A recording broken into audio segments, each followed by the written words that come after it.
Thank you. Thank you so much for watching. Thank you. Have you subscribed? Yes, you. Have you subscribed? You. Yeah. Before you go, click. It's free. Click. Just that's it.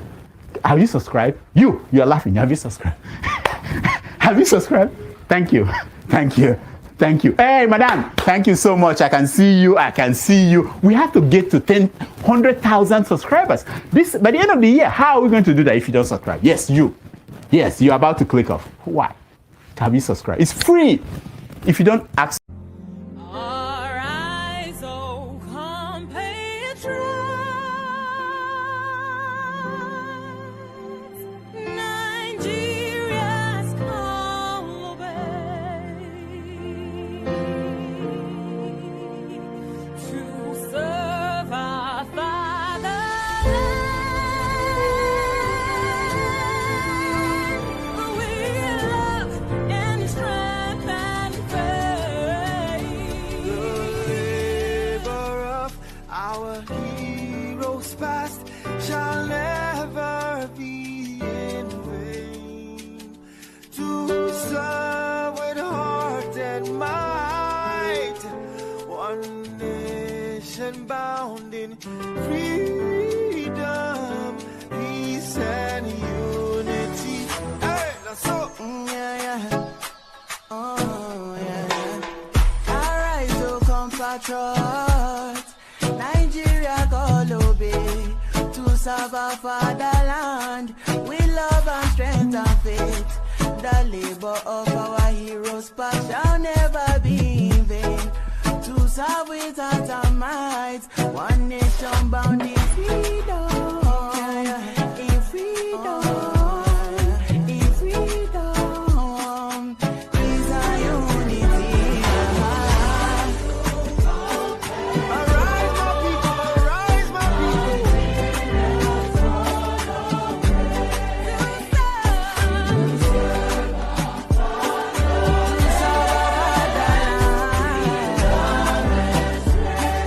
With love and strength and faith.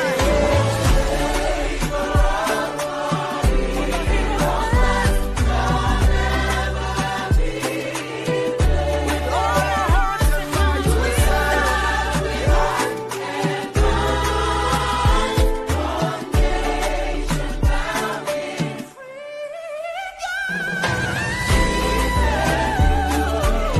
From my back to go be down to them.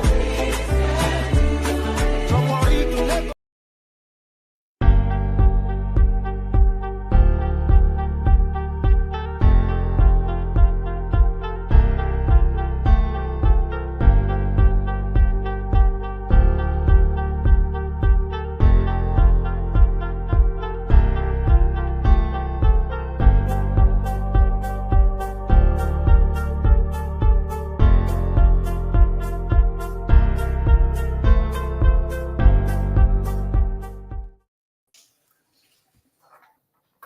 Yeah, so Chim, you have to turn off your camera, please. Thank you very much.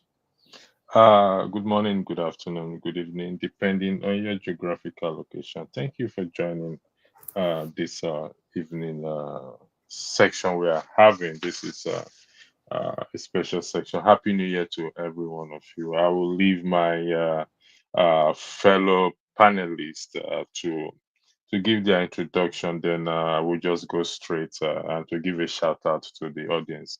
I will just go straight to the discussion of today.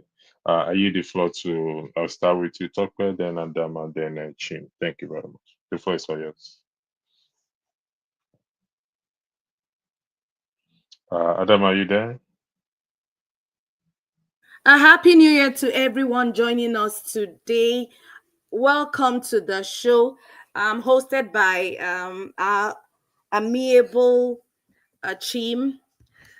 Welcome to 2025. Hope everyone had a lovely holiday. Please, as always, remain respectful, be open-minded. Today's topic, as I mentioned, will be hosted by Chim. We'll be focusing on the Nigerian female nurses in the diaspora. Is it a myth or is it actually real that we tend to associate female nurses to single motherhood. So again, please come open-minded, be respectful, and enjoy the show. Happy New Year, guys. Thank you so much, Tokwe. Happy New Year to you, Andrew. Happy New Year to you, Tokwe. Happy New Year to you, Chim. Well, Happy New Year to our viewers. Welcome to 2025. Greetings, everyone. My name is Adama, and we have the honor of having a special moderator here who happens to be Chim hosting. I'm looking forward to that.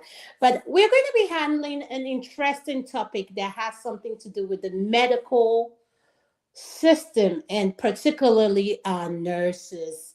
So please, for our viewers and the people that are going to be in the chat, be respectful. We agree to disagree. Keep an open mind, just like Topper said, and let's just kick off the show. Jim, welcome. I'm going to hand it over to you.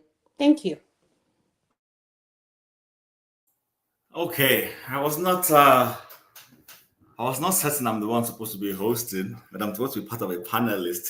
Oh, don't worry now. Don't worry. Don't worry. I will shift it around. No, just for now, just introduce yourself. That's fine. All right. So I remain Chim as usual. It's amazing to be in the midst of you all. Happy New Year to everyone. I certainly have believe that we had a good Christmas and a New Year, and hopefully as we venture into the new year, into the unknown, hopefully lots of good things would happen both on this program and in our individual lives. Like you already have stated, the topic of the day is one that requires people to have an open mind. Be open-minded. Let's have a conversation.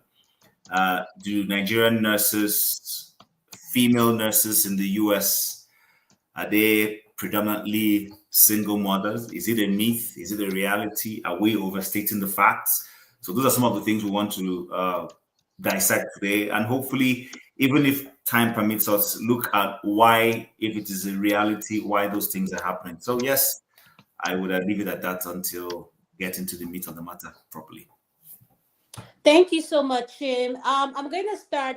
Andrew, I'm going to have you introduce yourself. Is there anything you want to say before we kick it off with you? Go ahead, Andrew. Yes, thank you very much. Thanks for Chim. Thanks for this. I know the focus is on what you raised up in terms of the nurses, but before I beg your indulgence, I want us to quickly weigh in on this P2B address addressing the nation. I saw your comment in the private private chat, and to me, I felt that was the prank of start of the prank of 2025. The video is quite long, but I'm gonna play. Could you hold on 1 second, Andrew, before you play that video? Okay. Are you done with your? I wanted you to do your introduction. So, are you done with your introduction? Oh yes, I introduced first, so Okay. I'm done. All right. So hold on so that I can tell our viewers what we're doing so that we're in the same page.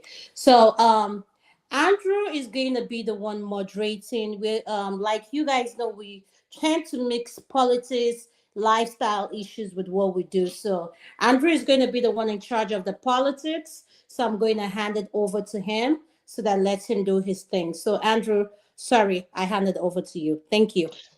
Thank you very much for that. Chim, I don't know if the ladies got to see P2B's media addressing the media. Two things I picked from there. Maybe Chim, you'll be able to win.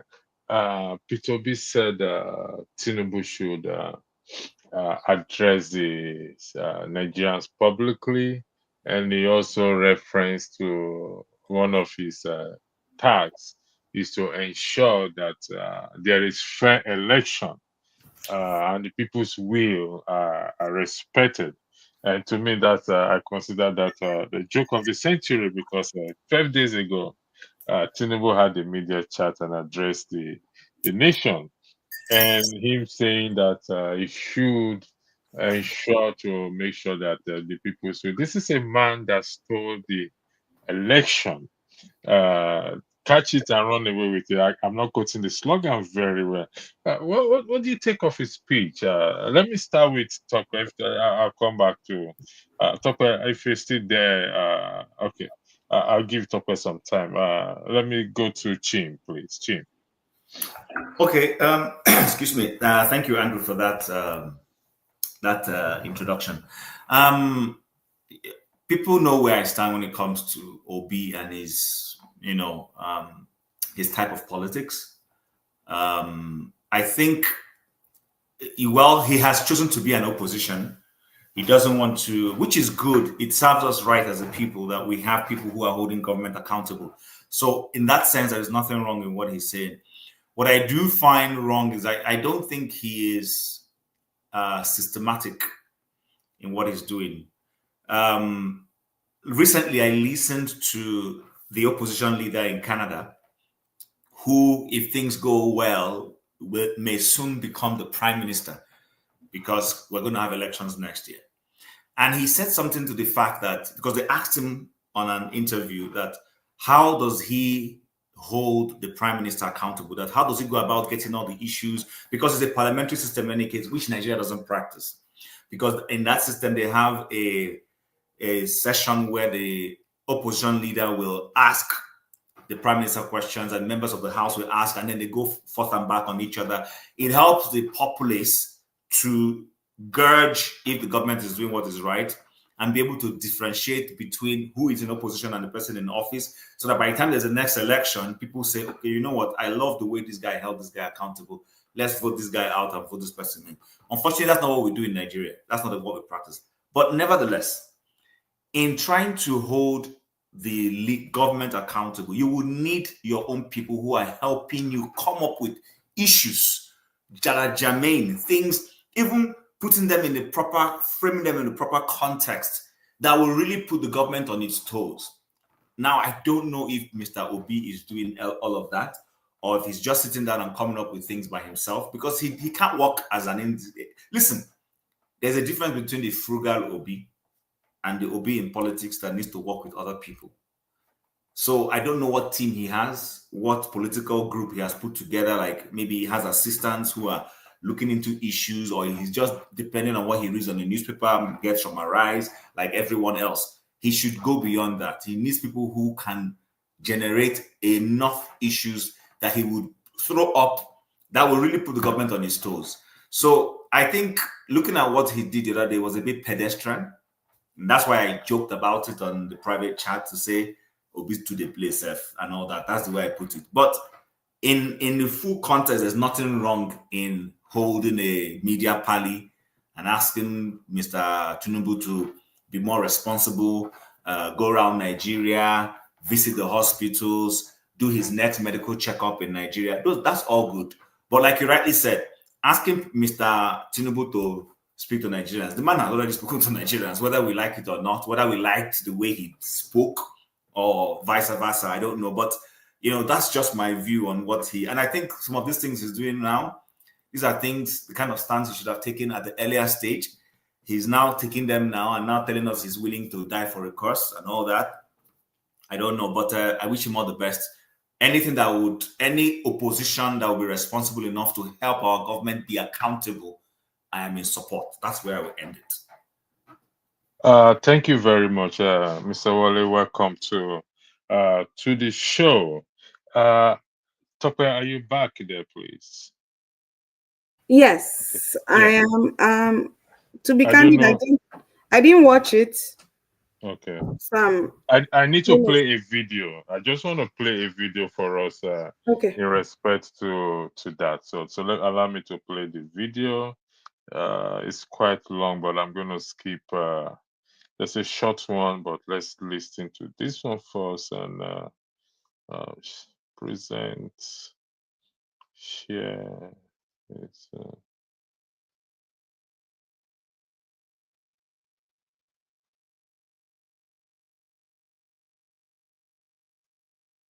These have recently led to several avoidable deaths.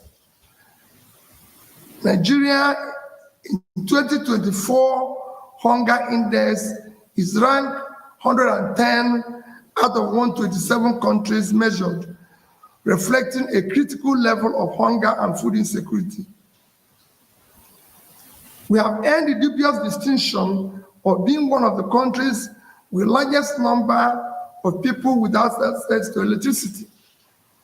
In 2024, despite the abysmal and unacceptable power generation and distribution, the frequency of national grid collapse increased significantly.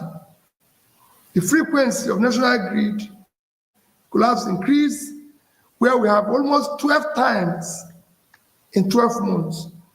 As a result, we are now mockingly referred as a generator country. This persistent lack of adequate energy supply continues to hinder our national development. Corruption, official efficiency, fiscal profligacy, and the mismanagement of public resources continue to rise astronomically in our country, spreading across all spheres of government. Similarly, nepotism and disregard for the Constitution, rule of law, and due process have become the norm. Our national debt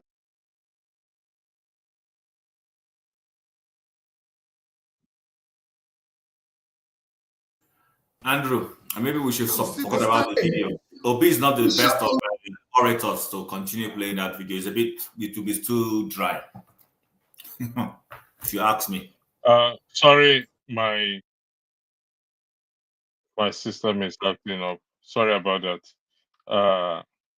Sorry, I was hearing somebody talking. My system is just acting up a bit. Yeah, I was saying, let's forget about that, his video. Obi is not a good orator to listen to. I'll be honest with you. Okay.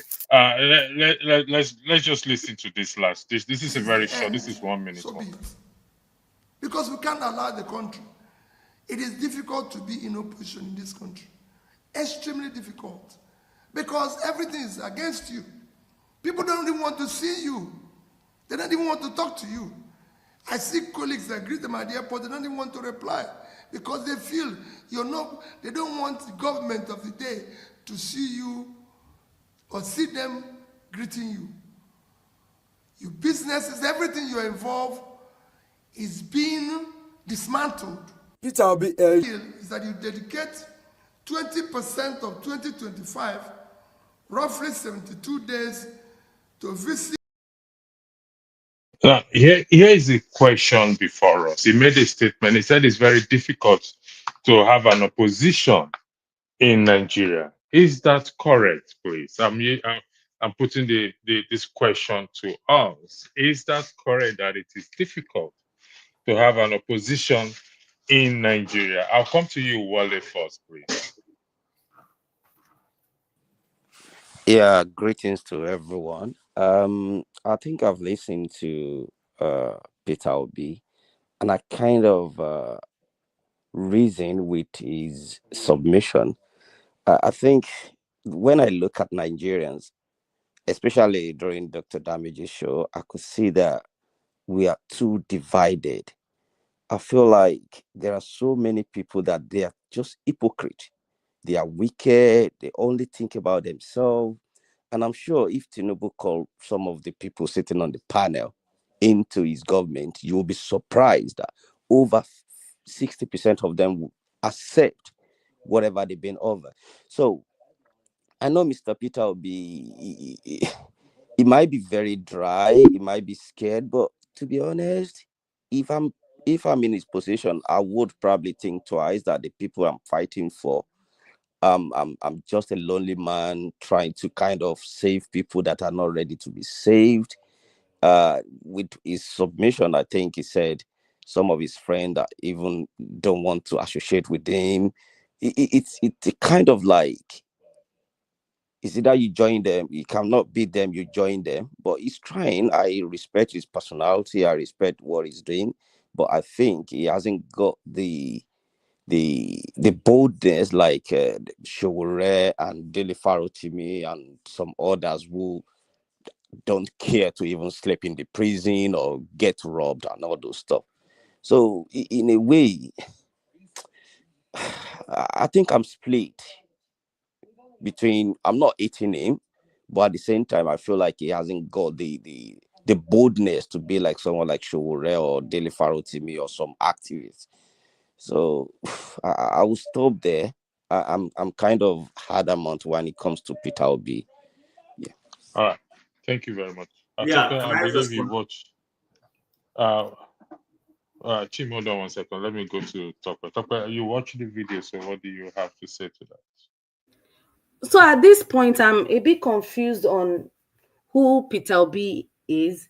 It will be in May. It will be 2 years now that Tinubu has been there as the president. So is Peter Obi trying to run a parallel government or opposition? Either way, I'm just confused. I really don't know. I don't know what he's doing, and because it's not just effective. Okay. All right. Thank you. Adam, if you're there, do you have anything to weigh in on that, please? Adam, are you there? Okay.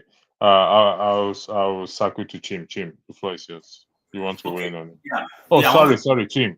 Before you go, let me go to Fofada. Fofada, do you want to weigh in on this issue, please? Fofada, are you there? Okay, Fofada is not there. Chim, the floor is yours. All right. So before I go straight into the point I want to make, just to help Tokwe. So Tokwe asked a very germane question that she's confused. That is he trying to be an opposition leader? Is he trying to run a parallel government and all that? Remember, we run a presidential system of government where the opposition,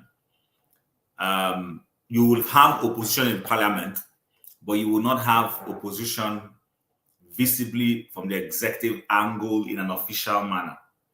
In a parliamentary system, it's easy to have them.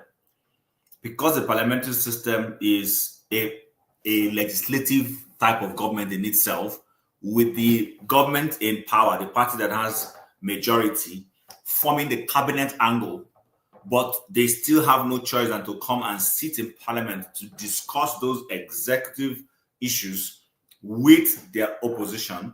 And the opposition, is allowed to form shadow positions of the government. So you have a minister of health, you will have a shadow minister of health on the opposition side who gets all documents that the minister of health gets, is able to now criticize that ministry. You will have the one doing the same thing for finance, for transport, or whatever number of ministries you have. Unfortunately, the presidential system doesn't give us that opportunity to do it. But mirroring the closest we have to what we have, which is the United States, they have their opposition already in the Congress, where the opposition leader in the Senate or the one in the House, they galvanize their members to vote for or against any policy coming from the executive that the executive's party in parliament may want. Sometimes even the opposition may have more seats in the Senate or House of Reps, so that way it makes it. But when Mr. Obi says it's difficult in Nigeria, I agree with him. Why is it difficult? Because our systems are not formed properly. Because we have our presidency is the strongest. Forget when we hear that the American president is the strongest president, it is in the context of global issues. But when it comes to localizing issues, the Nigerian president is the strongest president, if you ask me. He can do and undo the kind of powers the Nigerian president wields. All of us are here. When Trump was president, 2 times he was impeached. The House investigated him. He didn't send anybody because he couldn't do anything to those people, because the law allows them, and the system is designed in such a way that his power is within his executives, but he can't go trying to winch hunt anybody. But the Nigerian president can winch hunt you. The Nigerian president can send his EFCC against you. The Nigerian president can do and undo. They can stifle your businesses through policies. Those are some of the things Mr. Obi is talking about that is difficult. If you hear what he said, that people who he knows from the private sector, he meets them at the airport, not everybody avoids him. They are not avoiding him because they don't like him. They are avoiding him because they don't want to be seen parleying with him. They don't know who's watching. And then tomorrow, the government in power will now look for a way to also stifle their own businesses. So because our laws are not so strong as to be able to hold the president accountable, it makes it difficult for us to have opposition. And then and the last point I want to make is the issues of principles. It's very rare to see in the Western world for people to cross carpet unnecessarily at the flimsiest reason. Because your party has lost election in the US doesn't mean you will automatically switch. What you go back to do is to begin to look for a way to help your party be strong and hold the party in office accountable. We see that all the time. But when it comes to Nigeria, the moment APC wins election, all the PDP people will look for a way and cross carpet. Give them 6 months. They will start telling you why their party is bad, why the president in office is the best thing after sliced bread. They will start declaring allegiance to him. We've seen this. We've seen this happen. We saw one of the spokesperson of Atiku Abubakar. How many months did it take before he started hobnobbing with Voila. I don't want to mention his name. Don't worry. We know who it is. And now today he has taken an appointment. There's another one that has white beard that we know who was campaigning for Atiku Abubakar. He too has gone behind to see the current president. Most of the people who, like the only person I mentioned is Mr. Fani Kayode. This is somebody who said he will never have he called APC a demonic party in 2015. He was last campaigning for Tinubu and abusing everybody. I won't even talk about Mr. Nwike, who is the minister of FCT, who is supposed to be in the opposition, but is in this government. So it's difficult because the politicians in Nigeria are loaf-bread politicians. Where the next bread is being buttered is where they all want to be. Do you understand? There's not a politics of principles where people stay. And we also don't have a government that is able to say, okay, yes, we want power, but we're not going to kill our people. That because forefather is an opposition, then I will not go and use the hammer and destroy all his business. We don't have those kinds of mind. Our mindset is different. So that's why, to that degree, I understand and I agree with Mr. Obi that being an opposition leader in Nigeria can be very difficult.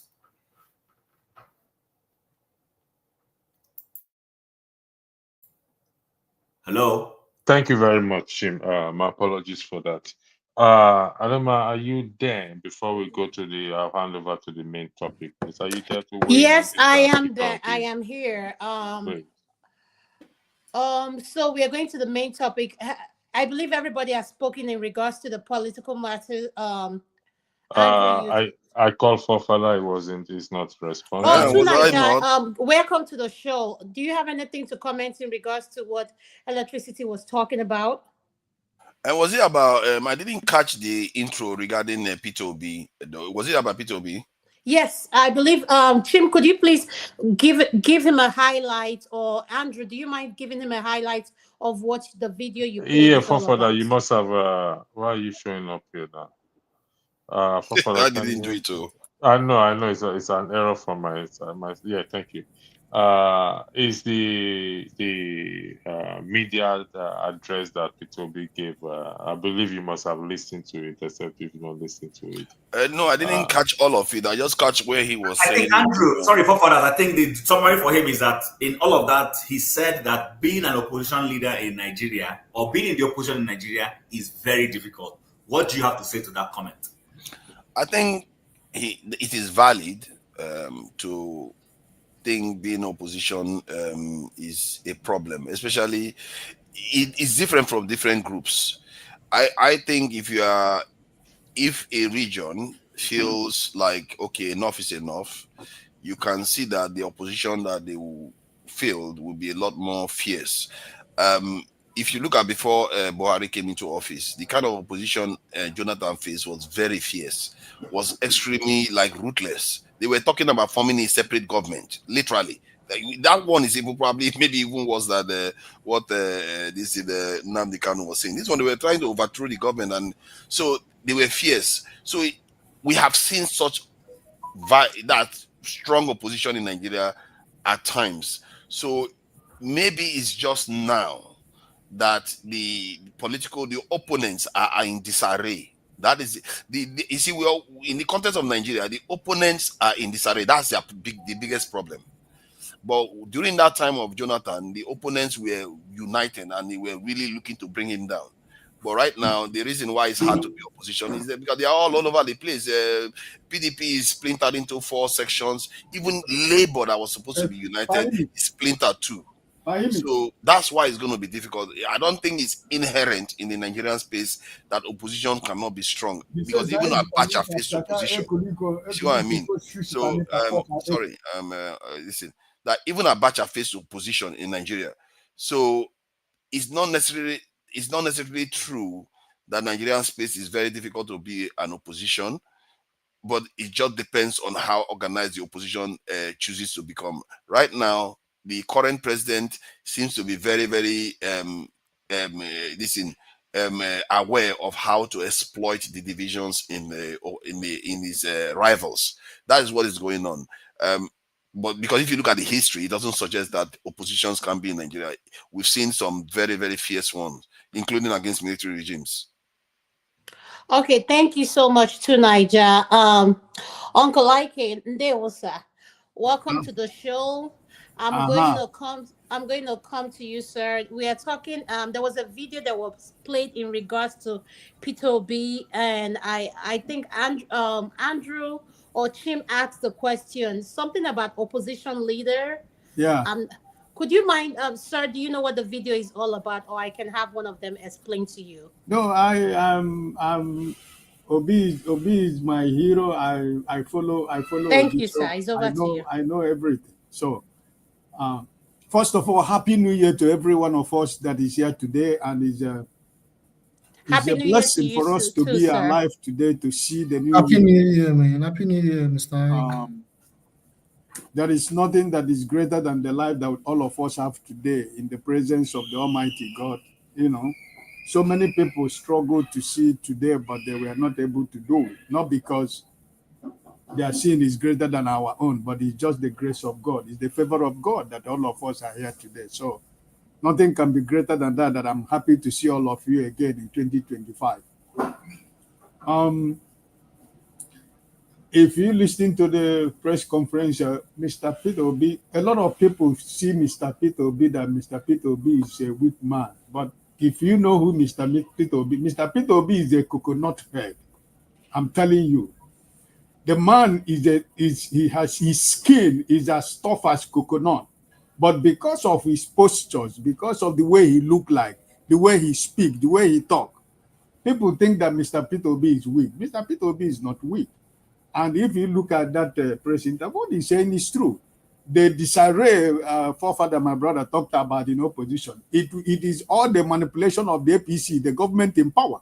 They're going to use. They are using everything to disorganize the opposition because they know the illegitimacy of the government. They know that the only way that they can bulldoze themselves into doing what they are doing now is to make sure that there is no opposition in Nigeria, and that's what they are doing. And if anybody is telling you that being in opposition in Nigeria is not the most difficult thing right now, that person is lying. Do we even have any opposition? Do we really even have opposition? If not only Mr. Peter Obi, they say that Mr. Peter Obi doesn't have any political base. But whenever he says something, they have more than 50 media men working for the government, following the man, attacking what he said. If they say that he's not the real opposition, who is the opposition? He is. Right? He's the only lone man in the wilderness speaking. Every other person has gone home. Atiku has gone to Saudi, where in Dubai, enjoying himself. When it's time for the time to nominate a candidate in PDP, he will come. PDP, do we see a PDP? PDP has gone. You know, Wike has taken his own. Abubakar took his own, and the governors took their part. So there is no more PDP anywhere. So my brothers and sisters, it's a fact. To be an opposition in Nigeria right now, because this government is after everybody. If you don't go to kiss that ring of a milongo, anything you are doing, anything you are saying, they are after you. They are after everybody. They are after the common Nigeria. They are after anybody that says anything that is contrary to what this government wants to hear. So, to be honest with you, my brother, what he said is true.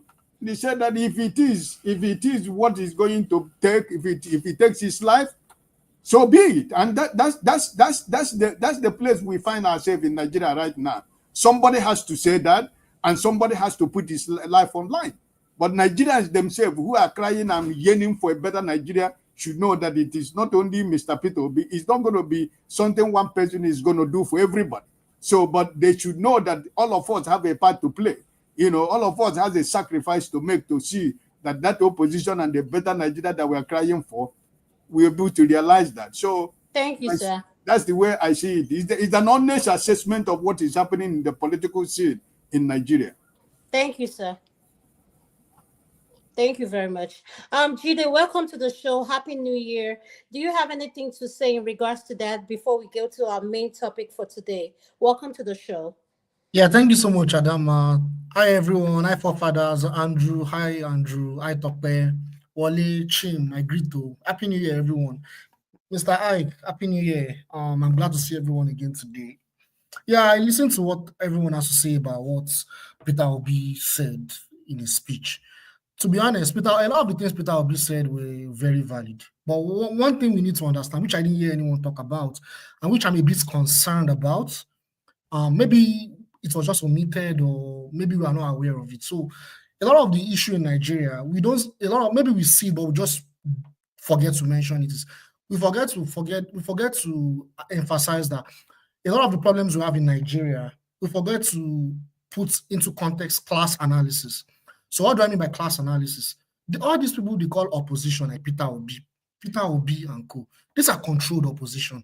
Controlled opposition politicians are also our oppressors. I will give an example. So Nigeria as a state has been hijacked. That's the reason why we don't have any thorough opposition to the current government. Nigeria as a state is hijacked. You know, we can call it state capture, but the most common term is we've lost our sovereignty. We don't have any sovereignty. Nigeria is a neo-colonial state. So what you have is, when you have a neo-colonial state, those that are in power become repressive. It's an authoritarian regime. So whoever is the opposition, it will seem like, oh, whoever is the opposition will be like the person that is the right person, that, oh, that's the person that will solve Nigeria's problem, like a lot of people are obedient and stuff. But the truth is, a lot of us don't see it from class analysis. These guys, they are millionaires, they are billionaires. A lot of them, they have shares in some of these multinational corporations that are extracting the resources in Nigeria. Their interest does not serve our interest. We, the Nigerian people, their interests do not serve our interests. I think we tend to always forget that. They may say all the sweet things that would touch us about our problems, but the truth is, Tinubu said more than this in 2015. But guess what? During that time when Jonathan was in power, it didn't make Jonathan a saint, right? It didn't make Jonathan a saint. However, the opposition we had in Nigeria at that time, they were supported and funded by NED funding. A lot of us probably are now aware of what they call NED, National Endowment for Democracy. National Endowment for Democracy funding. They were hijacked, these APC, PDP, political parties. They've been hijacked by foreign entities. You know, they are not sovereign in any way. They do not serve our interests. We need to understand that we really need a thorough opposition like Showore. Look how they did to Showore. Look at everything they are doing to him. Look how they are doing to Dele Farotimi. Even in as much as I do not agree with the political views and political analysis of Dele Farotimi, but look at what they did to him. That's to tell you that in a country that has lost its sovereignty, you cannot have any controlled opposition, any thorough opposition that will reflect the interest of the people. So I'll stop there. Thank you. Thank you so much, Jide. I just want to tell our audience, if you've been following our segments, you know that we start with politics first, because during the politics section where the men get to talk, a lot of the women do not come in to weigh in. Like me and Tokwe, we don't come in to weigh in. So the women's segment is meant for us to just talk, give our own opinion based on it. But with that being said, Andrew, could you please play the video for the main topic? Thank you.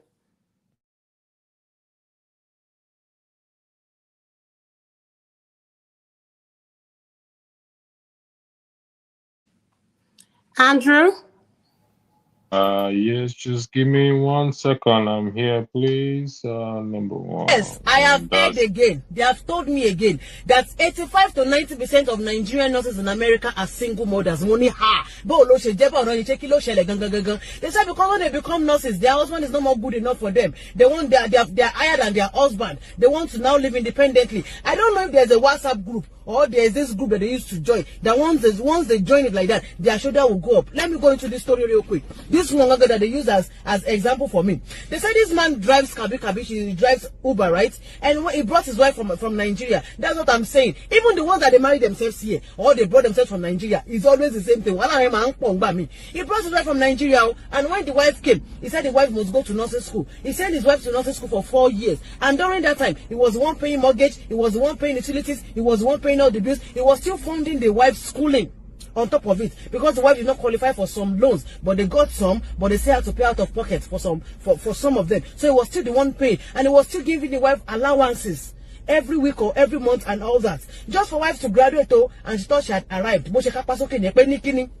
Moti arrived, Joe. I'm now a nurse. I cannot be dating a man that is driving Kabi. The man was driving Kabi when you came home. The man was driving Kabu when you met him. The man was, because Kabu was not enough, the man had to take a night shift of security, making 2 jobs, just for his wife to graduate in nursing school. Wife, graduate school, nursing school, talking the wife, wife now said, no, you are no more good enough for me. That was why the wife said, no, you cannot date him again. This marriage has to end, because now the man is doing too much. The man thinks because she's now a nurse, she has to be paying bills. What are you not supposed to be doing, my wife?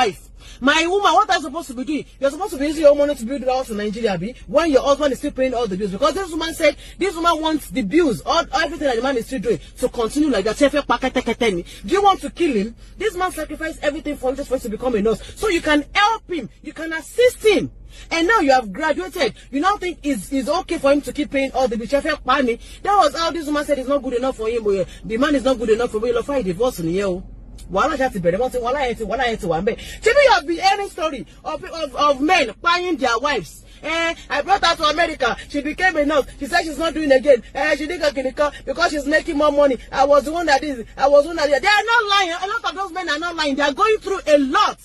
These women, you will not become a nurse in America. And they mention some states that this thing is so common. New Jersey, New York, Chicago, Texas. Isn't that Texas, That Texas as a whole, they say something is happening. They want to come. That they have I don't know if they have a WhatsApp group or they have a group that wants to become a nurse in America. Just join that group. Nigeria, when you just join that group, and you will see that that's when you now know that your husband is not good enough for you. Somebody was even saying, I even heard again. Somebody was even saying that he went to a party one day like that in one of the states. One of these mentioned states, he went to a party and he said like 30%, 60% of the women there were single mothers, and a lot of them were nurses, and they came with big cars. G-Wagon, Mercedes, are you talking about the latest Highlander? Just give me, is it Porsche? Name the car. They came with exotic cars, but they don't have husband. I was like, how do you know they don't have husband? Are you managing this? He was a visitor there, but of course he had friends that lived there that knew them. They were single mothers. And of course, there are some ways that some women will do in a party or they will talk. You will know this one does not have husband at home. And you know, since America, Kilo Ishele, Nigerians are in America, what is going on? It will soon become a pandemic that is happening in New York with married people, nurses in America. And they say when they go to that 30, that age is starting from 35, 45. A lot of them are in their late 40s, early 50s. That's how they are. Single mothers. One day, don't work. Oh, their husband, because they said if your husband mistakenly, bossy walawa, oju his eyes will peel. Please, hold your husband, though. I don't understand what is going on in America. God should help us. I don't understand, though. I've said I have said my own. God help us all. Thank you. Yes, All I right. have heard again. Thank you so much for playing that video, Andrew. I'm going to start with the person that gave us this video, which is Chim. Chim, what is your opinion in regards to that video? First of all, I want to, whoever knows that lady, she's a fantastic reporter.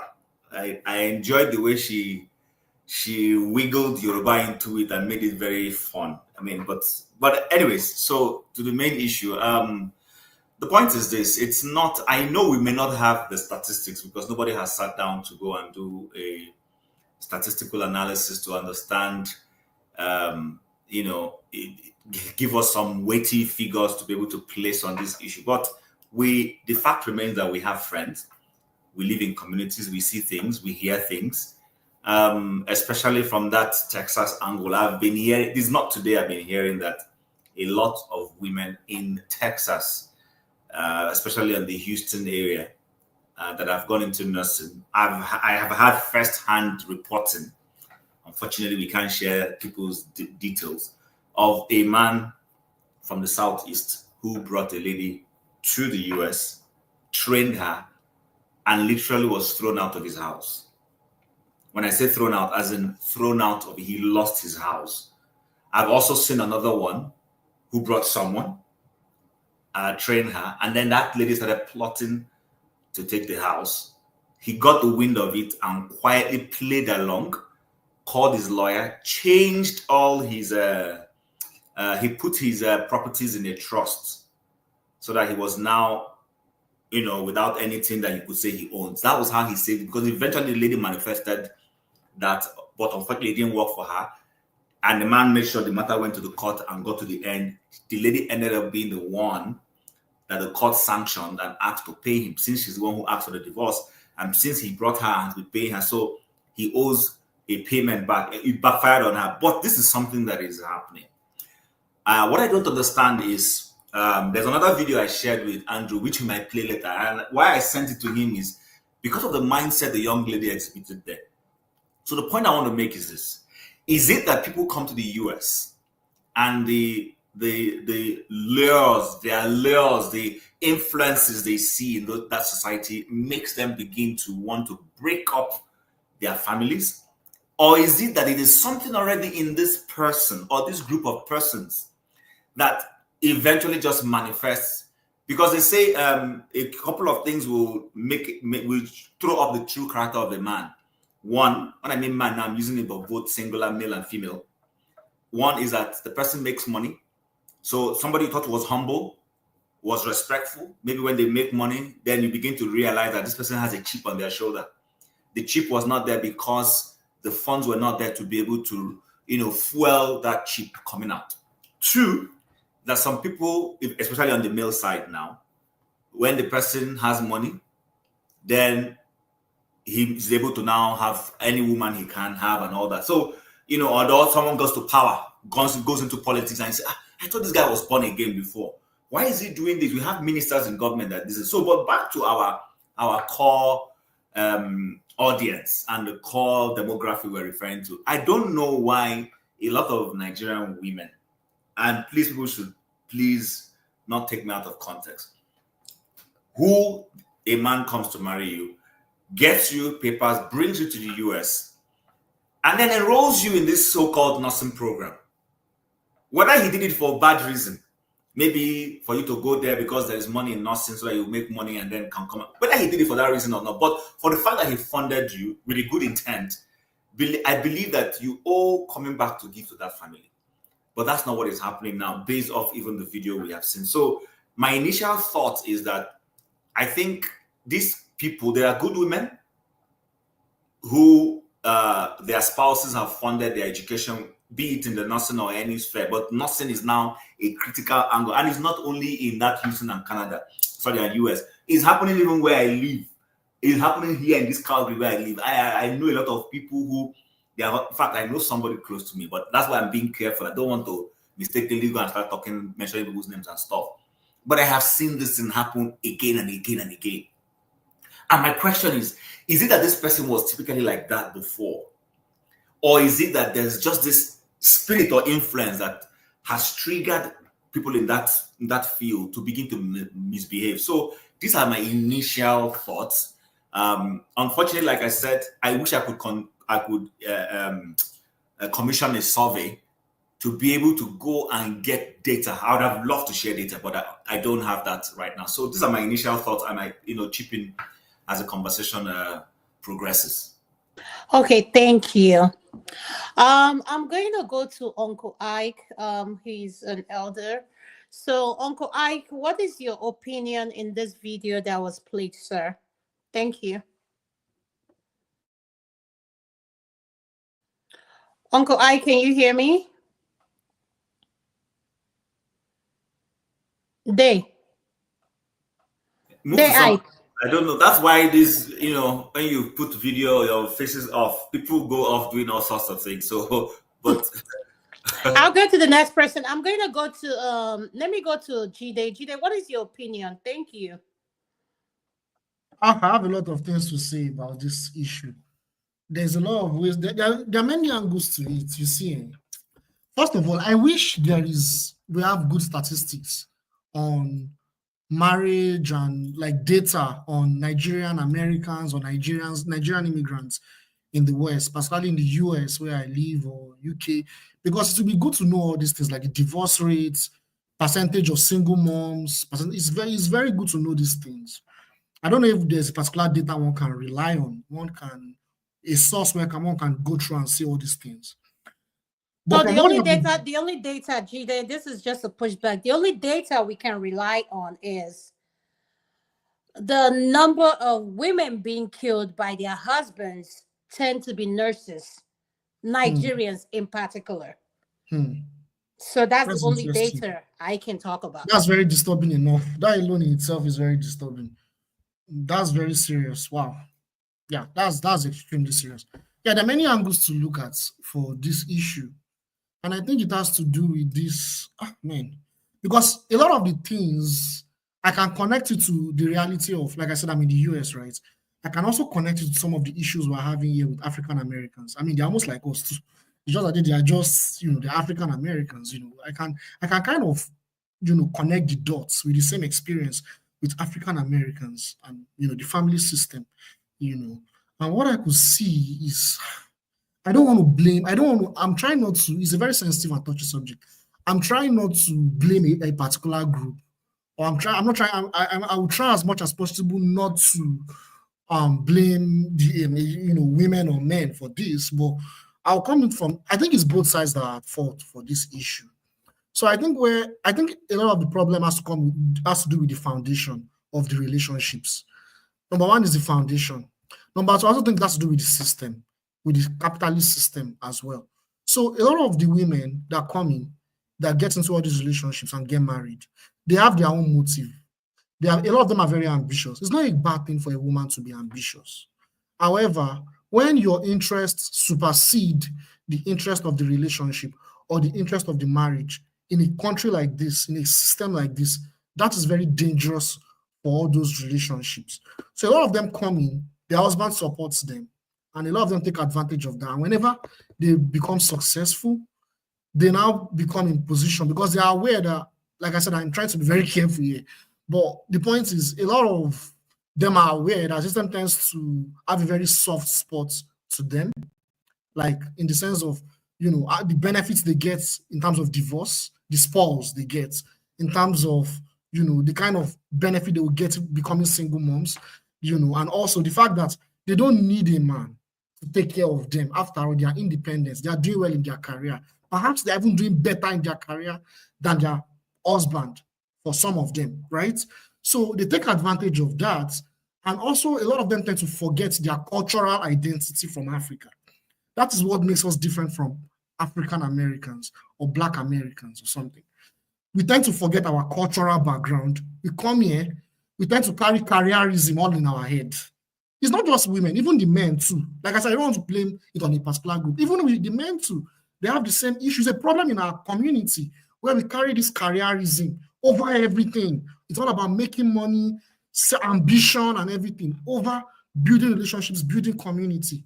So I think the major problem has to do with the system and also the fact that a lot of our women and also the men to some extent, they forget their cultural identity when they come here because of their ambition, their career ambition and so many other factors supersede the relationship they are building with their wife and the community they want to build. So I'll stop there for now, but I'll allow everyone else to talk.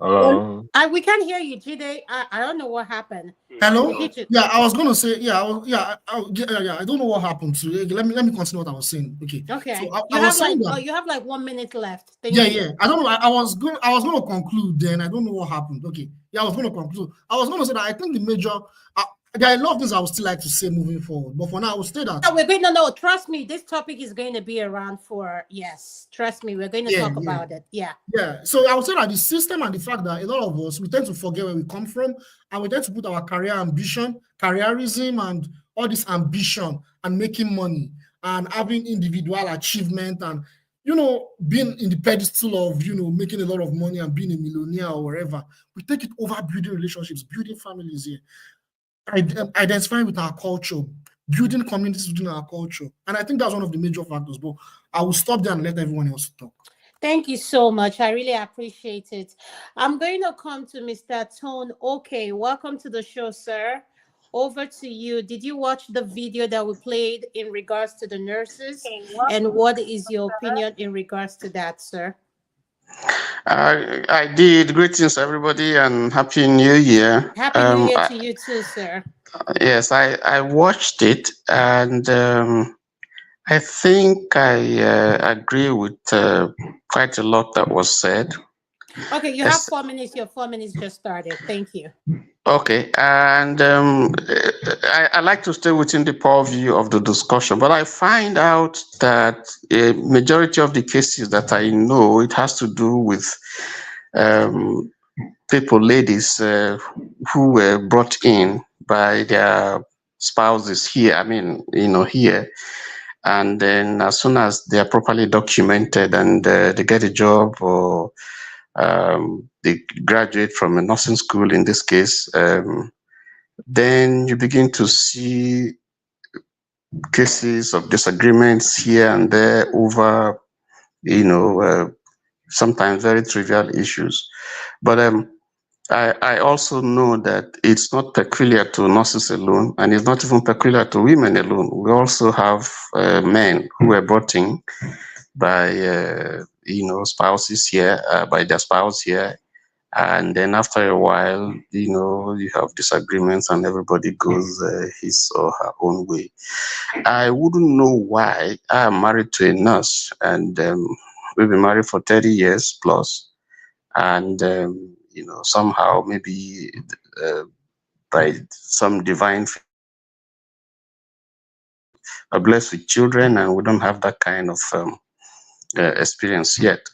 So I wouldn't know why, but I think that some of those ladies or men who are brought in, overseas here, when they come here and they begin to mix with peers and all that, I think it's more of peer pressure that results in that. So the expectations and so on, when they stay, what they see their mates do, how they live and all that, kind of becomes a law to them to try to go somewhere else because they think that it's greener, elsewhere than the home where they are places where they are married to. So let me stop there. But I cannot tell you exactly why. Each case, might just have its own reason. But I think there's some element of peer pressure. Okay. Thank you, sir. Thank you. Mr. Okeja. There was, sir. Your next, sir. Your 4 minutes starts. Happy New Year, sir. Same to you. Thank you, everyone. Actually, I was glad, listening. But I heard who I think the second last person, talking about career, and that triggered me. I decided to, join. I don't know, you talk about career. There's difference between, you have a career that you have a job. I don't know if you do, if you, compare the statistics. I don't know if any of those, women or men that became nurse, if they wanted to be nurse at all. People in Nigeria read probably, geology, or you read mass comm, and all of a sudden you came to US, you found out, there's money to be made here. You just, join to make money. That's not a career. you just have a job, you just want to make money. So I don't know. So let's get that squared away. But I know that some people, they're all their lives, when they were young, they wanted to be like a nurse or doctor, whatever. So those ones I would say, okay, oh yeah, that's their career. And basically, I don't know, maybe someone has to do the research. I have to talk to Rudolph. Maybe we have to, make some contribute some money and send him on research. So you go around US, doing talking to people, find out if those people that are having issues with their husband, if they were those who wanted to be a nurse or those who wanted to make money, from the career. So basically, but to be honest with you, the issue is I don't know. It's not something that we say, like the woman is the problem, but most of the time, we see. Okay, so let me give you an angle where you can start from. Yeah. Why do you think Nigerian men marry nurses? Why is it nurses? Yeah, Is there no other? Listen to the question first. Yeah, Why nurses? One, I that's mean, number one question. Yeah. Two, why ahead, is sorry. it at the same time the mortality rates for nurses are Nigerians? So could you address that? Yeah, one, why men, Nigerian men, some, a lot of them, go for nurses because of money. That's what it is. It's not about any other thing. It's just money, easy money, because we are trained well in Nigerian educational, training. So when we come here, we excel. Even if somebody switches from mass comm to nursing to science, it's easy, cram and whatever, get out of just make money. So that's basically, I'm not gonna say that because the men that are interested, I love this nurse so that she will help me with my health or whatever, just money. That's all. Second question. Sorry, my head. What was the second question again? The second question was mortality rate, and I wanted to correct what you said in your first question in terms of the money, so that we are on the same page. Do you have an idea how much an RN makes in the United States? I mean, it depends from state to state. I know some people they are making go by the state where you're staying. How much do you think an RN makes? Yeah, registered nurse, they make up to like when you come, you make it in hourly range, at least $50 an hour. An RN? Yeah. Okay.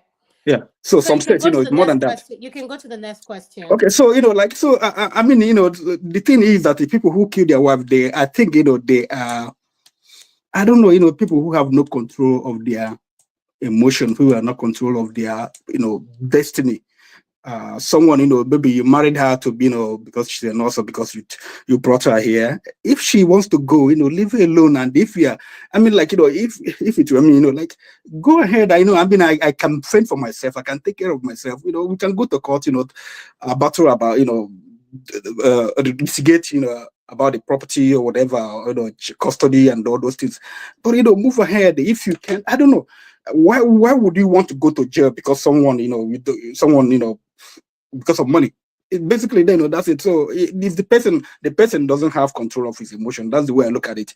You get to a point, you're like, if you know that this is not working, you go, you move on, carry a bag, leave the house for her if that's what you have to do, go somewhere. If you're a man, there are some men. There was this man in I think Virginia or so. What he did was he was good. He was soft about it. He told the wife, let's go and settle. So they took the keys. They called the family. They're coming. So there was this big thing at home. So they came. They made the family. They were so happy. So after the thing, the man said, "Please, we're not settling. Go back to US. The kids they're staying here." So actually, the man came back. The judge jailed him in US. Content to bring the children back. He said, over his dead body. He was in jail for 2 years. He said the contempt of court. So they will bring him back to court. You said the judge over my dead body. Send me back to prison. So he stayed for 2 years. Judge got tired. Said there's something I can do to make him. By then his children in Nigeria, they started loving Nigeria. They started writing letter to the judge. Say leave her father alone. We love it here. So yeah. So if you can't, like you don't handle your emotion, find another plan. What you have to do. Yeah. Thank you, sir. Thank you. Okay. I'm going to go to Wale. Wale, are you there? Yes, I'm here. Right. As a result of that, I think Your volume is kind of a little bit low. Could you please speak a little bit? Yeah. okay. 1 minute. Can you hear me now? Can you guys hear him? I feel like he's low to me, but I don't know if you guys can hear him. That's fine with me. I Can can't every- hear. I can't hear him. Okay, we can't hear you, Wally. Can you hear me now? Yes, much better. Thank you. Okay. Sorry, I was Yes, just on we the can hear you. headpiece before. Right. Okay. When we look at the issue, there are so many factors that could be responsible for nurses and single mothers. Let me take a few of those factors. One, when you look at RN, I mean nurses, they tend to do long hours.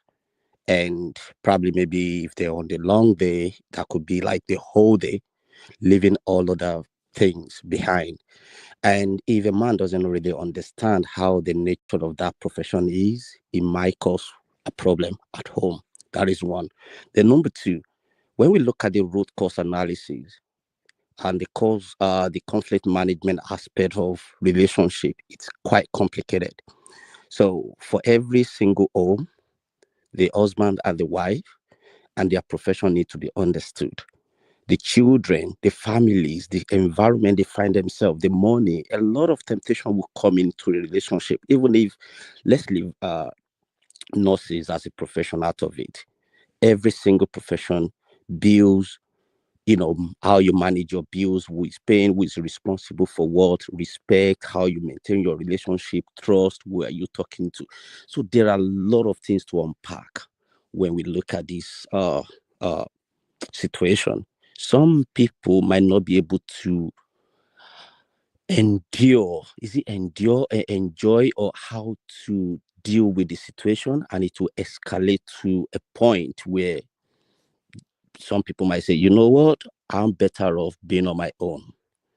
So, like other speakers say, if we have statistics, I mean, if we have a data or research around it, we will discover that there are a lot of different factors responsible for each and every single nurses or single mother situation. But So most I'm sorry to interrupt you. Since you're speaking in terms of data, this is the data we know about. We have a lot of Nigerian nurses being killed by their right, husband. So could okay, you speak on that? Why are their husband killing okay. them? Thank Number you. one, okay, thank you. When we look at where we are coming from, cultural wise, I mean, from our culture, a man likes to be the head. If a woman is now becoming like 50-50 kind of Oyibo way of life, some men might not be able to see the equality, and it depends on the man. They might be having an anger issue, and it's just a matter of like, I can't take this. If someone is really upsetting you and you don't know how to control it, and it's both of you, it's just a matter of raising your hand and punch the person, and things might just go the other way. If the person now faint or collapse or died as a result, then the man might look back and regret his action, that I should have moved out of the house rather than allow this to happen. So when we look at, I'll say it in the Yoruba, what does women want? I mean, what do women want and what do men want? Women want attention, men want respect. Women cannot give respect, men cannot give that attention women want. So how do we bridge the equation? So it's just a matter of understanding, you want to treat your women, she want to go, to a nice places, she want attention to herself. She's working long day, and you're not giving her the attention. She's likely to look elsewhere who is giving her attention, and the man could get jealous as a result of that. If the man cannot control his anger, it might lead to, you know what would they call it, um what do they call these, violence? Yeah, it might lead to violence, and it's just a matter of a time when violence will start to grow from little to a bigger form.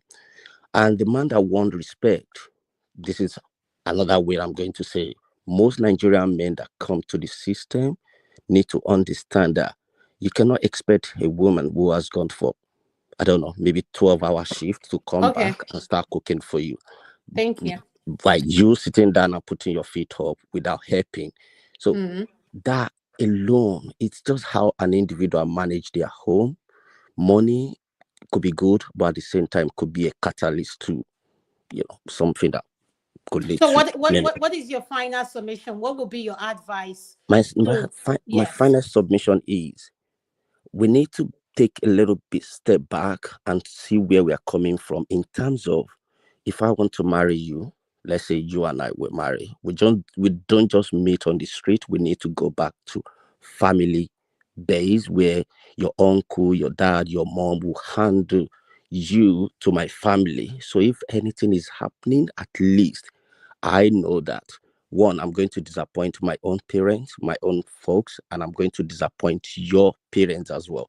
So that will caution me from doing anything out of what we are, who we are, how we marry, how our fathers and mothers married in those days, and they maintain that relationship compared to, I just meet you in the club, you come to my house, we meet a couple of friends, we just live our life. So nobody to respect in that way. And that is one of the things that is making a lot of relationship to pack off.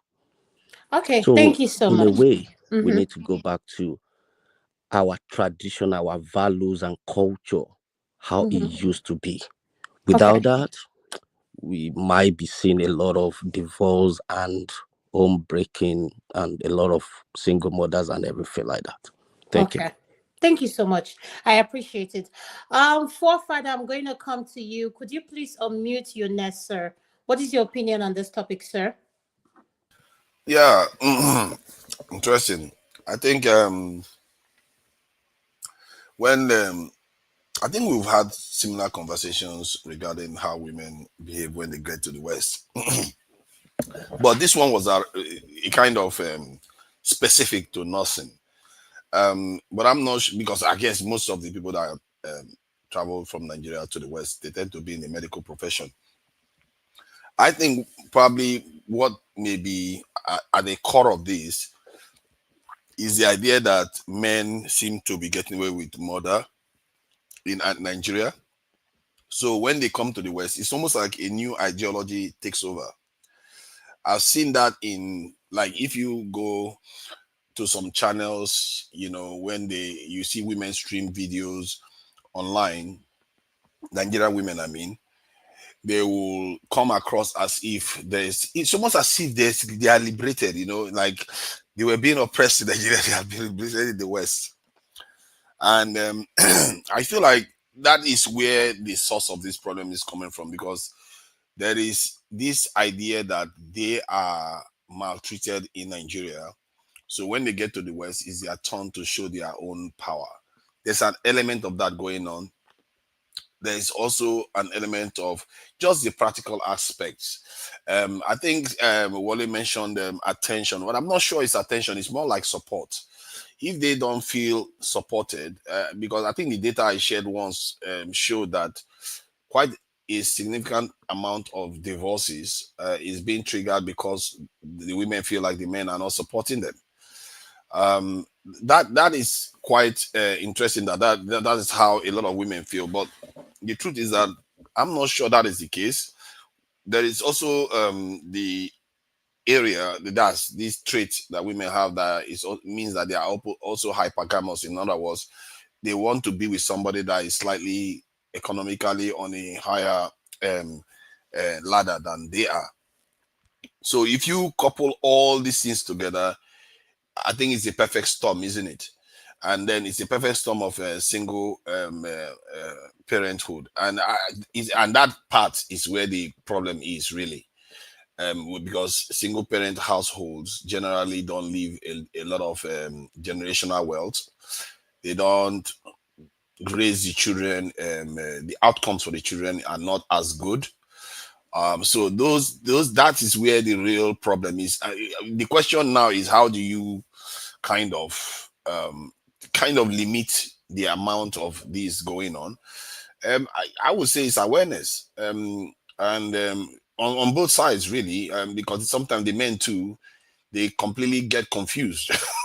They see this behavior from Tonight, my women. question to you is this: why do you think African men like marrying nurses, or marry a woman and bring them to the diaspora? They want you to go to nursing school. We have engineers, we have pharmacy, we have doctors, we have other field. Why nursing? That's what my question to you. Why do our men like marrying women who they want to go to nursing school or to become a nurse? That's my question to you. I think it goes to a primal. There might be a primal kind of tendency there. Men Sorry associate to interrupt. It is very simple. Nursing seems to be a profession that is recession proof. Yeah. Anywhere you turn, you get a job. I'm not so sure the men are thinking that way when they are proposing. I'm thinking it may be more primal. I think even in Nigeria, they probably like nurses too. It's partly because the caregiver aspect of nursing, I think that is also there.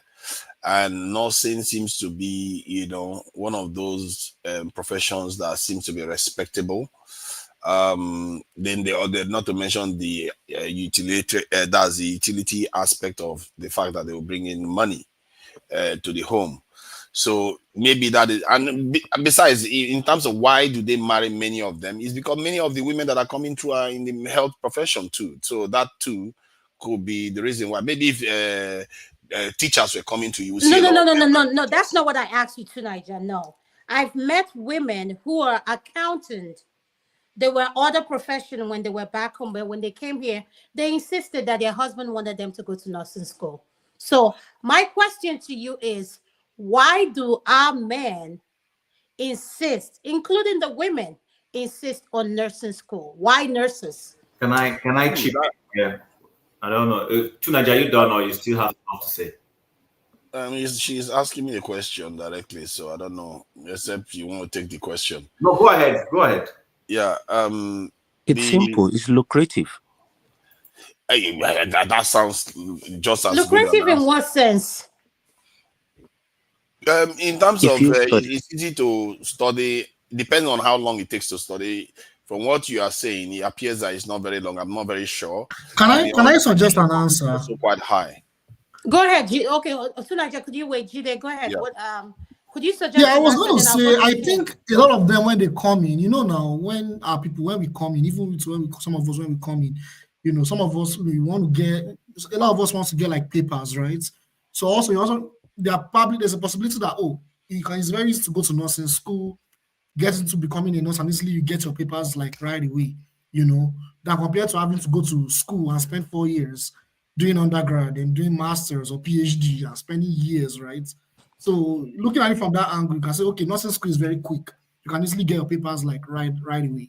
That may be a factor too, because the few times I've interacted with some Nigerian community here, since I've been living here, like you get that drive from a lot of people, like how they want to get papers, how they want to like get integrated. There's always, I don't know if I don't want to use the word desperation, but like how I can just get everything right away, settling right away. I don't want to waste time, that kind of thing. Okay, thank you so much, Chim. I'll go to you. Yeah, but can I say something also? About 30 seconds? Yeah, could you wait? Okay, Jan, let me have Chim say something. I'll come to you, please. Go ahead, Chim. Okay, so yeah, it's quite interesting, this whole why do Nigerian men prefer that their spouses go into nursing. It depends on the environment. Remember now, our focus is mostly families in the US. So although I have seen similar breakups of, lady in the nursing sector breaking off with men, it's a lot. I live in Calgary. It's a lot. It is a lot.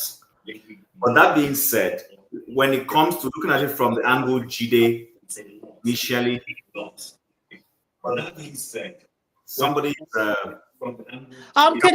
great forefather, could you please mute yourself? And Chim Gordon, please, if you're not speaking, could you have your mic muted, please? Thank you. All right. Chim, go ahead. Oh yeah, so I think what is happening is that depending on the environment, Jide raised something that is valid. Perhaps in the US, the the ease of paper. I live in Canada. It's not easy to get Canadian documentation. So even though it's across we live across each other, it's not as easy as you can get into the US and walk away and get in. The Canadian system is quite tough. If you're not here officially legal, you're going to have a tough time. But that being said, what I've realized is one denominator cuts across different places. And somebody rightly said it. The nursing field is difficult to be out of a job. You are going to, even during COVID, we needed people in the healthcare sector. Even when people were being told to stay home and companies were cutting employees because if you're not working, and why am I paying you? And they couldn't cut when it comes to health. In fact, they needed more people in the healthcare sector. So it's a field where you would literally never be short of an opportunity if you went into it. Perhaps many men look at it from that angle and say, you know what? This is a field where my spouse will not be out of a job. I mean, I've seen people who are laid off now and again in the financial sector. It rarely happens in that healthcare industry. It's very rare that you're through. In fact, you need more of them to come in because they are not enough. So that's one. Now, two, there is also that angle of the money speeding factor. The man wants a spouse that is going to be able to help contribute in terms of the financial input. So they encourage their spouses to go into that field. That's one other thing. Now, lastly, and before I yield the floor, someone said we made it look as if it's, and I'm not saying there are no men who are looking at it from the angle of, let this woman come and be a money maker. Yeah, there might be people that I'm not going to say it doesn't happen because, I mean, it's not as if we have all good men everywhere. There are some stupid people as well. So it's a given that is there. But for me personally, many of the people I have seen where this thing happened to were very good men. I know a man who was working in Shell and brought his spouse over. And then eventually the relationship broke and he left and everything. I mean, somebody who works in Shell is not a poor person by any standard, whether he's just on the field or he's a graduate level person working in the corporate level of the organization. The oil industry pays very well.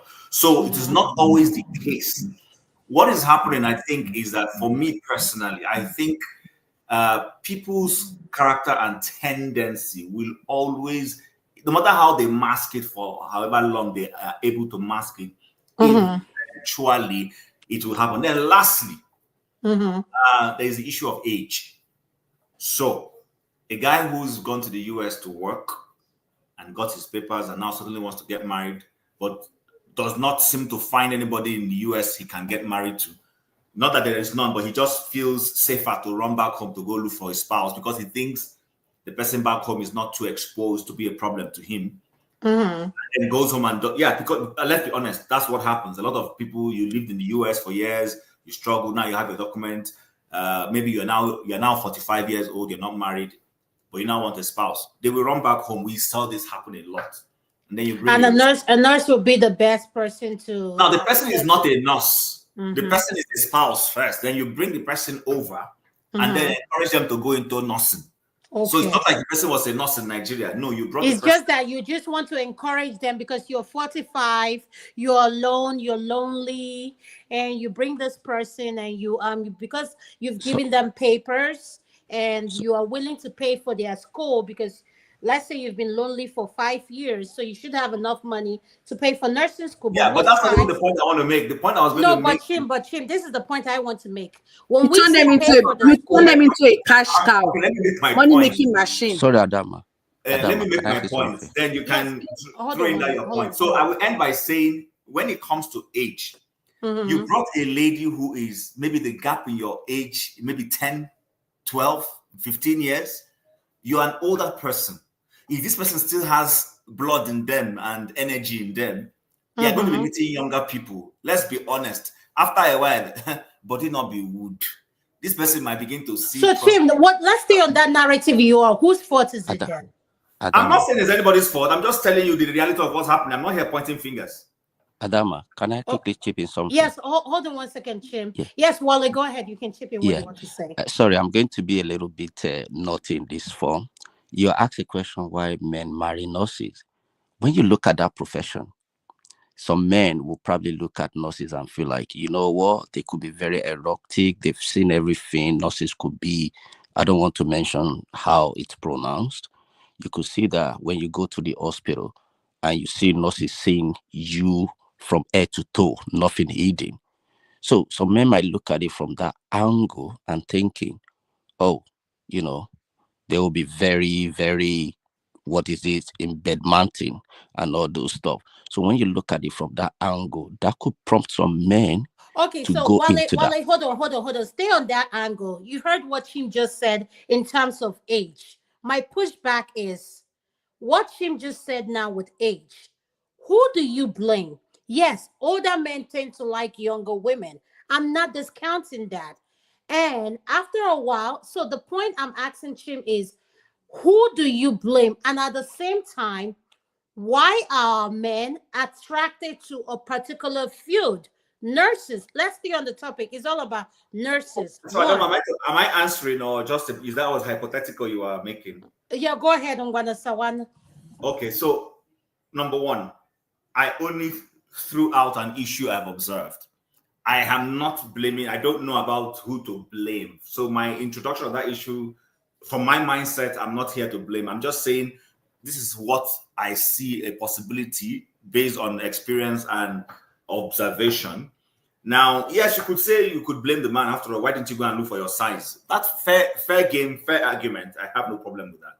But the point is, you see, down the line, and it's not as if it's a norm for everybody. Remember, there are people who are younger than their spouses, and they are still faithful and they stay till the end of it.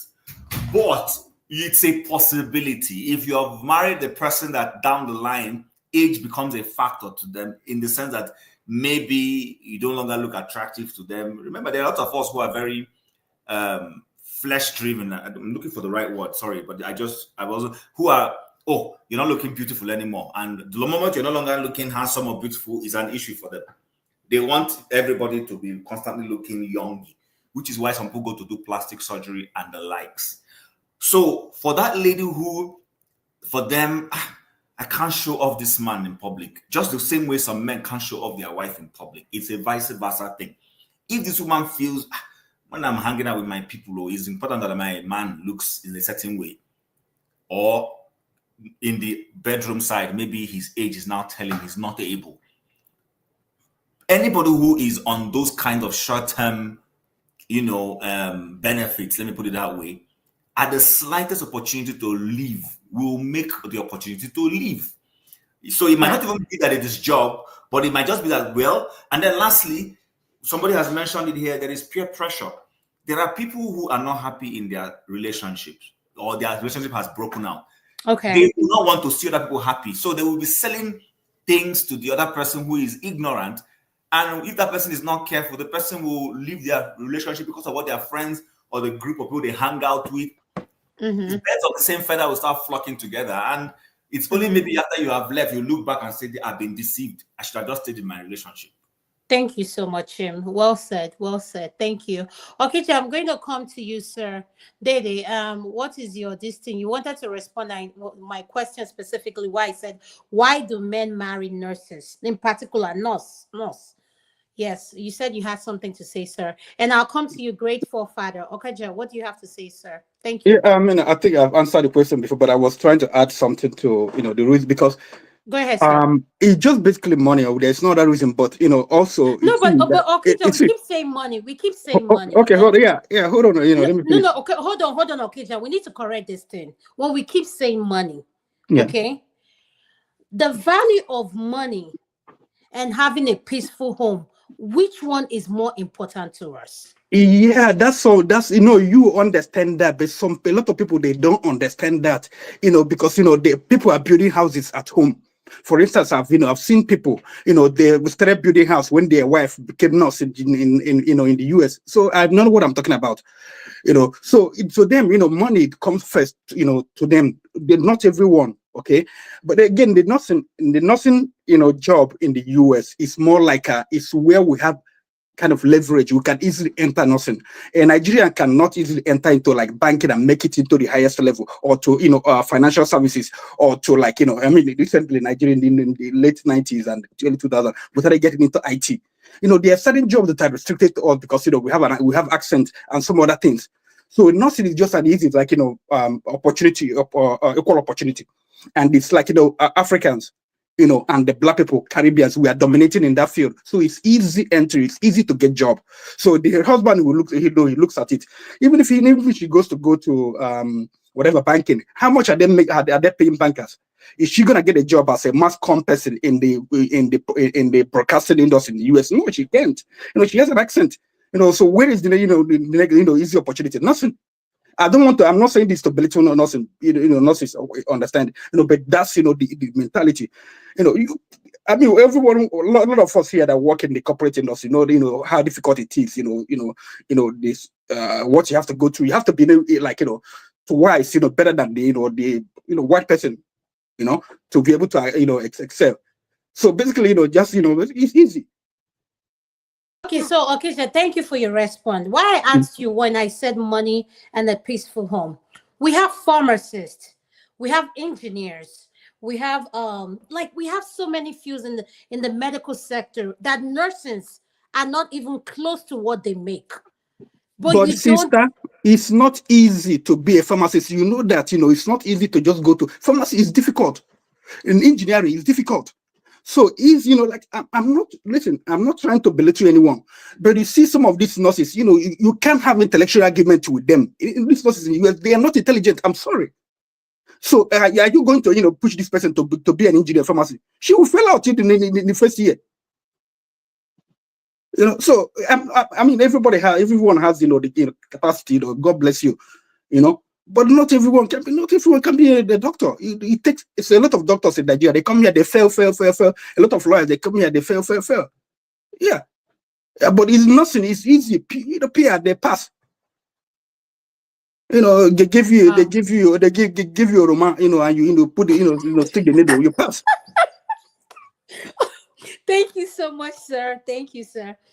Grateful Father, welcome to the show. Sorry for taking so long to get to you. Happy New Year. Welcome to the show. Could you unmute? Thank you. What do you have to say in regards to the topic we're discussing, sir? Can you hear me? Am I audible? Yes, you're audible, sir. Go ahead.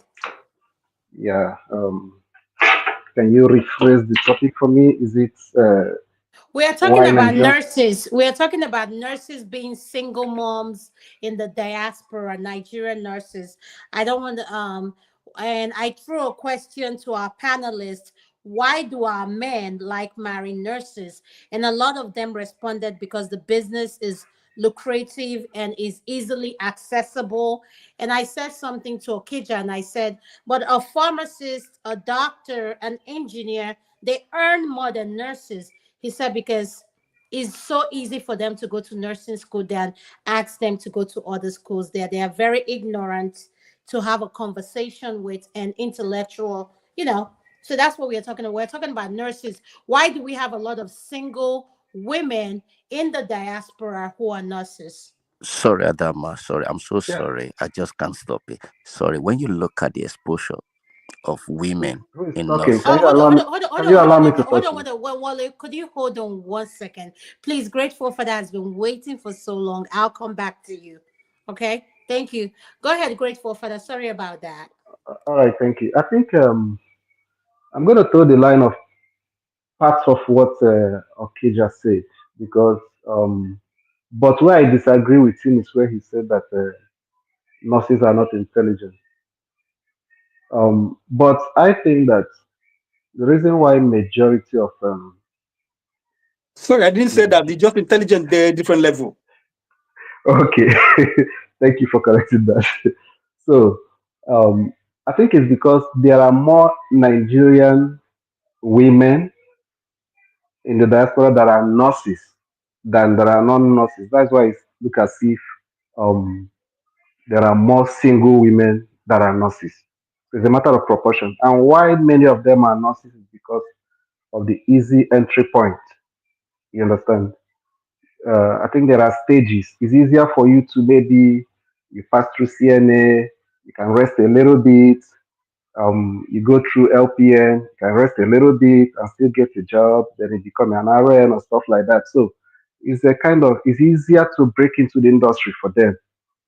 You understand? But the other fields, it takes a longer time to, for instance, like if you want to be an engineer, there's no like you do it, through some pathways before you become. You understand? Or you want to be a lawyer, you do it pathway before you become. I don't think it works like that for every of the industry. But the basic question of why are they mainly single mothers? If it is any other profession that have um, that there are many Nigerian women that are like lawyers, the way there are many Nigerian women that are nurses, you will still see if you will still see high rate of divorce. So I think it's more of one a cultural thing in the sense that um, Nigerian women, mainly African women, when they go to the diaspora, there is a certain level of freedom they don't have in Nigeria. There's a certain level of the way the culture expects them to behave. Just like a wild dog that was put in a cage. And when you now let the dog out, the dog is bound to misbehave. You understand? Or express freedom. Let me not say misbehave. You understand? And when the dog begin to display that freedom, you that are around may not be really very, very comfortable. You understand? Or you cannot predict the extent to which that dog will express that newly found freedom. So that's one, the cultural aspect. Then number two, which somehow relates to number one, is that I think our women has issue when it comes to financial freedom. Most of them cannot really manage it. And when they begin to see money enter into their hands, it's always easier for them to conclude that.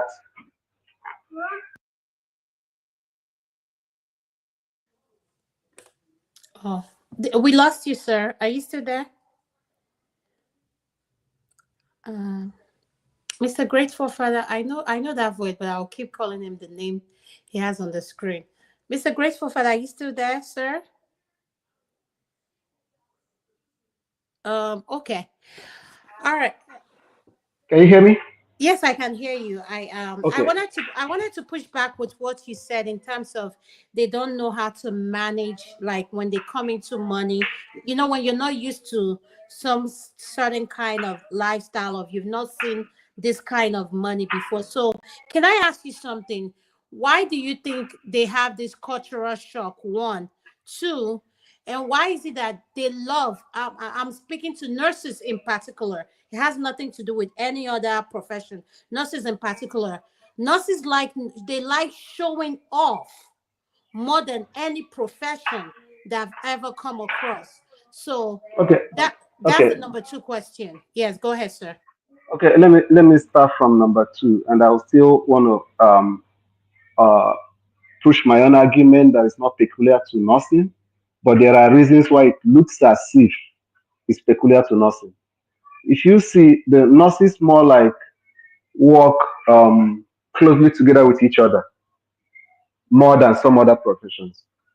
It's going to be, and because the number of Nigerians there are much, so you see them working together maybe in nursing homes or in hospitals and stuff like that. So that's where the issue of showing off comes into being, if that makes sense. So, um, on the issue of not managing, I still believe that most women, when they begin to do what a man can do for them, most of them are being tempted to believe that, wow, what do I still need a man for? You know, you understand? But it's not all of them. But I know that majority of them do. Okay? Majority of them do. And what was the first question again?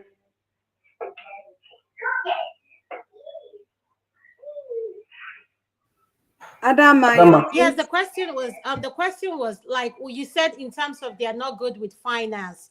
Why do you think they are not good with finance? Like when they come into money, they get overly excited and they just want to go into like they're like on top of the world. So why? Is it because we don't talk about money in our home, or we talk about money so much that we forget to prioritize, like set a standard and a boundary of what money, like I always say this to people that I come across, what does money mean to you? So why do you think nurses, when they come across this thing, an RN, she becomes an RN and she's able to make the certain amount, she wants to start living this lifestyle, she feels that her husband doesn't match whatever she wants to portray? So why will you say that, sir?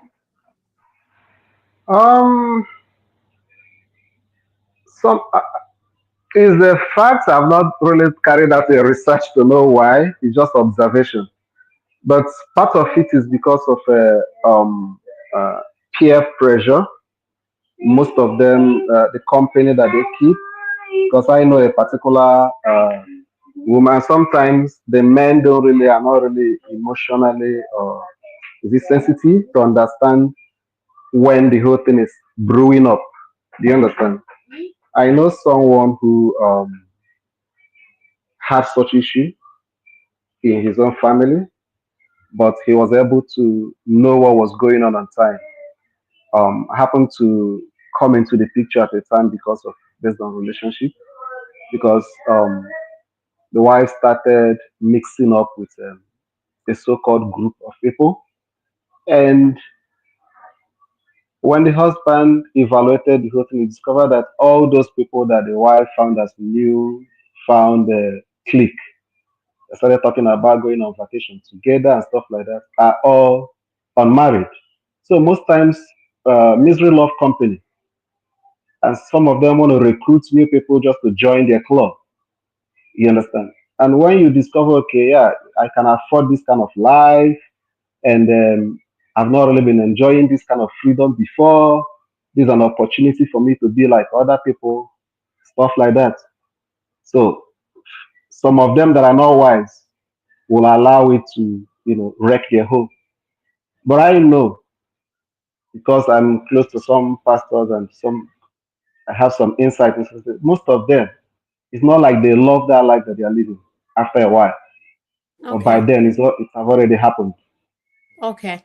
Thank you so much, sir. I really appreciate your contribution in this topic. So I'm going to take it to another dimension in regards to the nurses, but I want to come to Andrew. Then I'll go to talk by Andrew. What is your opinion on this topic, sir? Thank you. Yeah, thank you very much. I really don't have much to say for me personally. I think somebody a comment here I highlighted earlier because yeah, here it is because of demand, the nursing part has been made easier. That's an angle there. But however, if somebody bring a Nigerian woman uh, to the US for the sole purpose of making them work, make money through them.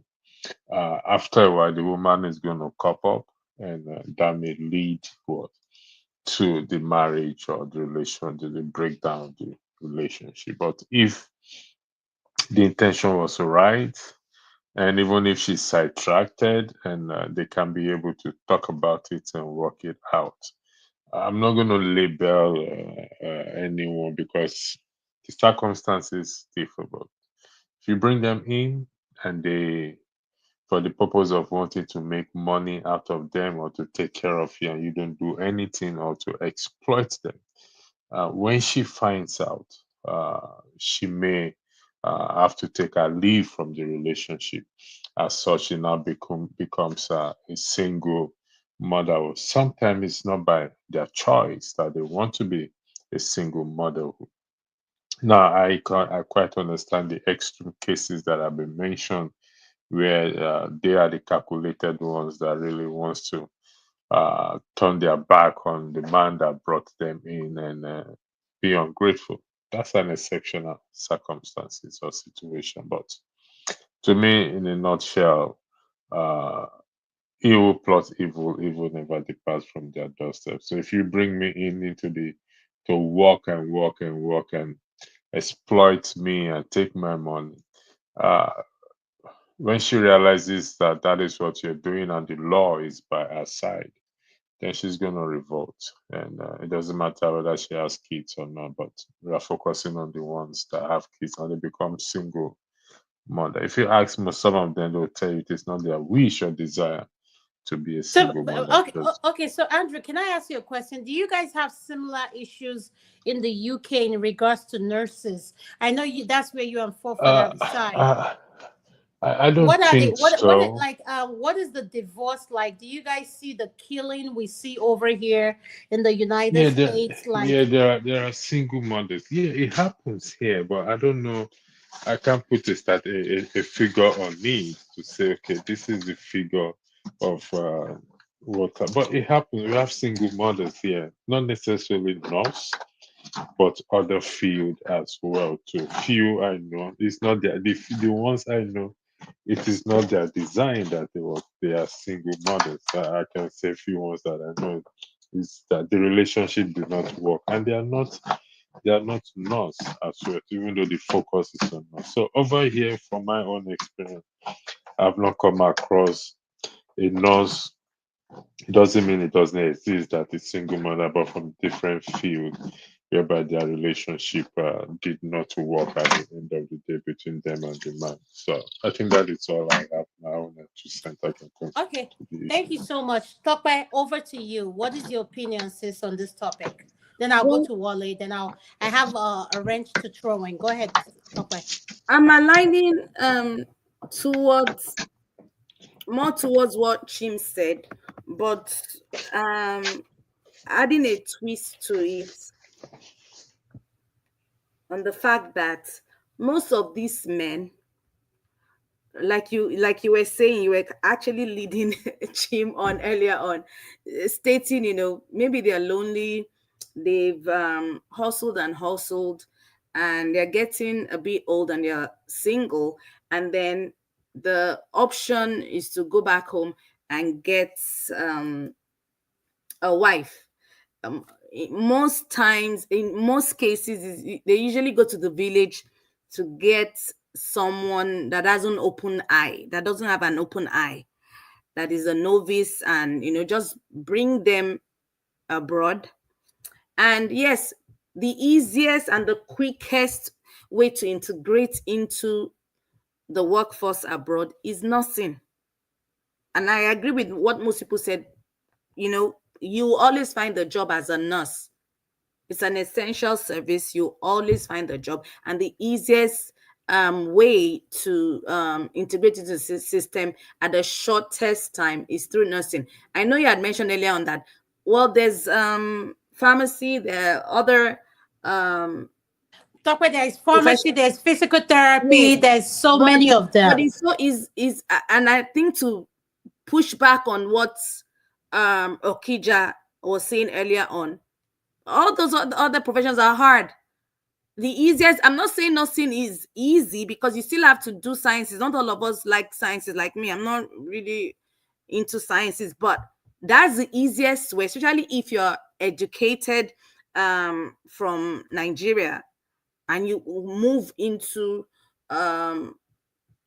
America or the United Kingdom. The easiest way to integrate and at the quickest possible time will be through nursing. Yes, you may have some prerequisites to make sure you complete first before actually going into school to do that. But you can't compare that to doing, medicine or trying to do pharmacy, and it is hard and it takes longer time. So they invest on these women that are novice, and on the woman's point of view, this is also a great opportunity for them to Japan relocate. It's a win-win. They're abroad now, so they're so happy. They're not paying for the school. The man is paying for the school. The man is also thinking at the back of his head. In most cases, it's not a lie. In most cases, the man is thinking, yes, it's time for me to retire. This young girl will be my cash cow. I will send her to school. She will read nursing. When she finishes, then I will retire, and then she'll continue paying the bills and, for the rest of our lives. But in most cases, the script doesn't play as the men plan. The women eyes open. They are liberated when they come abroad. They've all of a sudden realized that, hey, mama in the village that used to be very submissive to papa, it's not like that in the Western world. There's life for women, liberation and all that. Women have their voices in the Western world. And now they finish school, paid for by the man. They're now liberated. They now have a job. Their eyes have opened. It's total. It's time to leave the man. That's what happens in most cases. I have experience of people very close to me that was exactly how the script was played, even with children involved. Mr. Tony is just blessed that he's married to a nurse. Maturity also comes into place. Mr. Tony had said he's been married for 30 years to a nurse, but again, when did Mr. Tony move abroad? He was hustling with his wife as a nurse, probably in Nigeria. They moved in here when he was very matured. So that script won't apply to him. His own scenario is totally different from what we're looking at. So the women get liberated and then they just move on. They can see what the man wanted to turn them into as cash cows. So they just move on and say, hell, I can do bad by myself. Okay. Tokwe, my pushback to everything you said is this. Name 3 things you know as nurses who are in the diaspora, especially, I don't want to call the state, we all know the state, but one of the states I'm going to pick is Texas. Yes, I'm in Texas, and I'm going to go into I'm going to pick Texas, Baltimore, Maryland, and New York. 3 of the states I can't say anything about. I know them. I've worked in 3 of them. So what I want to say to you is, name 3 things nurses in the diaspora do that you will want them to do differently. Because at the end of the day, this is the conversation we're having. Nurses in the diaspora, their track record is not good. Let's say the way it is. It's not. It has nothing to do with men. It has something to do with your own personality as an individual. So now let's speak on the women. What are your advices to nurses in the diaspora? What can they do differently? What do you mean, what can they do differently? If somebody is trying to use me for transaction, I'll also play the game too and use you for transaction. And when I get what I can get from you, once I'm done with it, I'll leave. So there's no victim in this situation. The man, in most cases, 90% of the time, had ulterior motive of using the woman. But Tokwe, you're not listening to my question. You cannot put all the blames on the man. But you're putting it on the women right now. Yes, I'm asking you, the women. Listen to my question. I said, what is the thing? What advice do you have for nurses? Listen to my question. Nurses, the people we're talking about. When I say nurses, I'm including, we have male nurses. Let me remind our panelists. Nurses does not include just female. Okay. It includes both sets. So I'm talking about, what advice do you have for the nurses? I'm talking about Nigerian nurses, to be precise. Listen to the question. Precise. What do they need to do differently? And what will you say they need to change? Because if we want to have an honest conversation, something is just not right. That's what I'm asking. You've first and foremost, your question isn't clear. What are you asking in regards to what do I want them to do? As in, when I say what do I want them to do, this is what. Let me be specific. Let me be specific. When they start earning more than their spouses, they feel that they are untouchable. One, that's the aspect I want you to touch on. Two, keeping up with who is not keeping up with them. 3, how can you maintain, how do they learn to maintain a home and have a career at the same time? Those 3 aspects. Because you know what I said when we started this conversation, we have doctors, we have surgeons, we have pharmacists, we have physical therapists, we have engineers. There's so many aspects in the healthcare that I can name to you. I'm an anesthesiologist. The point I'm trying to make is what I earn. Nurses don't earn, they're not close to it. What I'm trying to say is, why is it that nurses are not humbled, but they do the most, they make the most noise out of the most health in the healthcare profession? Nurses make the most noise. So what is your advice to them? And again, Adama, it feels and it sounds as though your question again is centered on nurses that are women. From that's how I'm interpreting it. But yes, we're talking about women because the no, women but you that remember you had because said the topic gender. Papa, listen, the topic is about what met or this thing. Single women has nothing to do with men. Women care for their children, not the men. We're talking about, if you want to go for percentage, if we look at the sex, male and female. So that's what we're talking about. So that's why I'm leaning most towards the female. It has nothing to do with the male. You've spoken about the male, about bringing them here. You give them paper. You've been speaking more. All you said is they bring them here. They want to give them paper. They want to cash out of this women. And I said, I agree with you. Now speak on what we are talking about, and which has to do with the female.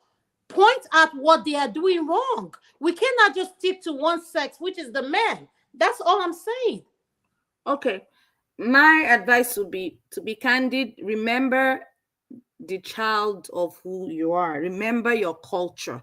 And I think that people, to be candid, we get carried away when we leave Nigeria and we move to the diaspora. We kind of, feel because of what, if we have to remember what we grew up with, we're going to go back to the submission. You watch your parents, you watch your mothers being submissive to the fathers.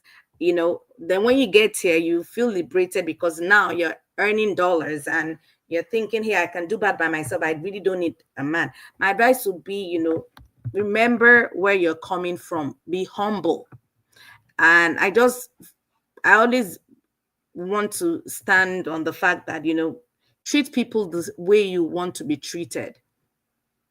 If a man sacrificed, and my submission earlier on was focused more on the fact that, yes, majority of men had ulterior motives of trying to, use their wives from the village. They brought from the village as a cash cow. But again, I'll look at it from the other side. If someone sacrificed to bring you abroad, yes, you're actually gaining because you've jackpot, and the person also sacrificed to probably do all jobs just to ensure you're able to, go to school and get that nursing degree. The best you can do is to remain humble and be grateful for life. But I won't want a situation where the men take that for granted, and like I said, use women as a cash cow. But be submissive, be humble, be grateful, but don't allow whoever brought you to take advantage of you and use that as an opportunity to put you into slavery because they brought you here. That's how I see it. Thank you so much, Topper. Well said. And I want to say something before we end this segment. And I want to this is my advice. At the end of the day, no matter how much you earn, please, none of us are going to be buried with how much we earn or our position. Naked you come, naked you go. So let's learn to humble ourselves. If you know you're not someone that can be married to someone, you're not a relationship type person, please don't get involved. At the end of the day, I am sick and tired of our nurses. Every time you turn on the TV, nurses being killed, Nigerian nurses being, it's sad. It breaks my heart because Nigerians are one of the top doctors in the diaspora. We shine everywhere, but in engineer, technology, name it, we're there. But why is it that the nursing field, we've abused it to a point that we are losing our mind? So that is why we're having this conversation. Let's be realistic. A nurse in Georgia earns from $35 upwards. I'm just giving you this thing. Can I say something? Traveling nurses earn more. Go ahead, Chim. What were you asking me? Oh, when you're done, when you're done, I just wanted to so that. Okay, no problem. Traveling nurses earn the most because they travel and they are the worst to encounter. I'm telling you, they are the worst. But agency use them because it helps their healthcare business go and everything. And at the same time, nurses are one of the most, when it comes to their health, they don't make it a priority. The worst patients you can have are nurses and doctors. As much as they care for people and they should know about health, they are not there. I am telling you, if I tell you the cases I've seen with nurses, stage 4 cancer, different things. And these are nurses, not just nurses, MP, nurse practitioners. So you start to ask yourself, what is the problem? We prioritize money over our well-being. Okija said something and it just blew me away. I said $50. Wow. People could make $50 a priority over their peace of mind. Let me tell you, I would choose peace over money any day. Maybe it's my upbringing because I've come to learn that peace brings so many things into your life. But we need to prioritize ourselves first. And the next question I want to ask to close this segment in the nursing is, why are our men not going to nursing school? If they love these women so much and they believe in the nursing career, Chima, I'll start with you. Why are the men not going to nursing school? All right. First of all, let me express what I wanted to say, then I'll answer your question. So let's not forget the video we watched. I want to contextualize it within the frame of what our lovely sister who made that video and shared with us all. This is not to castigate anyone. Nurses are wonderful people. A lot of them sacrifice, like you just rightly alluded to. There are lots of nurses who are dedicated to the job they do, whether they got into it intentionally or they got into it by chance, but they got into it and realized that there are people who it's just in their nature that whatever they want, they're doing, they live by that axiom: whatsoever you do, your hand findeth to do it as unto the Lord. There are lots of ladies who have done that, and they might have been unfortunate when it comes to relationship, whether it is their fault or the fault of the man, whichever one it is. It doesn't take away. Two things can be true. I always say there are people who are very amazing on their job, but they may have very poor relationship skills, so their relationships don't work out. But that being said, let's also reflect on the fact that in that video, assuming what that lady was putting out in that video was correct, that this man went home, brought a spouse, came over, paid their fees to go to nursing school. The lady was not entitled to some benefits. The man decided, okay, we will take what government gives us, whatever is the other portion left. I will take an extra job.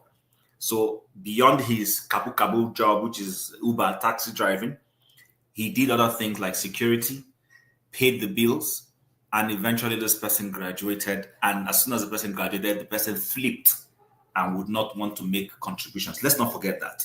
So why I'm bringing that up is that in this case, you cannot say that person, the man, did not have a good intention. He had a good intention. You can't want to use someone and go that level to make them comfortable. You brought them, paid their flight ticket. got their visa fees, settled them in a home, paid their fees. Even when it was not easy for you to pay the fees, you try and register them to get government benefits to assist. They were not entitled to get everything. What was left over, you now took an extra job to be able to, bridge that gap. And then this person leaves. My parting statement on that is that people make sacrifices every day. My parents made a lot of sacrifices for me. Maybe sold their trousers, maybe sold their shirts, maybe wore poor clothing. Because sometimes we don't think about this. Sometimes in your bid to help your family member, your father, your mother, your children accomplish their goals, the tendency is to neglect yourself. That is that portion where you said neglect ourselves. It's called sacrifice. Somebody will say, oh, my friends want to go on a cruise, and you remember your daughter's school fees, and you say, you know what, this cruise can wait. It's not a bad thing. It's good. You're being honest with yourself. What we expect is that when somebody you do those sacrifices for, the person should be able to have a cool head to reflect and say, you know what, this person made sacrifices for me. It doesn't matter if, okay, maybe I suspect the intention was not right, but that's okay. But this person just made a sacrifice. I think I owe them some measure of, payback or thank you. And when it is a spousal issue, the biggest thank you is to say, let me take some burden away from you. You've been trying, you've been bearing it, but now that I am able to contribute, you know what? I want yourself to have a, brief. If the person has not, has not enhanced themselves, encourage them. Say, you know what? I want you to go back to school yourself. Go and get another degree to help while I carry the burden until you come back. Sometimes that's what love does. And the person will like, wow. You understand? So I wanted to put that out. And then to the question about, please help me. What was the question again, please? The question is, why do men not go to nursing school? Why is it that if they know that nursing, like I'm going from what Okita I get it. I get it. Go ahead.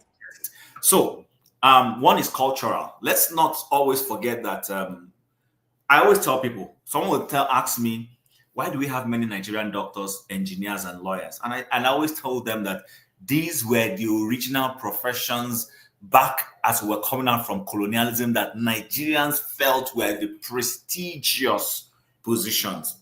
Go and check it. Every person wanted their son to be a lawyer, a doctor, an engineer. It was the norm. It was the norm. Even your father that was not, he was envying somebody that was a doctor, a lawyer, engineer. So they pushed their children to do that. Similarly, when it comes to this nursing thing, our culture tells us, however erroneous, that nursing is a female thing. Back in the days, now there are male nurses, but back in the days, go to any hospital in the 70s and 80s when I grew up, all the nurses you saw in the hospital were women. There was no men. The men in that hospital would be doctors, but all the nurses, the midwives, were all women. We've carried over that mindset. And not because men don't want to, but you see, there's this thing about mindset that we are unconscious. Sometimes we're doing things without consciously realizing that we're feeding that perception.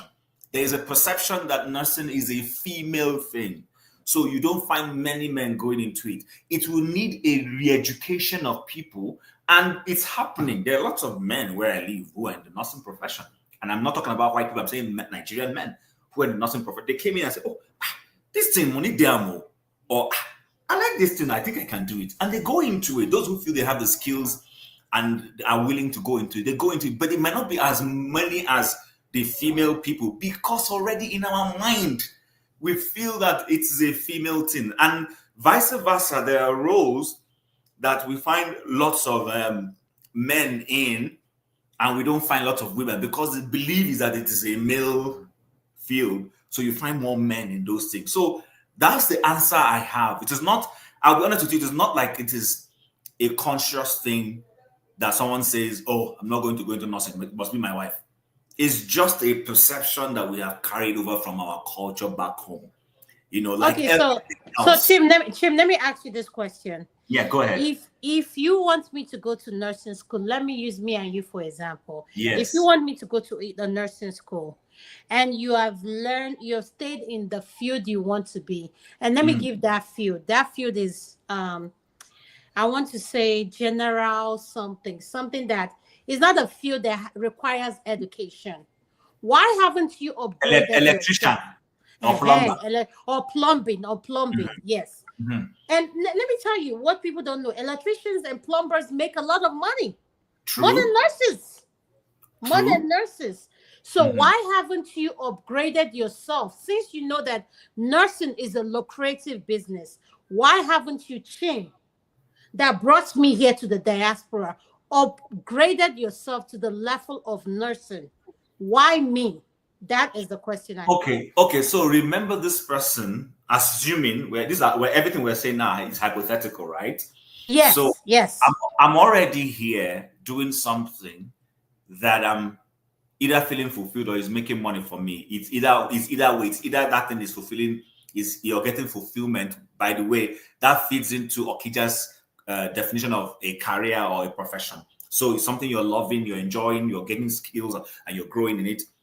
Or it is that you went into it, there is money. So the man is in something else. He's happy in doing it.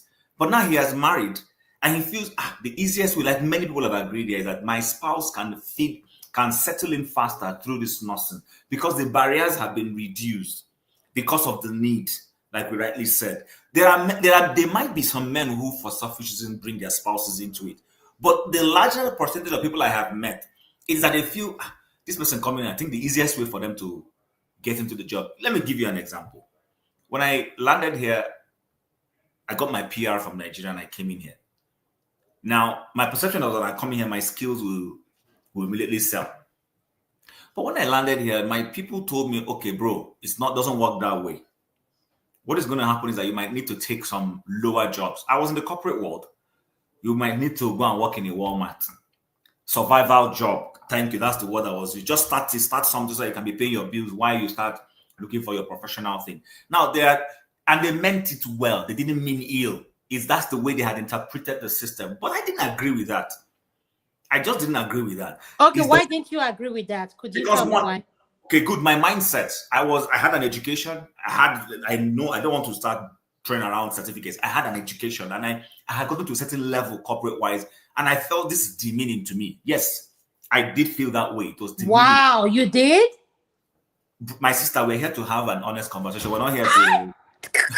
So I felt it was demeaning to me. Why would I go and be working in Walmart? That was my initial. Why would I go and do that? And I resisted it. It worked out for me. But I can be honest with you now that I have changed that mindset. Why? Because eventually I went back to school, though I had gotten into the kind of job I wanted to do. I went back to school. I just thought, you know what? I'm the kind that likes to always take courses. Even right now, as I'm talking to you, I take very optional courses once in a while just to keep abreast with the changing nature of our world. I don't like staying static. So I went back to school. And in going back to school, I couldn't do that my job full time. They didn't allow me. So I needed to do something to augment my income, which I was going to lose by not doing that job anymore. And I did things that are as close as that Walmart job. But that was when I began to realize that there is dignity in labor. My God. Oh, you just used the word. Applause. Dignity in what? Say it again. Labor. But that dignity in labor, we don't have it back home. See, sometimes Nigerians, let's be honest with ourselves. If you're not a doctor, listen, I've had a family member when I was a freshman in the university back home who asked me, in Agogen in a university, what are you studying in the university? And I mentioned my course. He says, it's Baniye Megini. What are we going to do with that? Now, this person is a good man, it's not a bad man, but you see, they are coming from a generation, like I explained to you. Remember when we left colonialism, the people that were the Awolowos, Azikiwes, and co. Go and check our vice premier in the East, medical doctor, lawyer. That was what all of them were. So if you did not feed them, the Ojukus of this world and fellas of this world that fell out with their parents, it's because their parents sent them to go and study law and medicine, and they chose something else. Fela was supposed to go and become a lawyer. He changed and went into music. And Mr. Yes, speak on that. Yes. Ojukwu was sent to go and study similar high. In fact, I sent him to Oxford, or was it Cambridge, one of those schools. The man opted to go do something else, and that's how they fell out with their parents. And we have what is stop following me, stop following me. There's one doctor. It's my life, my life. Doctor something. What I forgot his name. Dr. Alban. He did it to please his father. He didn't want to study medicine. Yes, but after that, that's why he sang that song. It's my life, my life. Or is it our area father? His father sent him to go and study law, and he decided to go do something because his father was a justice. So these things is a feed-off from our colonial days. We had defined what I call 3 categories of good jobs. If you're not a doctor, you're not a lawyer, you have to be an engineer. Then later on, accounting and banking became the thing. Everybody, and you see, Nigerians were into a bandwagon lifestyle. Somebody does pure water, everybody goes into pure water. When I landed in Canada, what Nigerians were doing was business analysis. Everybody was going to go and do a certification in business. And I said, why is it that we always have this bandwagon mindset? Everybody I know in my circle, I'm the only person. Everybody did business analysis, whether they are using it today or not. Because they thought, you can work from home with this, you can do this. So it's always a feed-off from our held values back home. We carry those things over to the diaspora, and sometimes it doesn't work. So I will end by saying, a lot of those men may not have ill intentions. They might still be wrong, but it's coming from a good place, but it's just that they are wrong. And unfortunately, they don't meet a spouse that is able to sit down with them and say, have that conversation. Beautiful. That's where the problem is, to say, okay, I can see where you're going, but you see, this thing will not be good for me. And then they can have it. So when those things don't happen, then the family breaks up, and then it becomes a problem. Thank you so much, Chim. I really appreciate what you said, and I love when men like you say it, who have the educational background, who have been in the corporate world, both sides, and know what it feels, and they say there is dignity in labor. At the end of the day, please, the word is humble yourself. Regardless of where you're coming from in Nigeria, you can be whatever. I've had people under me, they say I'm a surgeon. Then I say, you're a surgeon. Who did you surgeon? I said, you've killed the whole people in the hospital. That's just me, because the quality they have in their clinicals did not qualify. That's just me saying. But I understand where they are coming from. But I have to shadow them, and they have to shadow under me, and I understand. So, Chim, thank you for your testimony. There is dignity in labor. Forefather, I'm going to come to you. Why do men not go to nursing school? What is your advice? And to round up this topic, what is your advice on that, sir? Advice is very clear. It's a woman's job. Whatever you want to say in regards to the nursing. Yes, go ahead. Yeah, it's a women's job now. There's in areas women. Forefather, don't start. What do you mean it's a women's what job? do you mean? All the nurses in UK, are they male? Are they female? It doesn't have to be. There's always that metrosexual guy that wants to do it, and some gay guys do like it too. See, I'm just joking. See, I think the reason why guys don't do nursing is because either they want to do medicine, that's be a doctor, surgeons, and or go and do other things like engineering. Why go and do nursing? It's a bit when women dominate a field, it's often tricky for a men to go in there and start doing ruffle. Imagine men teaching in secondary school, primary schools, and nurseries.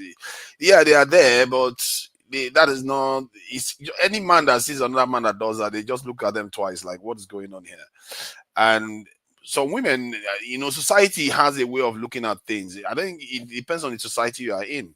Sometimes they will not tell you explicitly that, oh, no, the teaching is only for everybody or only for women. But in reality, you look at the teaching profession, it's mostly women, especially in the primary nursery. Okay, so Father, let me stay on the narrative you are. Please stay right there. Why are men becoming chef?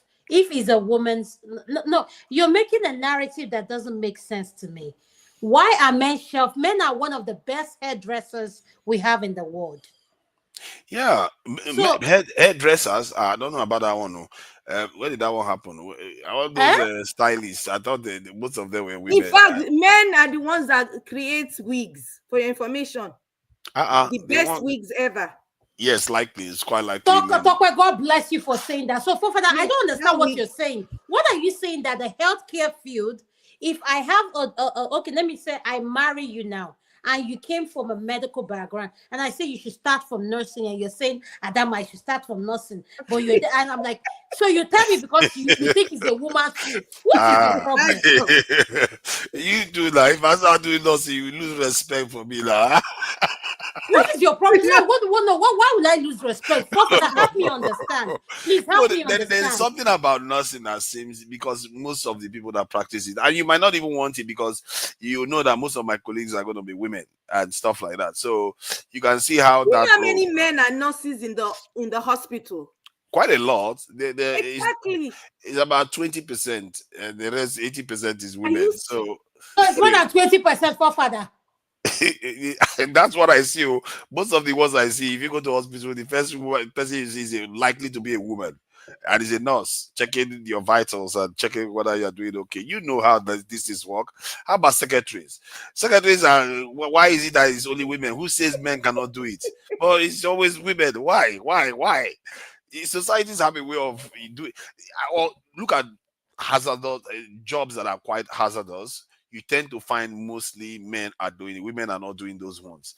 So society has a way. People, I think somebody used the term bandwagon thing. Sometimes there's this bandwagon stuff that goes on where you have people move to certain professions while the other gender moves to the other profession. I think that's what is going on, and because they are better suited to it. Women generally, naturally, are caregivers. Because of that, the profession they just seem to have an innate advantage in nursing. You see what I mean? But if you go to oil rigs and areas where you like construction, those areas, men are risk takers, so they don't mind taking those risks, and it does make sense. To be fair, the behavior, even when it's amongst men, there are different types of men that do certain type of profession, while the other type of men do something like some men that are physically gifted. They are very, very strong. Some of them they call them meatheads and stuff like that. They go into boxing, they go into wrestling, they are very, very like going to military. Of Stuff course, like you that. know what they are called. Is it not you? But it is what it is now. So while others they call them eggheads, those ones are the intellectuals. They want to go and study theoretical physics, astronomy, and all kinds of stuff. They are they are the engineers and all that stuff. Then Before that, you're missing the question. What is wrong with our men practicing in the field? Chim just said, you heard what Chim said. Go with what Chim said. He said there is dignity in labor. And you have men. No, does it make Chim less of a man that has male nurses as a friend? No. Adama, can I say something? There's always dignity in labor now. All of them are labor. So all these ones I just described is Oh, pure labor. Christ You know how Jesus. Chim talks now. He's a diplomat. He wants to please. No, point Chim is not a diplomat. Chim is a hard. Adama, can I come in? Oh, please. Oh, yes, I'm going to go to you. Fofana, have you finished? Let me go to Wale. He has been Yeah, asking I'm me done. Thank you. Wale, I'll go to you. Go ahead, sir. Okay, I think okay, you just asked why men don't go into nursing. Is that the Yes, sir. Yes, sir. question? Yes, sir. Right. Where can I come in?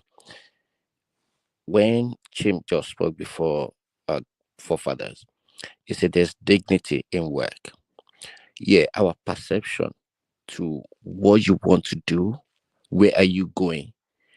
They used to say this thing that when something you are eating is not available again, you eat what? How did they normally say it? Sorry, I'm trying to translate it again. Like what you want is not available.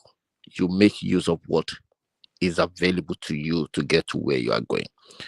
Let me take for example, if someone just come from Nigeria, get into say Canada, US, or somewhere, and the system is a shock. Number one, you are a director, and here you've got bills to pay.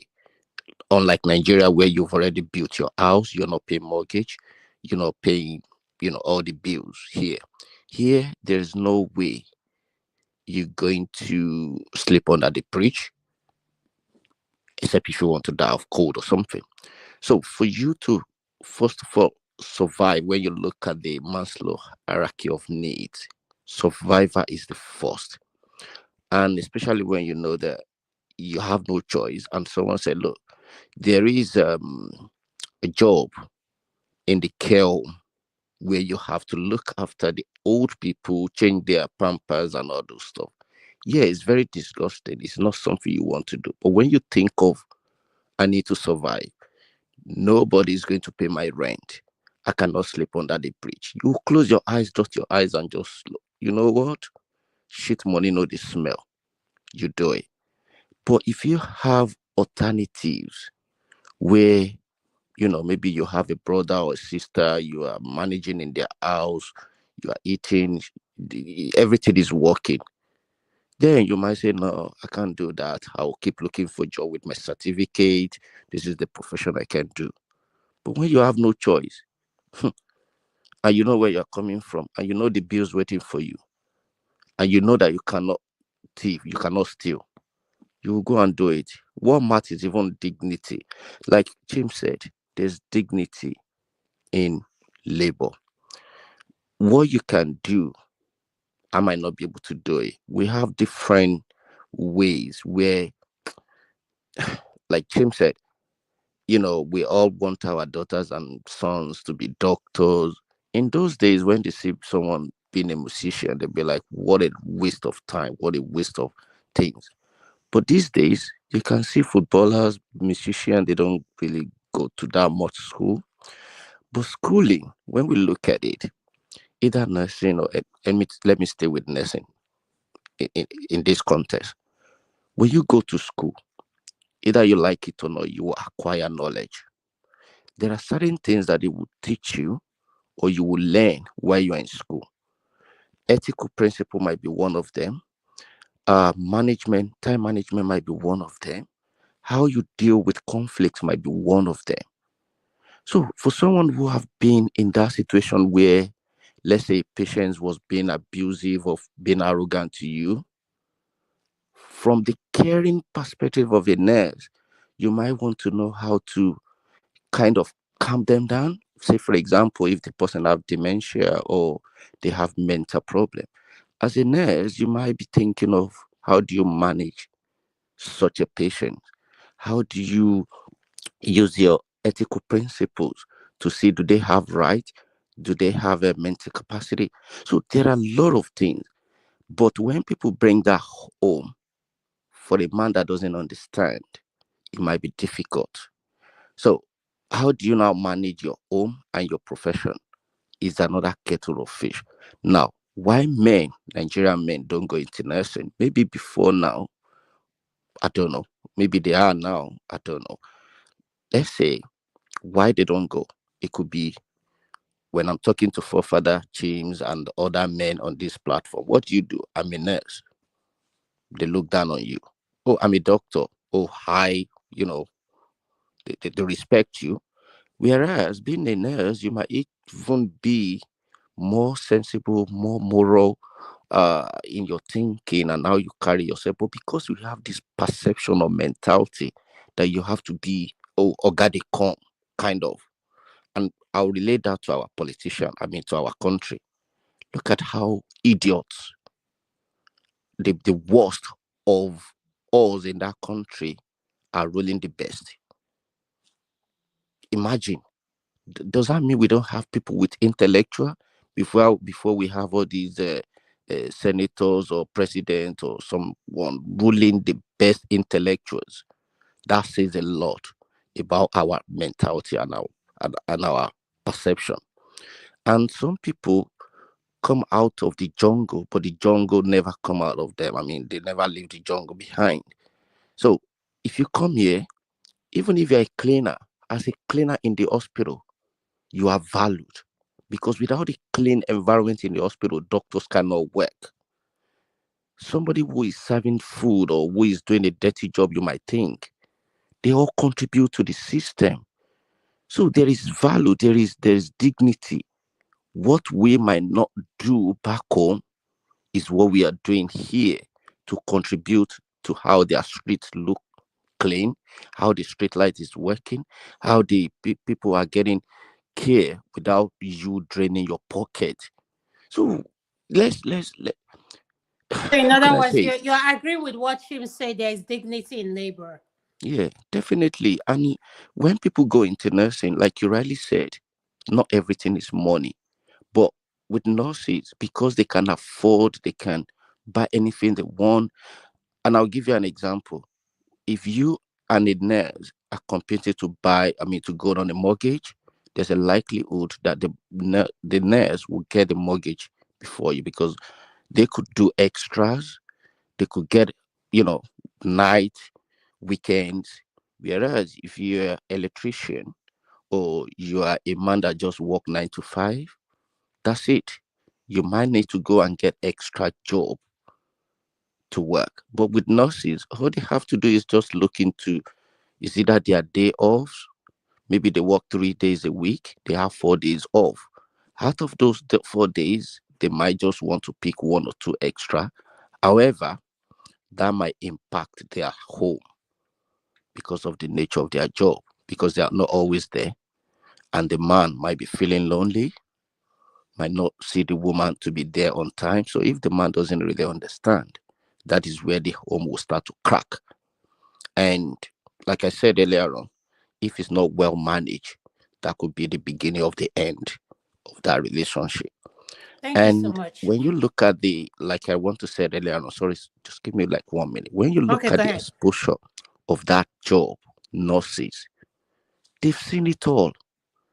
If I'm a man and I go to the hospital and the nurses want to do my ECG or check my spine or check my groin or anything, I will not going to say, oh, sorry, don't strip me off. They will see how your thing, how long or short is it. So, they want to catheterize you, they want to do a lot of I things, thought Wale, but stop. it is the reality. It is the reality. So, there are so many things that nurses have seen it all. So, let me stop there before I call up the ears. Thank you. Thank you for stopping. I want to go to you, Andrew. Andrew, what is your final submission in this nursing But I didn't topic? hear that last nothing that made you say you should stop. What did he say? Will you rest? Now I am missing it. I want to know. Okay, when we come to Wellington, I have him explain. Andrew, please, what is your final submission on why do men I not go don't. to nursing school? Well, I don't know why they don't. To be honest, it's though back at home you don't see men doing nothing. It's women. And in Europe, men are nurses, but they're more. I think it's just a perception. That is for women and not for men. So I don't know. To be honest, I don't know. I don't know. Thank Thank you. you so much, Andrew, for answering the question. Talk about why do our men not go to nursing school, but they will go marry a woman back home to go to nursing school. Talk about over to you. Thank you. Tunaija answer that question now because the But it's to background you. So answer the it. What do you? background is the Mhm. background where we come from in Africa. You associate a certain occupation to women, when it comes to cooking, you associate it to being a woman's job, to be a caterer, a chef, a nurse, a maid. Okay, so Tokwa, we just said something. One of the best wigs that are made in the world today are made by men. Let's Exactly. go in that trajectory. Go from that scope.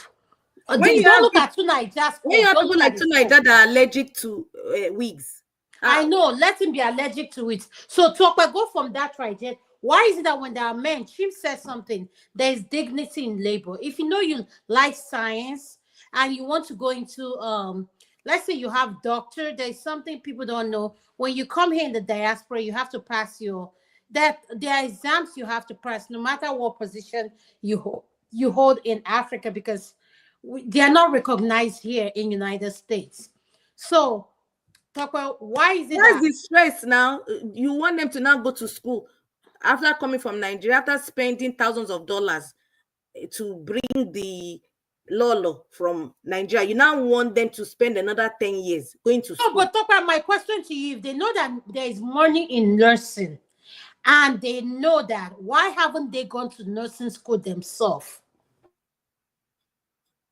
Is why would the man go to nursing school when all he sees in Nigeria that is coming from is that a woman is the nurse? How many men do you actually see in Nigerian hospitals that are nurses? Talk about, I see so many.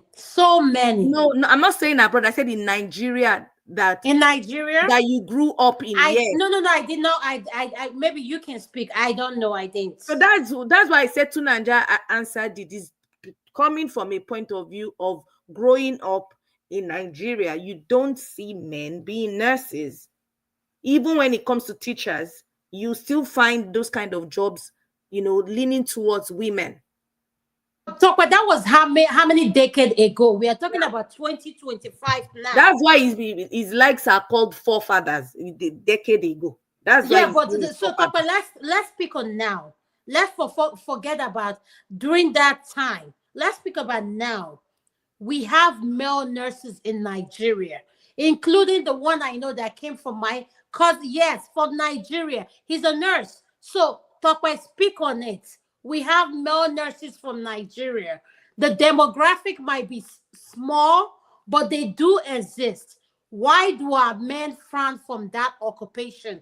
That's all I'm asking. And when they go marry women and bring them here in the diaspora, they are still where they are. They have not improved themselves, but they want the woman to be in a particular position of nursing because they know the woman will earn more. So that's where I want you to speak from. Adama, sorry, Adama. I don't think it's right that the men are not. There's a different question between why the men not go there. But to say that the men are not enhancing themselves is not true. He might be enhancing himself in another field of interest. He's just not interested. Have I waked him up now? You see what you did now? I've woken him up. Now you happy? No, I hand over to Chim. Chim, please take that. No, I talk about you will still answer. My views might not necessarily be yours. What I'm trying to say, she says, why is it that men don't go into the nursing? And then she now said they don't enhance themselves or upgrade themselves, which means they're not. So enhancing doesn't necessarily have to do with going to nursing. I might go and take an IT course. I might go and take a course in marketing. I might go and take a course in something else. I have a friend who was in banking, was working for IRA, the equivalent of IRA in the US here, and then 2-3 children. And then I think in 2020, he decided to go to medical school. I'm not kidding you. Didn't go to medical school in Nigeria. And I'm like, I was like, are you crazy at age 40 something going to 50? He's about done with the medical thing now. Do you understand? So it's of interest. I hear you. I agree with you. And let's not overflog the matter. I think everybody agrees. Our cultural nuances and values from back home make us. Thank you. That's what I want you guys to agree. And talk, we can't see it. Chimmy, just answer my question. Our culture needs to stop this stereotype about jobs. And you just answer the question. We have Chim. Tokwe just said something to Forfeit that I want you to listen to. I am not saying what you're saying is wrong. Nigerian men are one of the best that make the best makeup. Our viewers are listening. Makeup, food, and hairdresser. Nigerian men. Yes, Adama, true. However, if you look at the percentage of men, it is still, those fields are still dominated by women. Yes, no, Chim, I'm not arguing that. I'm not saying that they are not dominated by women.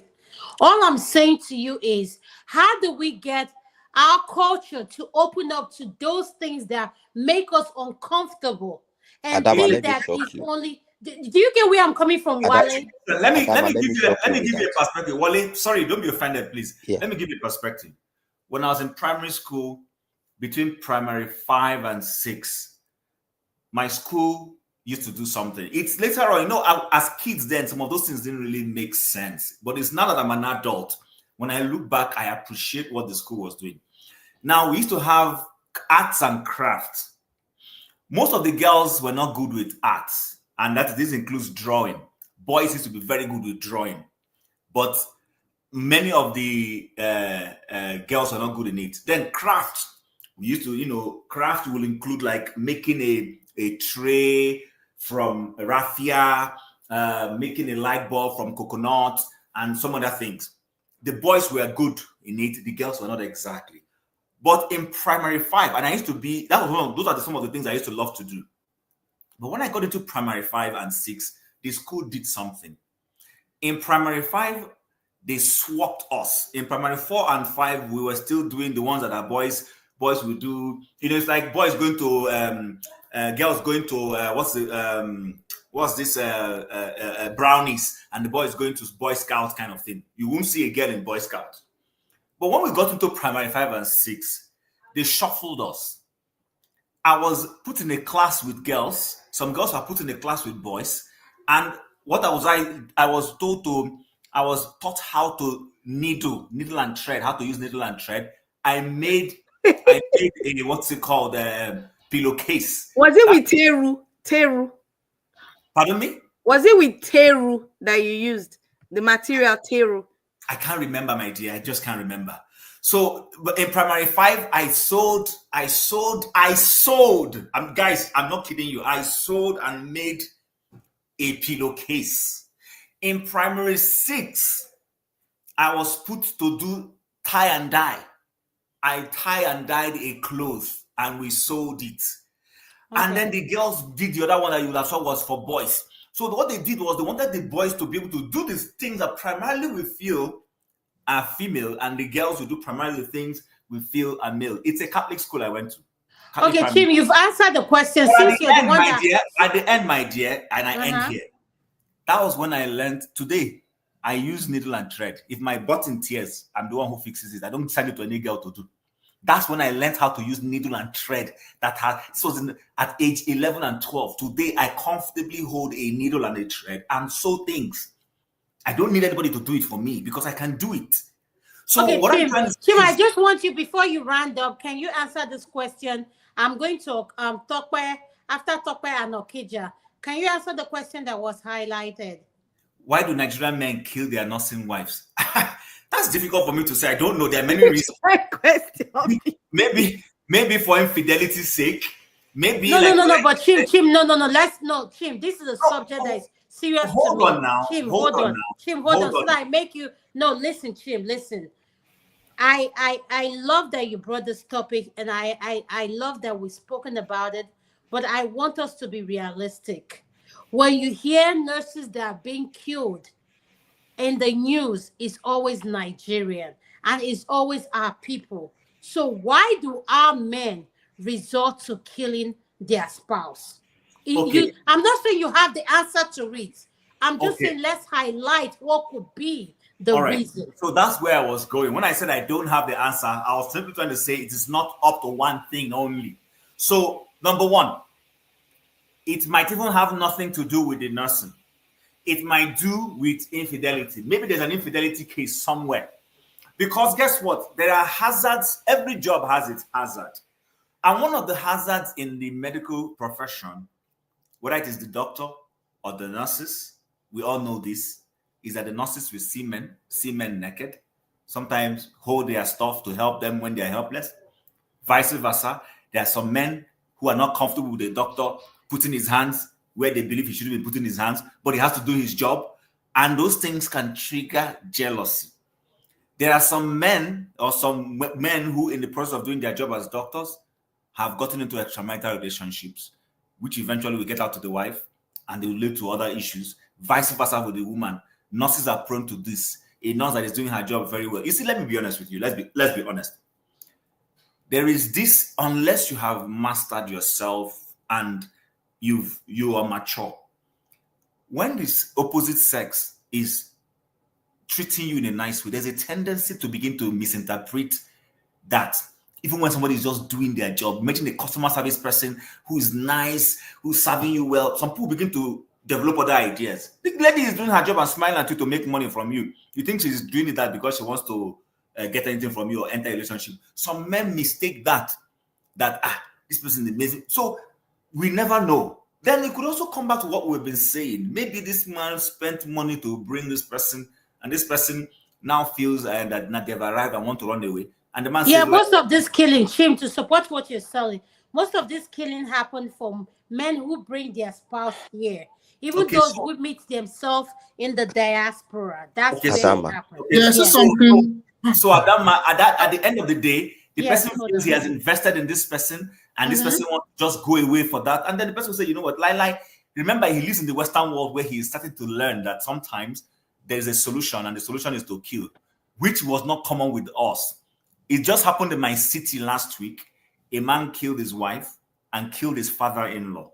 I just learned that the woman had served him with a divorce paper. He tried to see how they would not divorce. When he realized the woman was not willing, what did he do?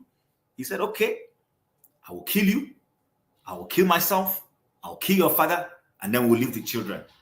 You and I are, maybe I'm assuming that you and I are cool-headed enough to realize that, listen, why is it like Yoruba would say, show Tim, I would say peace out, take everything. I don't care. Even take the Adama. whole this thing. That's fine. you. That's you. Some people don't see life that way. Adama, can I say something? Hello, can I Yes, say you're gonna. something? Can I say Okay, something? hold on, Tim. Hold on, everyone. Now, wow, you know, people just the talk. I mean, Baba talk. Jide, go ahead. Jide, go ahead.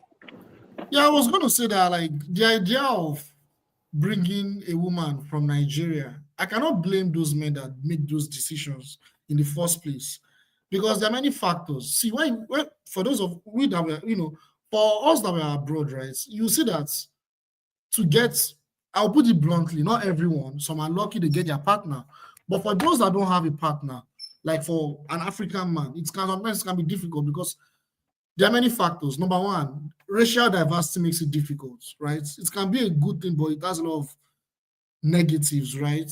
Number two, you will probably also want to date someone that would mirror your culture, and you feel like, okay, if you bring someone from Nigeria, that would actually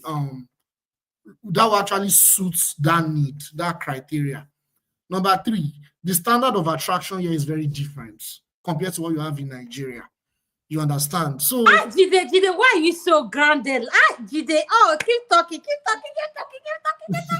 Thank you. Yeah, so like the standard of beauty is very different. I won't say high or low. I would just say it's different. Also, like you also have a situation where the system, this may sound controversial, but the system, in a way, it favors women in terms of career progression than men, especially black people. If you look at the statistics, black women earn higher than black men. That's a fact. Like African American, like I'm in the US, I don't know about the UK, but in the US, I can say that for a fact. Yes, you're so right. I can validate that. Yes, you're right. Despite that, yeah, you're right. Despite that, a lot of our women still do not lower their standard. They still have that. I don't know if I'll use the word quote unquote illusion.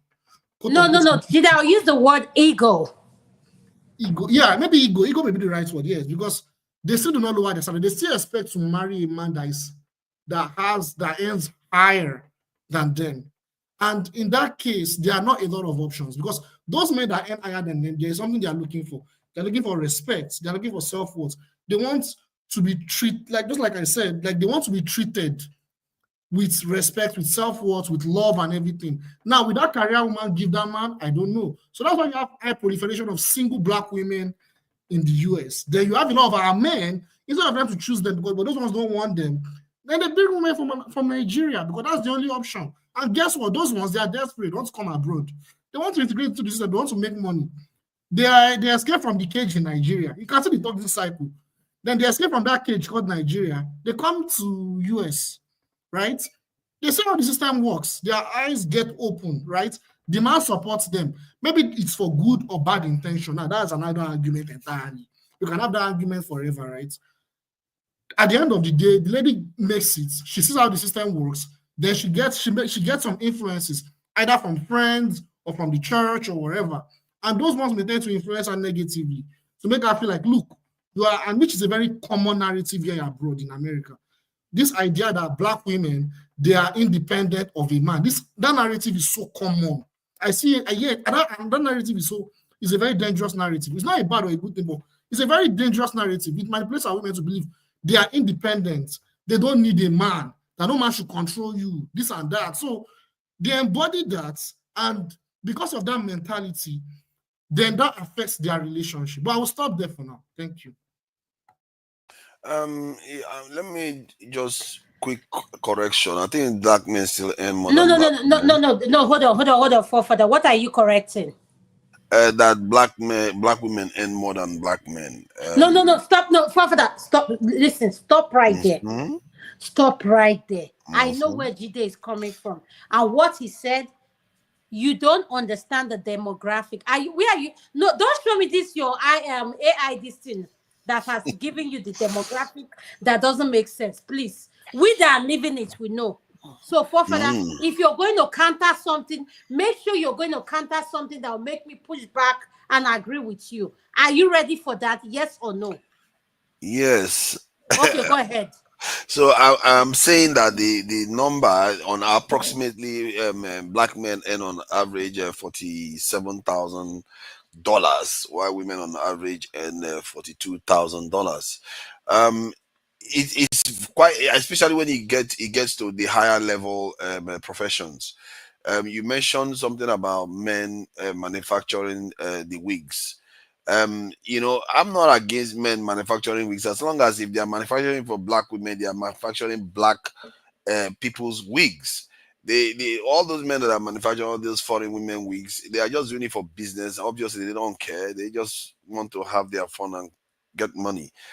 So, and men, because men generally tend to do these high level businesses too.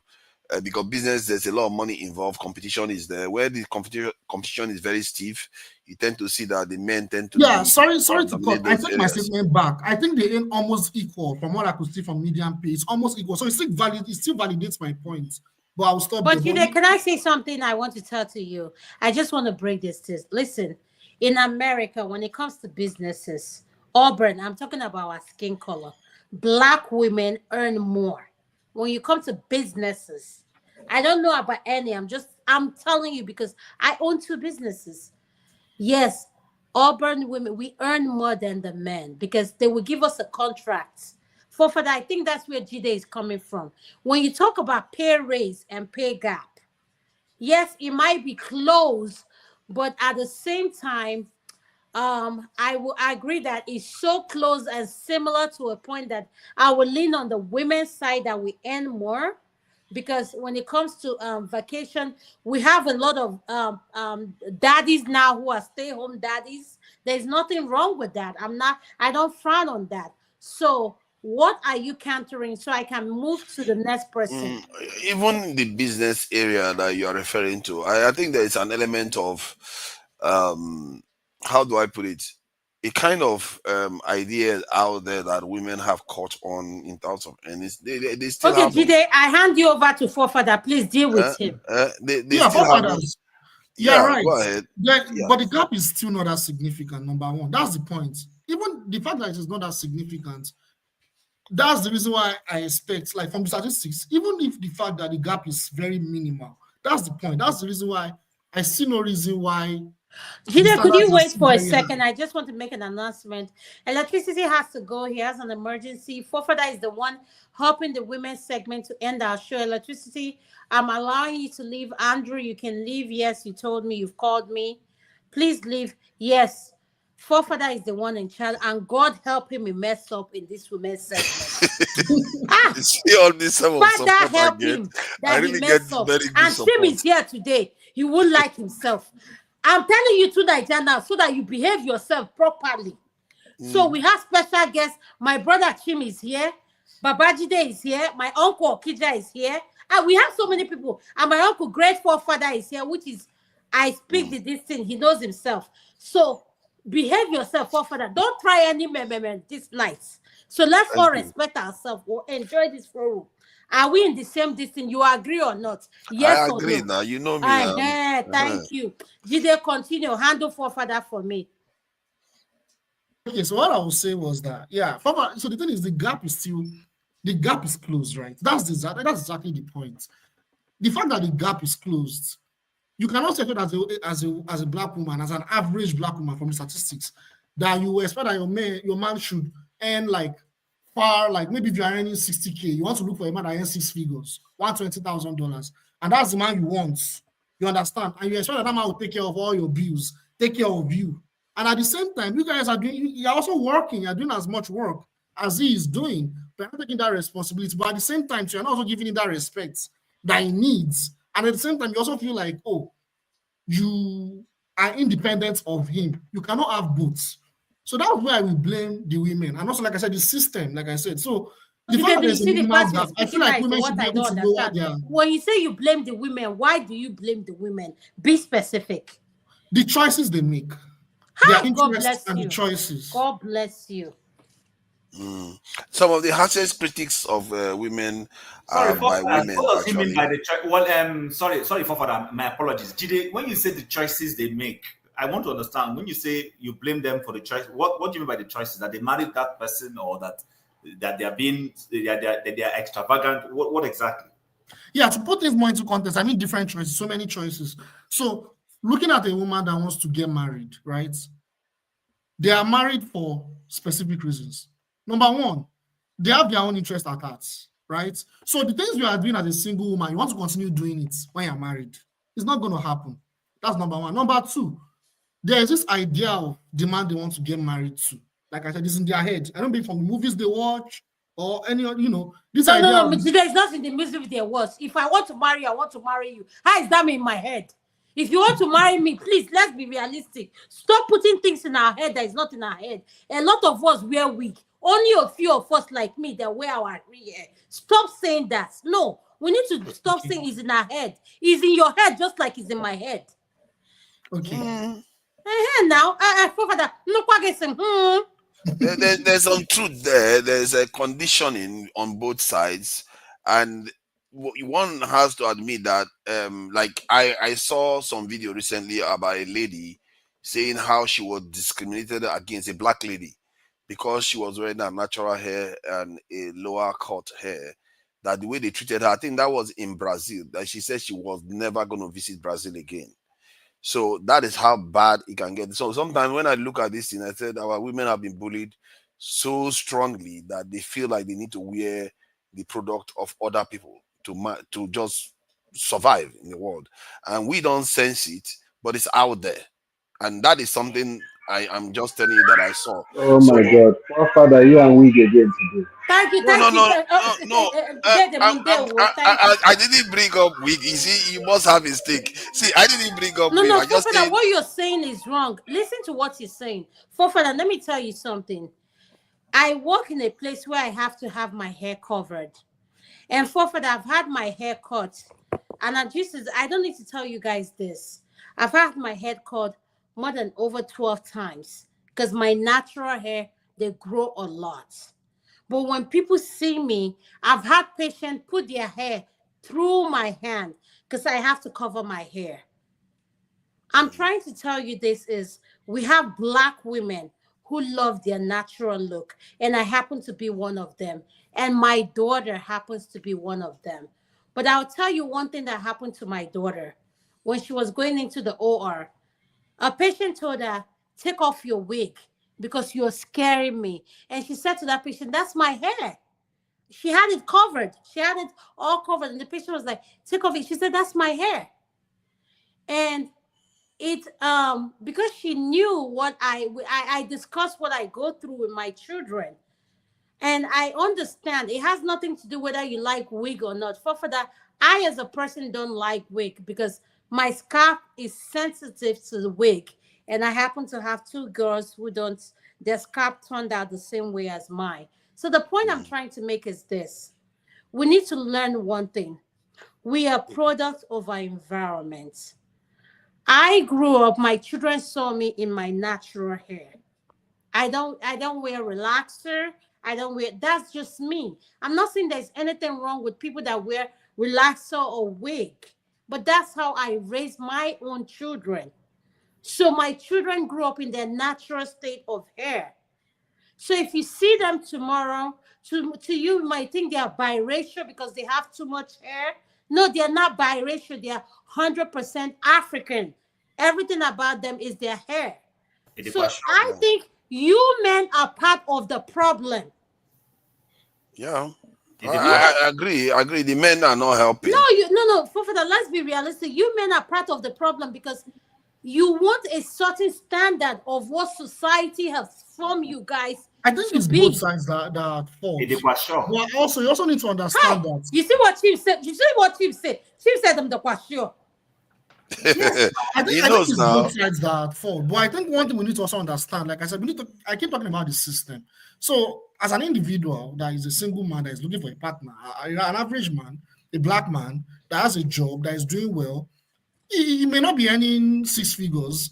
He may not be living in a house. Just a regular dude, that's just getting his life ready. The point is, how many black women want to be with that kind of guy? That's number one. But Chide, you need to be realistic. Chide, okay, Chide, this is where I get mad. Why should I set my standard low for you as a man? I'm just being hypothetically. Let's be realistic. But the men don't. What is wrong with a woman building with a man? Listen, Chide, I agree with you. I agree with you because I was born from a product of where both parents. My mom came from a influential family. My dad didn't come. But today they made out what they are. They have their legacy today because she believed on my dad. And one thing I want to emphasize is this. Our generation, you men are misleading our women. And at the same time, the women are eating it up. Let me say what I mean by that. If I want to go out with you, Jide, and you say to me, Adama, this your natural hair doesn't look like what I'm used to. Honestly, in my life dealing with women, I've never. No, I'm just giving you. This is a particular. You just see me and you say, Adama, this your edges. It doesn't look so natural. Can you put on? I like this. You have an idea of what you want me to look like. And this is a hypothetical. I'm making an example. So let's make it clear. And I said to you, but so Adama, sorry, there's a video that unfortunately he has left. So maybe forefathers, I will trigger it for you. It's on the group on the WhatsApp. Yes, I'm about to play that video. Jim, hold on. It helps us answer this question. Let's play it and maybe for okay. So no, Jim, answer the question. You know the video. No, I want people to see that video. Then we can discuss. Can I say something? Okay, go ahead. Hold on 1 second. Let me make sure.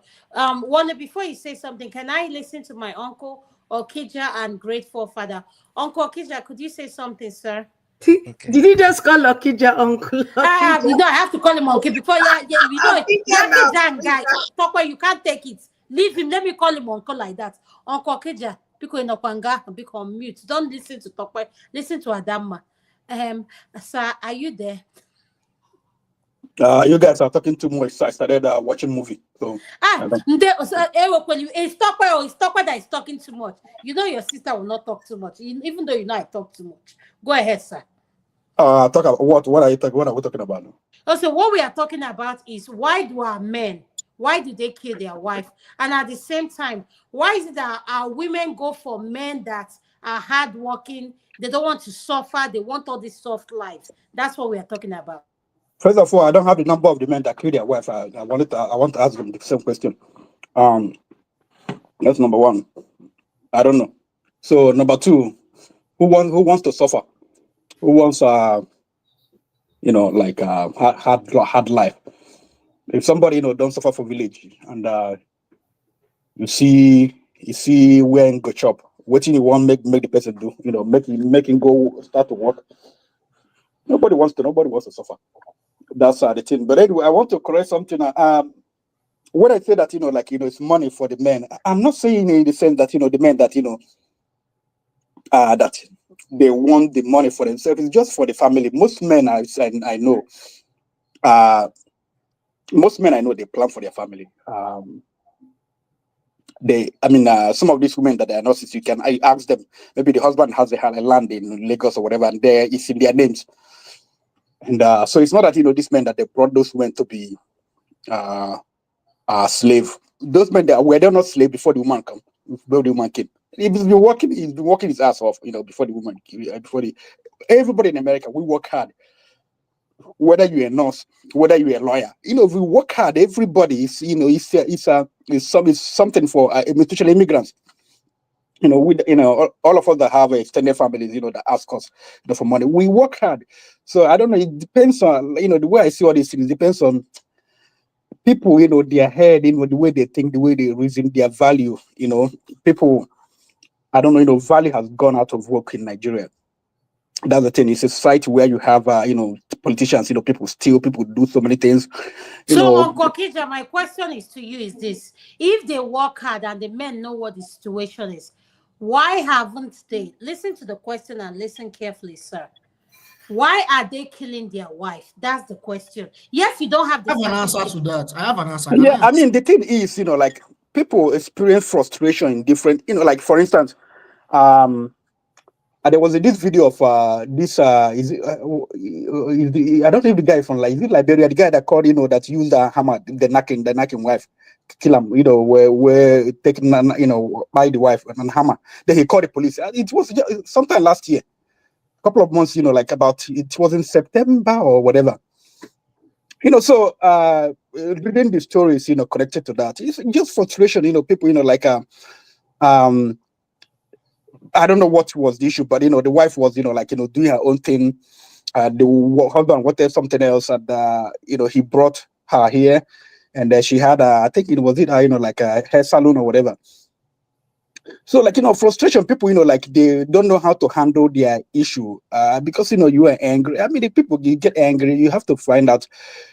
You have to, learn how to go for therapy if you want to, learn how to handle what you can handle. But Kisha, let's be realistic. Our men don't believe in therapy, so stop saying therapy. Who said this? Maybe people you see. No, men people are you listening see. to you as you're speaking. Okay, Jan, listen. What advice do you have for men who feel like they've lost it? They've lost a woman they brought to the diaspora to go to nursing school. They feel the woman is not paying attention to them.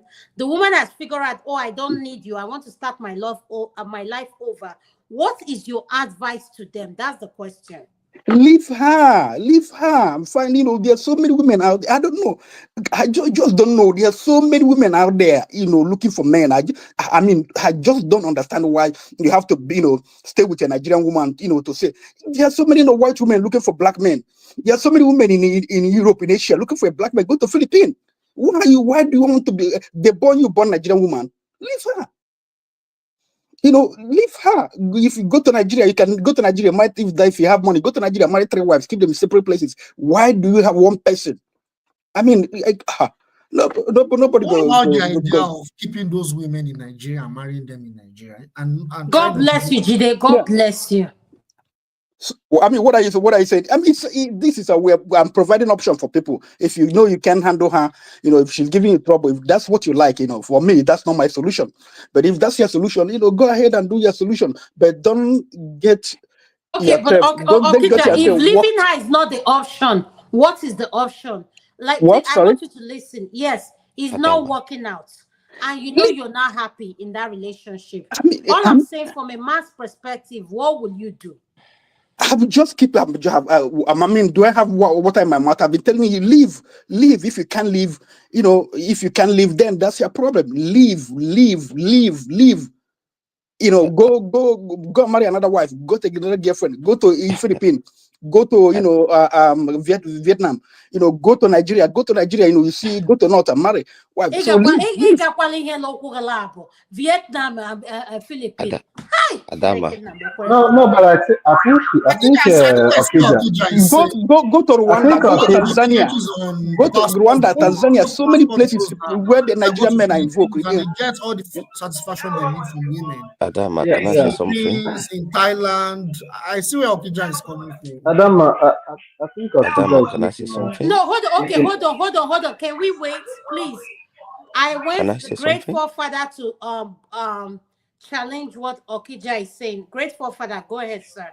Adama, okay. I would thank you for giving me the opportunity. Now, forefather, now you be forefather. No, this is half of 1 year. Go, but no, you're back. You have He's always to. trying to take word from my mouth. I don't go finish. He go just jump in. Oh, okay. I'm sorry, Afija.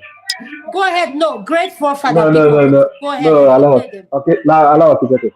I thought that he was Go ahead. No, he has finished. Great forefather. I've talked to my team. He think you're too nice. Yeah, that's why he's mixing your voice together. And that's what I'm trying to. In my open to Nigeria, where I want to answer. So, Pico, I respond to what I'm saying, sir. Okay, I don't want to count. I'm not really going to counter what Afija is saying. I think that what Afija is saying is actually, I'm going to put more weight to it. So, I'm on the same page with him. It is not a pleasant experience to have marital issues as a man, especially in a country like America, or maybe any other part of the world. I don't know, because I live here, a country like America. I've seen so many people. I don't think it's a pleasant experience because there are some conflict resolution mechanisms that are, available to you outside of the country, maybe in Nigeria, the place of your motherland, that is absent here, if you understand what I mean. Yes, sir, I understand what you mean. You're going to figure it yourself. It's not like in-laws intervening or uncles intervening or brothers intervening or family members intervening. No. If it is the man that decides to go white, he has gone white. If it's the woman that want to go white, she has gone white. You understand? He or she is not going to listen to nobody. So, there is more to life than marriage. You understand? I love my children. I would ordinarily, my own perspective, because I'm a family person, I can take a lot. There's no sacrifice that will be too much for me to make to live in the same house. My children will grow in the same roof with me. It's desirable. But assuming that your partner said she doesn't want that, is killing her the best thing to do?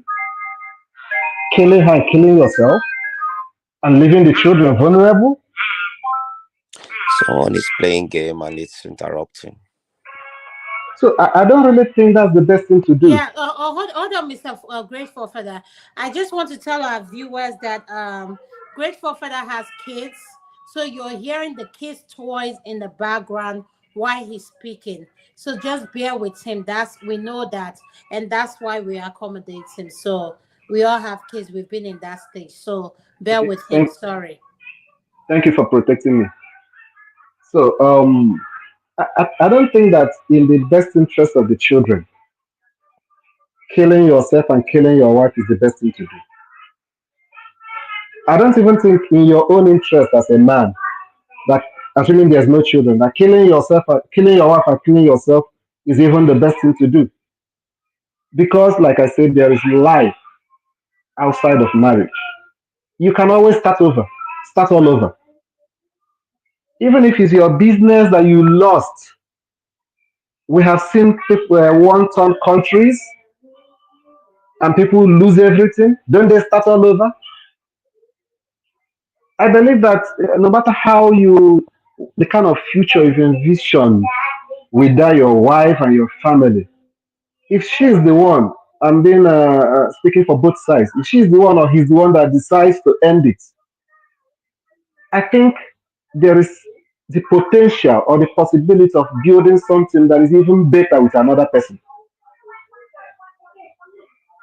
So do your best to see if you can remedy the situation. But if it's become inevitable that things are not going to work fine or work out again between the both of you, that's why I align my thoughts with Afija's point. You can go to Nigeria. You can go to any other country. You can stay back where you are and look for other people. There are so many people that will still be open to marrying you. I mean, there are so many women that are looking for a man. For the fact that your wife doesn't really value you any longer doesn't mean that there are no women out there that will treat you like a king. You just have to put yourself together and move on. I mean, if you're really interested in women matter like that, like Akija said, you can even, it will be an opportunity for you to go back to Nigeria and marry like 3 wives. And you become a king of women, you know? So that's my own take in it. Okay, Yeah, thank you yeah, so much, sir. I was going to respond a little bit to Okay, what okay, Jide, hold on 1 second. I want to say something. Forfeit, I want to say something to you. There's a video we have that Chim wants us to play. I have the video was uploaded. Is in regards to I don't want to say the detail, but I don't know if Chim can upload the video in our moderator thing. But the video is a very good one. And I had it was uploaded in our segment. So for that, I'm saying this to you. I should have written this down, but I can I can narrate it if the video is not available because I can't play it. I'm not in a position of playing that video. He can So play it. Let him play it. He The can. video is being stubborn to be played. I'm trying to get it so that it can be hold on. viewed.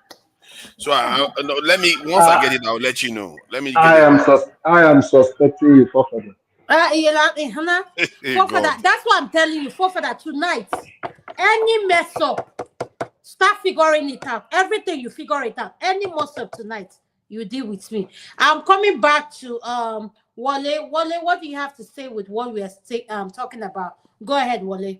There was one thought in my mind before we move on to this new topic.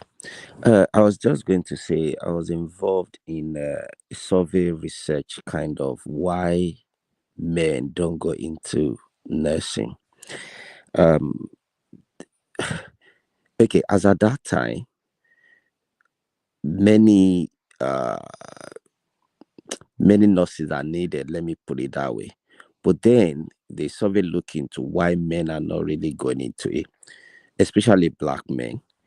One of the things that was picked up then was it's not a man thing. And when they mean what they said by not a man thing is when you look at the LGBTQ, if a man is into that profession, men don't want to be seen as, related to that, especially black men. But after some times, you can now see that many black men are now portraying themselves and they don't see anything bad in being labeled as LGBTQ. That could be one of the reasons. Then, two, it's down to culture and where we're coming from and all those stuff. Three is, there are other professions that makes man to be man, kind of. So anyway, moving away from that, so that I'm just quickly reiterate on that point why men don't go into nursing.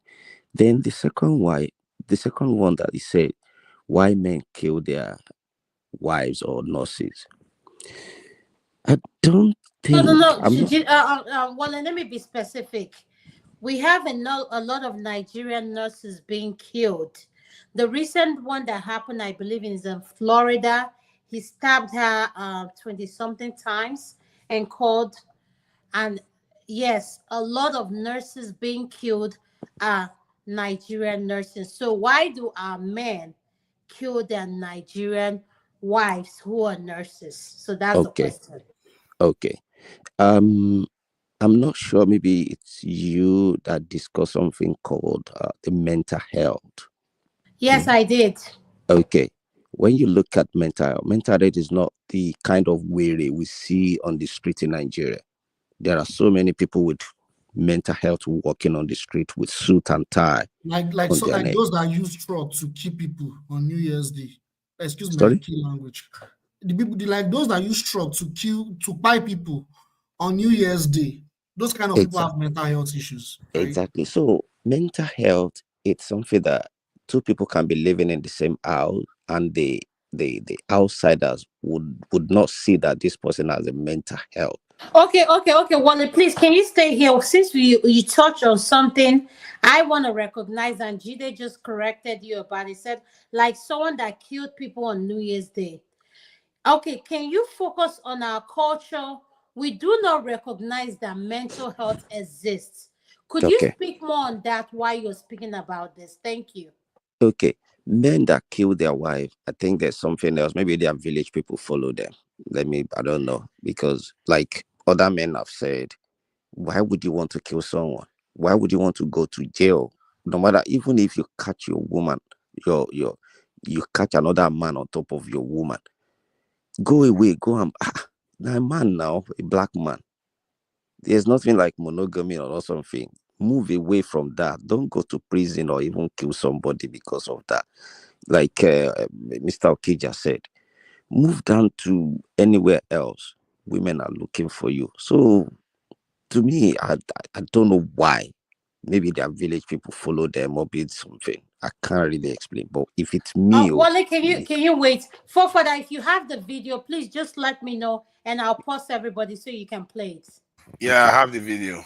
Okay, Wale, can you wait, please, so that you can pick up? This is our next topic. Yeah. For that, go ahead, play it. Go ahead. I mean, now your girlfriend now should break up with you if you are broke and go for the ones that have money. What are red flags and guys? I don't really have any red flag, just have money. Huh? I don't have any red flag, just have money. Even if you're short, you're tall, anyone, just have money. No wahala. What if he doesn't have money? At all. I don't fit date broke guy. Why? How? I need support now. Me, I broke. I go con date broke guys. It's not making sense now. You need support. Yes. Broke guys are red flags. Because they won't buy you handbag and wig and they won't do your nails for you. So broke guys are red flags. Are you not supposed to work to afford your wig? As I know get work now. Okay, you don't get work. Yes, I no get work for now. Like what do you do? How they carry chop, huh? nah, babe, thank you. Babe, thank you. So what can you say to girls that date broke guys? Let them break up with them, go find rich ones. Yeah. Let them break up with them, go find the ones who get money. How now? I mean, now your girlfriend now should break up with you if you are broke and go for the ones that have money. For that, there's enough. You don't do. You don't do. Okay. Hi. Can I? Okay, please. Can we take a break?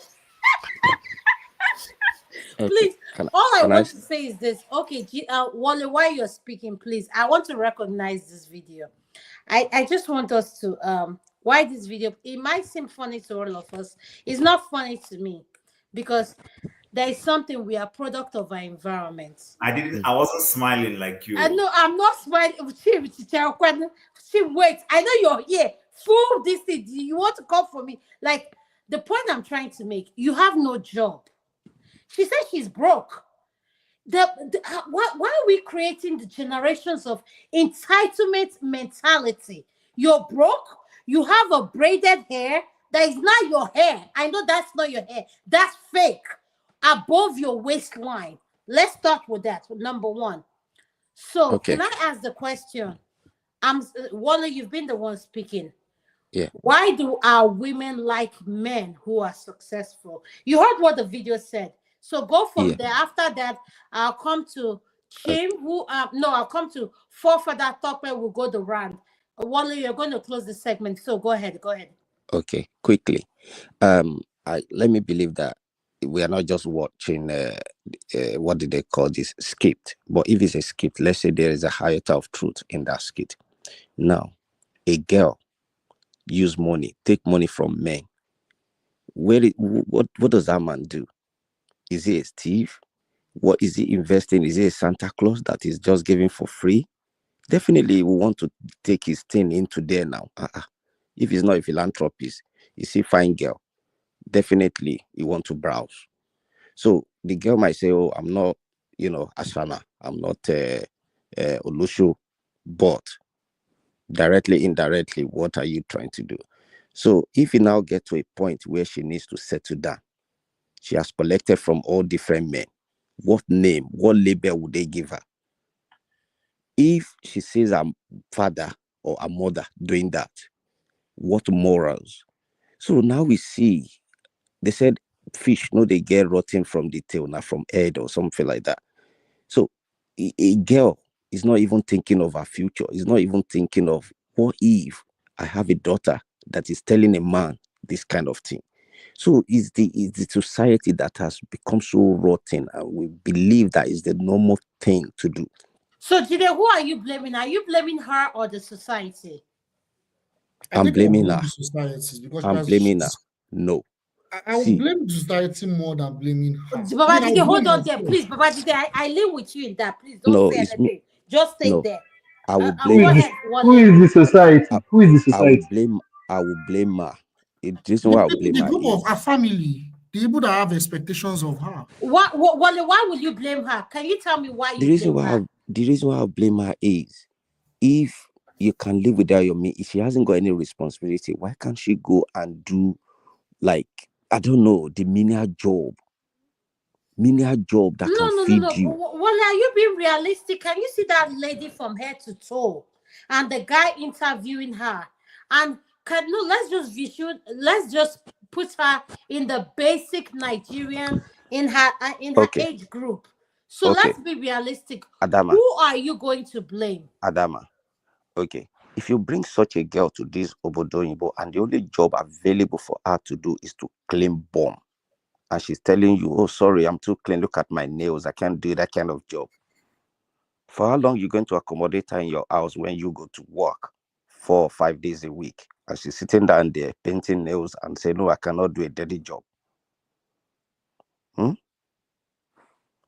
Let's be realistic. We all that travel all the way from Nigeria to come here, we adapt. Not every single one of us get our dream job at first when we landed here. We But have Jide, to but do. you guys at the same time, Jide, this is one thing. Tokwe is one of my she's we both have this segment together. And even though I get to speak, what people don't know that Tokwe has a part to do in this segment. I am the talker, Tokwe is not. But behind the scenes she plays. The point I'm trying to make, I want people to understand is this. And I'm saying this to you, Jide. When you have women who are lazy, listen to my word, lazy, and they feel that they deserve handouts. Listen to what I'm saying. You come and you have a society. We have a segment, and Toko was part of the segment, forefather, and I think Jide was part of it, and maybe I may be wrong, but I know electricity. We were talking about love and money. And you guys will come and say, and I I wasn't remember there. yes, you were in it. My uncle KJ was in it. He said, Adama, when money is not involved, how is she going to survive? I want you to stick on that. What do you define as money? Satisfaction, contempt, and Tokwe, can you answer that question? no, it's me. Sorry. No, I asked Tokwe, what do you define as money? When I say money is involved, Tokwe, can you answer that question to Jide? He said, what do you define as money? No, Because it's I not said, me. It's Wale. oh, sorry. Tokwe, oh, hold on. Wale and Tokwe, can you, Tokwe, Okay. answer the question to Wale in regards to what do you define as money? When I asked the question, I said in the segment, I said, regardless of money, I'm willing to struggle with you wherever we are getting to. And Tokwe said no. And Uncle KJ said, no, Adama, how will you take care of yourself? And I felt so bad. Like I'm sticking for what I believe in. But I have our people saying, Adama, you need money to survive. So it makes me think that even I including can. forefather said, yes, forefather know what I'm talking. They said, Adama, you need money to make all these things happen. So well, Adama, let's speak on that. Adama, I can quickly explain this based on, if you look at what every single one of us might have, very familiar with. Let's look at the Maslow theory. You cannot, the kind of money you will need if you are dating Dangote is not the kind of money you will need, or the kind of life you will live if you are dating someone like me, who, let's say I'm a medical doctor. So Dangote can buy you a private jet. Maybe what I can buy you is a Range Rover. Maybe to Chim, he can only buy his wife, I don't know, Lexus. He can buy, no, don't say Lagos. He can buy his wife a So Bugatti. So if Jim's wife is looking towards the kind of money she needs, is the kind of Dangote, there's nothing Jim could do that will please her. So that's why I No, but said Wale, it this is depends what on. you're not addressing. Who do you blame for having women that want successful women, men in the society? Are you saying so? Are you saying that the women shouldn't be blamed because they have needs, or are you saying that the women are thirsty? Pick one. That's all I'm saying. They everybody should be blamed. Both the thief and the person that steal and the person that accommodate that stolen goods. Everybody should be blamed. The man Okay, that in want what to sense, Wale? say In for what example, sense? I'm dating that girl in question in the video, and I'm able to sit her down. Look, this you want to collect here and there is not good for your life. I'm ready to invest in you. Go and do something for yourself. Because she has a father. What is her father doing? Maybe her father is dead or she is no capacity. But I really genuinely want to help her. I can invest in her. I say, look, go and do something with your life. This is money. Go and trade. Whatever profit you are earning from that, use it to look after yourself. You can develop. But if she's greedy and she doesn't have brain to think and she thinks it's all free entitlement money from different men, then she has herself to blame. Let's be honest. If I have a family member that after my hard work, I kind of take out of the money I save to say, look, I cannot be giving you fish to eat every day. I teach you how to fish. This is money. Go and establish yourself, no matter how little. The profit you are getting, you too, you can do that and establish someone. At what point do we now become an entitled people that you just think, oh, I have a brother abroad, he will send me $100. Oh, I have this auntie, he will send me $100. They don't want to work. They are living the life that you are working, you're not even living that life. It's only a matter of time when you say, you know what, enough is enough. I've given you so much money, you don't do anything with it. So that's why we have the society that is full of entitlement. You Okay. that doesn't. So In they are to addition, blame. Okay, hold on. Okay, Wale, hold on. Thank you so much for your statement. Have you finished your summation? I want to go to Jide before you. Have you finished? Yeah, I'll finish. Let others Okay. Okay, contribute. Jide, what is your summation in that video? I want that video to play again so that our viewers can know where we're talking. Jide, can you pick up for this without it playing? Because I want for that to play the video again. So do you want to play it before you pick up, or do you want to talk? I think I will talk. I think I've listened Okay, to. go ahead. Yeah, I'll blame the society, and this is why I'll blame the Ah, Jide, society. you're like me. Go ahead. I support you. So there is this expectation, yeah. There is expectations from society in Nigeria, where as a woman, they expect that the man that are bringing home has to be a wealthy man or has to be making a lot of money to provide and take care of you, right? And another thing again is there's also this thing about those society has programmed women that women, for you to be attracted to a man, you have to be for you to be attractive, it has to be that you have to, find yourself to like do makeup, make yourself, not don't look natural, but just like have artificial hair, do a lot of makeup. Nowadays now called BBL. So now the term of attraction is now changing. So and all Okay, those kind of Jide, since you attraction. mentioned BBL, do you know the definition of BBL? I know that is enlargement of No, no, women's no, no. private. No, listen to me. It's called BBL. Do you know the definition? Yes or no? The full meaning, I can't remember. Okay. Do you want me to define it to you so that you It's Brazilian butt lift. you see? The people are paying for it, they know the name. Please repeat it again, please. BBL. No. Whoever repeated gave Jide the answer. Uncle Kija, is that you that said the answer? Of course, why wouldn't I know? It's all over the place for how many years now? Okay, so I will come log in one get quiet. Okay, Uncle Kija, what is the answer? It's Brazilian butt lift. Thank you, sir. Okay, Jide, he has answered Yeah, the so do question. you know, where the women are programmed to find themselves attractive by bleaching their skin, having artificial bodies, doing surgery on their body and all those things. So like there is this, so as a woman, they cannot expect you to. So the way society programs people is personally family members, friends, and all that from Nigeria. You cannot be a failure. In Nigeria, it's almost like it's a stigma to be a failure as an individual. Personally, and the best example is for those that are abroad. Once we come abroad, I don't want to digress, but there's an extremely high expectation that within maybe, for instance, 2 to 3 years, you're not sending money. They see you as a failure or they stigmatize you. So I think that also plays a role in a lot of these women that are probably not well to do or they've not started achieving anything in life because they want to be in the frame of they're achieving and doing very well so that they can be accepted by the society. They want to date rich men because that's the only way they can be accepted. That's, so Nigeria. Jide, if you feel like that, okay, if they, Jide, there's something you said that they want to date rich men. Do you feel it's peer pressure or what society? We don't want to acknowledge the problem we have. If I come home and my mom said to me, this is hypothetically, and my mom said, Chidinma came with a man that came with Range Rover. Look at what the man gave her, and you came.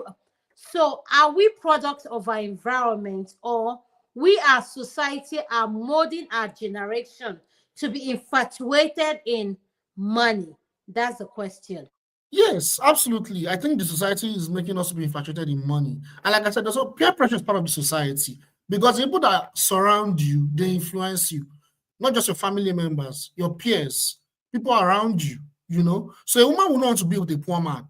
I said a woman will not be, like that kind of lady, she will not be with a poor man because she'll be like, what would they say about me? You understand? Social media has now made everything even more corrupt. Instagram, I wish they can just ban that Instagram. That Instagram, just with Facebook, but that Instagram, because a lot of us, because maybe it's inferiority complex, I don't know. Not everyone that has, but a lot of us have it. Where we want to be validated by our own people. So you want to be with a man that is rich. He posts pictures, people validate. So what that validation? So you don't want to be with a man that is struggling as an average man. Where people will be like, how come you're with this man or something? Likewise, so I'll give an example. Some of us are abroad, not everyone abroad, definitely. But some of us are abroad, some of us may not even be doing well, right? Some of us may be struggling, right? When I mean doing well, some of us may be struggling to make ends meet. But you see some of those people posting themselves in front of luxurious homes, posting themselves in one of the best cars. They may not even be the one that own it. And people in Nigeria will be seeing them like, this person is doing very, very well. You understand? Why? That's because they want that validation. Likewise, with a lot of women like this, there are a lot of them in Nigeria. They want to be validated. And the only way they can be validated is if they are not making a lot of money and they're not wealthy and they're not materialistic enough. They want to make sure that at least as a woman, they have a partner that is able to serve that need. You understand? So that's where I think society plays a role. Okay, thank you so much, Babajide. Fofada, can you play that video one more time? Then I'll go to Chim, then we'll go from there. Thank you, Fofada. Let me just pull that up now. Where is it? Has it gone running somewhere? Where is the video? Oh, yeah. Before the video, I want to say something. Yeah, you were asking about why men. Yeah, yes, go ahead. Why he's looking for the video? Jide, no, the video is here. The video is here. Wait, Jide. Why he plays the video, then you respond. Your girlfriend now should break up with you if you are broke and go for the ones that have money. What are your red flags and guys? I don't really have any red flag, just have money. I don't have any red flag, just have money. Even if you're short, you're tall, anyone, just have money. No wahala. What if he doesn't have money? At all, I know if he dates broke guy. Why? How?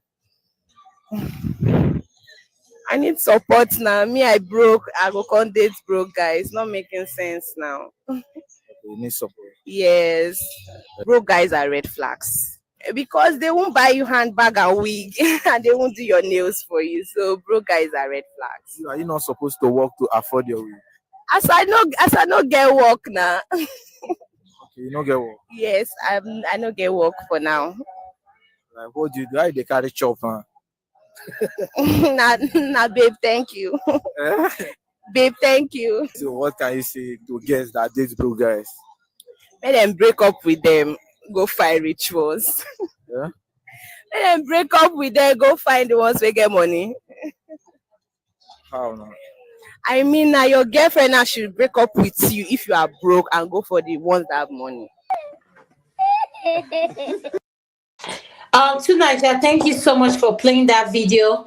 Baba Jide, Jide, are you there? Yeah, I wanted to respond to what you said about why a lot of men, like some men in in the US, in diaspora, why a lot of husbands Nigerian husbands are killing their wives. Some Nigerian husbands are killing their wives. I wanted to respond to it. So I feel like it's due to a lot of. So the thing is, this is the way it works, right? A lot of men, they go to work, right? They go earn a living, they come home. So traditionally, maybe from Nigeria, there's this idea that maybe a woman that is not working, she's an housewife, or she's probably back to work, she's probably back home. She's expected to show that compassion, that warmth. How was work today? How is everything? That kind of, that love, that warmth that the man needs from a stressful day at work. But what you have abroad is different, because the man can work 10 hours a day. The woman can also work 10 to 12 hours a day. They come home maybe at the same time or at two different times, but at the same time, they are stressed. So the man is not getting that need of that compassion, that nurturing that he needs from his wife. And his wife is also very stressed. And they both come home, they bring maybe their frustration from work, maybe the racial discrimination or all the other problems they have at work. They come home, they start pouring it out. And by the time they start, because there's nowhere else they can pour it out. You can't be emotional at work after all. So they pour it out, and a lot of this emotional stuff, and they start having other conversations where they have disputes, disagreements, and that spill into conflict. So the point I'm making is it stems from mental health issues, but also you have situations where there are a lot of angry men out there, a lot of angry men. And these angry men, they don't have situations, particularly in the West, they don't have situations where they get that support to console them, to calm them down. And unfortunately, the wives are also doing as much work and they are stressed. So adding that together, the men, because they've built so much anger from so many factors, from their experiences and everything, they then pour it out at home and lash out and lose their head and do the worst things they can ever do before. So I think that's where some of this violence is coming from. But I will just stop there for now talking about that. Okay, thank you so much. Uncle KJ and there was Dede. Before I come to you, I want to come to Chim that gave us this video. Then I'll come to you, sir. Chim, what is your opinion on this video? Then I'll come to Uncle KJ. Thank you, sir. All right, so I knew at some point. I mean, this is not my making. Those both videos came at separate instances, and I saw the connection. Because I say this is matter my making. The line there up or segment league send it. Thank God there is a border separating me and you. I would have strangled you. So anyway, so I think that because I kind of felt at some point that there's going to be this link between the whole question about broke guys, women not wanting to suffer and all those things. Now, I believe that, if you're a traditionalist, when I mean traditionalist, I don't mean that you necessarily go to one native doctor. No, what I mean traditionalist, I mean conservative in your values, moderately conservative. No man would not want to treat your better half well, like a queen or whatever it is, and provide for them. But I believe that some of the things we're seeing transpiring, like the ladies who we mentioned, and let's not, hasn't to do with nursing now. Either way, whatever profession, somebody's made a sacrifice for you. You come over and you dump them when you think things are good. Is from this value that this lady is nothing now. The only thing is she's bold enough to express her own. Some people mask theirs. They mask the fact that they are materialistic. They mask the fact that they are looking for, somebody who will be their meal ticket out of poverty and all those things. And then as soon as they see the light out of the tunnel, they start manifesting. This person that has this kind of mindset, you don't have a job, you're not working, but you're already placing a demand on a guy somewhere, is somebody to be avoided. And I think that most of the people, now, look at my words. The era of motivational speaking created girls like that. You know, and people who are listening know what I mean by the era of motivational speaking. There was an era where some people just came, you know, fake it till you make it.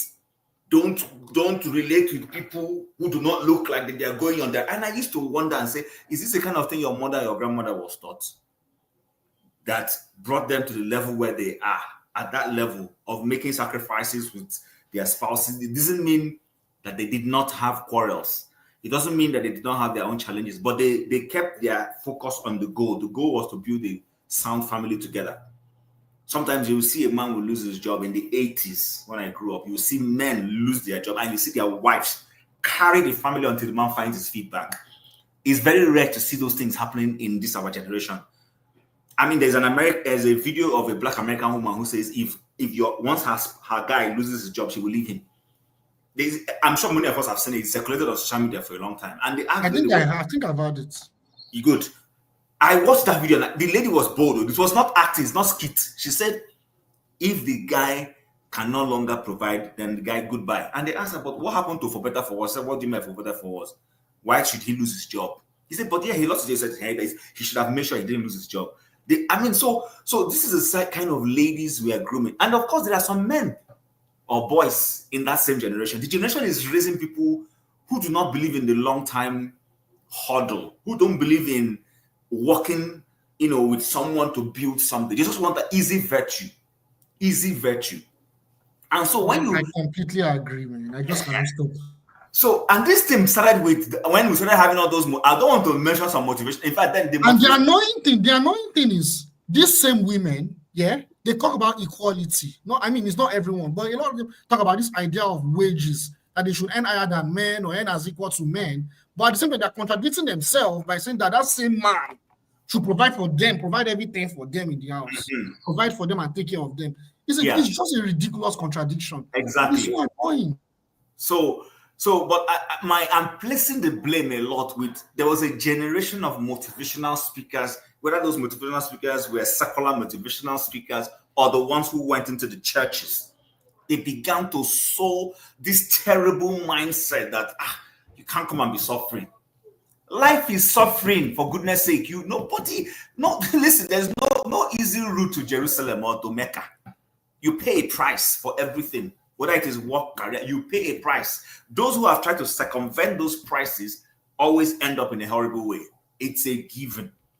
And you see, that is why you see some people in churches, the kind of prayer life we pray, people think that by just standing and praying. And I am for prayer. I'm for fasting. I'm for spending time seeking the face of God. But some people just thought it made it look like some, mumbo jumbo thing, magic that once you start praying and say, it's not my portion, and shake your head and say, this week progress will come my way. No. This week progress will come your way. You will come out, you will pay a price, you will do your job, and God will make things work together. You grant favor, but you would have been paying a price somewhere. People don't want to pay that price. And girls like that, these are the people who, when they bring them abroad, okay, so Chim, I heard what you said. When you say people don't want to pay that price, I agree with everything you say. Who do you blame with that comment she's making? Do you blame the society or do you blame who do you blame? Someone, look at her mindset, the way she look at things. So number one, blame starts from the family, because so every society is a reflection of the splinters of families. You see what you see in our society today? When I was raising up, it may sound ridiculous. I can't bring back a pen or a biro or eraser that my father didn't buy for me. That doesn't belong to you. Every August, before school starts in September, I don't know where my father got that mindset from, but maybe because there were lots of printing presses in Ibadan. We lived in Lagos. My father goes to Ibadan. He takes the list that my school gave him, goes to Ibadan, takes a day off to Ibadan, goes to buy our textbooks, buys biro, buys pencil, buys all those supplies and brings back. They were cheap. We had families in Ibadan. So maybe we'll spend the night there with them and then make all those purchases. But you know the funny thing? I will go to school in our innocence as children. Maybe I'm playing with KJ as my classmate, and my Bible will mix up with his own. And I come home with KJ's Bible innocently. I didn't steal it. If my father dare not see that Bible, because if he sees it, question is, where did you get this pen from? And I'm like, what do you mean? This is a pen you bought for me? I said, no. The man knows exactly the brand of pen he bought for me. He knows the brand of eraser. If he sees something that doesn't look well, if that Bible I came back with better be the same brand but belonging to KJ, because the moment it's not that brand, I have to explain how I got it. It was as serious as that. Today we have mothers and fathers that children bring back things as serious as a vehicle. You see your son just drove a vehicle, and you ask, you know that this your son does not earn a good job to afford. Yeah, so let me just round off for here, please, brother. Don't be offended. Your son brings Can back. you let him round up? Uncle KJ is next, so Yeah. could you wait? Thank you. Your son brings back a vehicle, or your daughter brings back a wad of cash that you know, girl, how did you get this money? And you can't explain it, and they accept it. That's where it starts from. So it starts from that family level, and then triggers to the society, where now everybody feels that the person who is riding the next G-Wagon is the person to look up to. Maybe that G-Wagon was through blood money, we don't know. Maybe he was doing hush puppy, we don't know. Maybe he was doing Invictus, we don't know. But because the person has brought back that vehicle, then we accept it. I come from a generation where my father will not take a dime from me if he suspects that fund, there's something funny about it. Even they will throw you out. They will throw you out. So because we don't have those kind of values anymore, we are raising this kind of girls and boys. So that someone will not think I'm just punching on the girls. No, including the boys. The boys who go and do Yahoo and go and use their girlfriend to do ritual, or take their kill their girlfriend and take parts to go and sell to make money. It is from the family this thing starts. The moment we return back to a family of values, our society will be a society of values. Right now, our society is what it is because the sort of people we are looking up to, those people are the people who have now become our leaders and are doing anyhow. People are spending government fund that is not their own. Society's money, you're spending it on yourself. And so Nigerians are queuing up and taking turns. We have a generation where people are waiting for their turn. Well, there is the next generation of corrupt politicians waiting on the wings for their turn. Thank you. They cannot see anything wrong with these guys, but they are waiting for their turn. So that's where it needs to start from. Sorry, Uncle KJ, I beg you, just No. 1 minute. No. Hold Please, on. just 1 minute. Okay, hold on. 1 Who is minute, that speaking? please. Wale? It's Wale, please. Okay, go ahead. 1 minute. I'm a After Yoruba. you, I have to go to Tokwe. Tokwe has not spoken for a minute, and she's Just been 1 leader. minute. Go ahead. I'll say it in Yoruba and I'll try and translate it. Ele ofesulabule, bale entagbo, ìyàwó entogogoro, omongbowo ota, edele fesulabule. What that translates is the bale. We all know what is bale, the head of the village, is selling Igbo. The wife is selling ogogoro, and the son is collecting market dues. And you say you don't want devil in the village. That is exactly what is happening. We close our eyes to evils, and that is what is happening to every single one of us, because that boy that is collecting the dues that is not entitled to, instead of us to gather hand and say, look, Bale that is not responsible, the wife that is selling what shouldn't be selling, we didn't say a word. Now, when that boy starts stealing and killing and doing all sort of evils, it could be the girl. We are going to suffer it, and that is what is happening. Thank you, Uncle KJ. Thank you so much, Wale. Tokwe, I want to go to you before I go to Uncle KJ. Tokwe, what do you have anything to say? Hey, Adama. Thank you so much. You know my stance. I know. Do what you have to do. That's no judging anyone. No, there's no judging. Well, the girl feels, she's probably suffered all her life. Why should she now take a man and that is struggling and suffer? Do whatever you have to do. If it works for her, it works for her. Back in the day, while we're in university in Nigeria, and we used to act like holier than thou, and we used to see all those girls that used to follow Aristo and used to do runs. You won't really understand. Maybe likes of KJ and them Chim that schooled in Nigeria, can understand what I'm saying. Well, those days we used to, look at those girls that used to do runs. While we're at school, we used to act like the well brought up kids, from Are you saying that you look at those girls as the black sheep of the family? exactly, yes, Okay, and that we okay. were the good Christian church, born again Christian, and we just used to kind of look at them somehow. Do you regret your action there? Yes, You because reg- yes, you regret being yes, moral and being a good girl? yes, because Ah, at the end of the day, they are the ones with successful husbands. And now, I'm not saying that doesn't apply to me, but if I Really? if I Well, have to really? wait, if I have Really? to wait, those one you see that you think they are living, maybe they are down below, is rotten by now. You don't know. which Maybe they don't carry 8. They are just no, making it up, looking like No, no, they no. are Let's wearing let's clothes. allow Tokwe speak, please. leave that thing, Wale, leave No, she that knows thing. what she's saying. All these people she has seen, she said that they're all better than her. I know.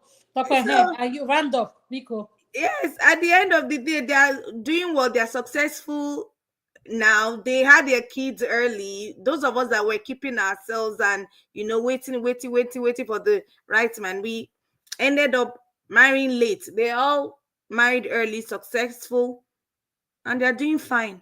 That's all I have to say. So no judging. Do whatever you have to do. That's how I see it. Hey, In that's other life. words, Tokwe, let me use your slogan. You got to do what you got to do to survive, right? And to get where you have to get to, sis. You That's see, it. yes, to And get then we ready, shouldn't oh, Tokwe. complain then. You see, No judging.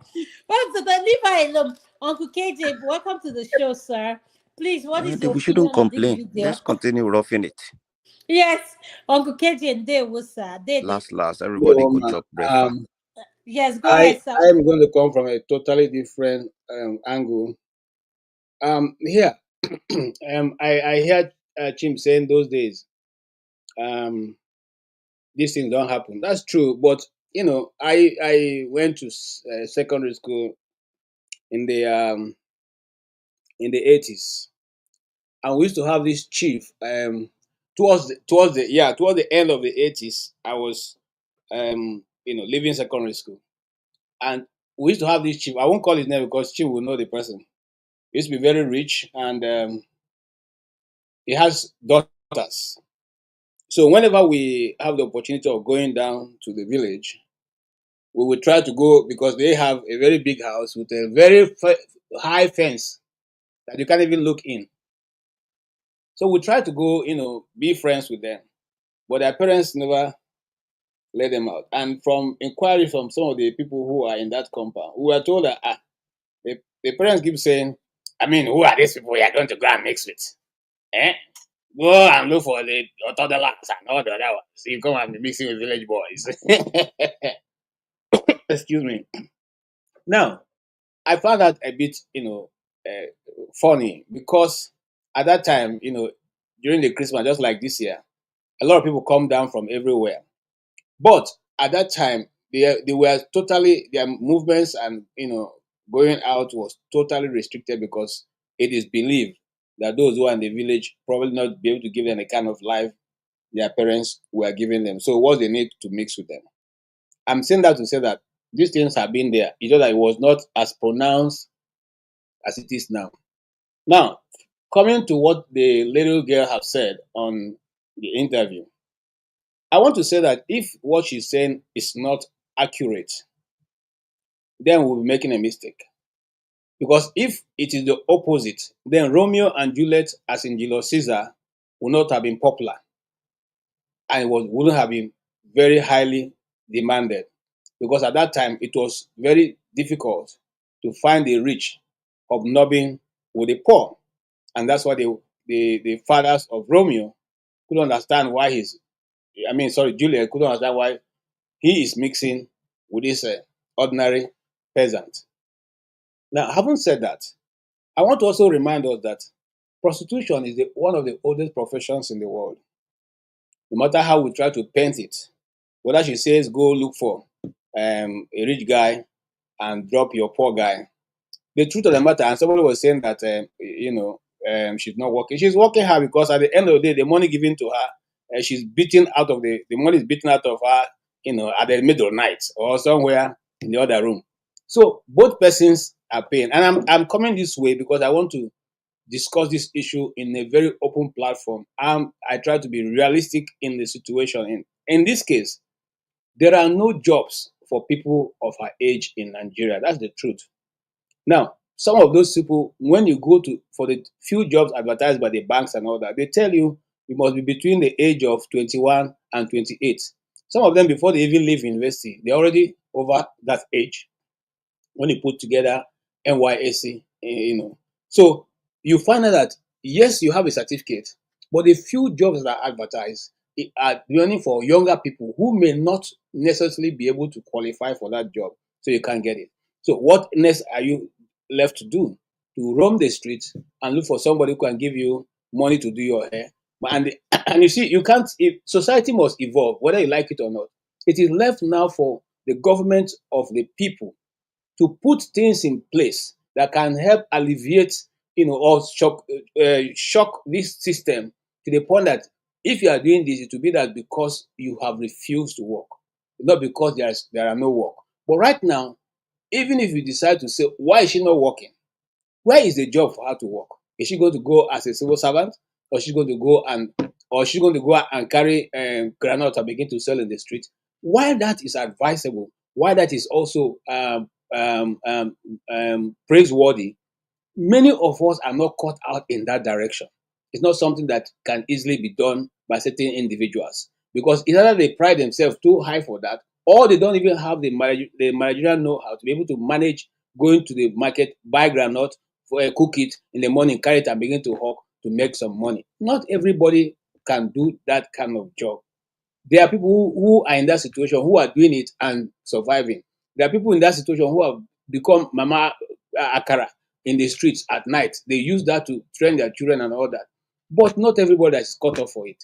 Some people will always look for the easiest way out. Those easiest way out are these ones we are talking about now. Now, the question be, is there true love that does not have to do with money? My brother, my sister, I repeat again to you, oil, according to a friend of mine, is a lubricant that keeps the love flowing. If you no get So are you money, saying that the oil has to be money? now money, now money, my Thank you, sister. sir. No, I just want you to I use the word the way it disagree. I is. think I So go Now ahead. money, Egole. now ego. I think I The disagree. ego is not. How Let me can tell you. I Let me tell you this. Let me tell you this. Let me please? tell you this. There's no how that even if you are not giving your girlfriend, and I want to date it now, when she comes to your house and she wants to go, are you going to tell her to go and she walk her to her house? Yes, No. because So Uncle KJ, That's all I'm different. Uncle That's KJ, if I'm different. dating you and yes, I know that you are of a certain standard and I love you for who you are, I will learn to adjust myself because I okay. I love want to address that with my own personal experience. okay. Okay, Uncle Okay. guys, KJ, okay, guys, I let me have to just go finish what I'm now. saying, Uncle KJ. Wait. Okay. I I want have to to go now. Have a good night. I have to go go ahead. now. Oh, BJ. I want to adjust because in the sense that because I love so many things about you. Why do I have to allow my possessiveness or whatever I want a power? Like I found so many things interesting about you, but because you don't mean that standard, but we connect. Let's say I come to your apartment and your apartment is not what I'm used to, but I know I can make it a home. But I love you, I care about you. So why should that matter? That's what I want to talk about.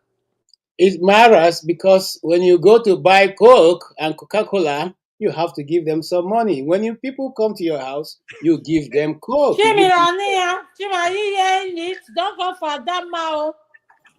Sorry, Okay. I didn't hear. What did he say? Can you hear me? What did Yes, Adama, he will please you don't go. allow your daughter marry a poor man? Eh? Okay, I need to correct an impression. We see we are mixing up a lot of things. And also you need to always remember the question you asked.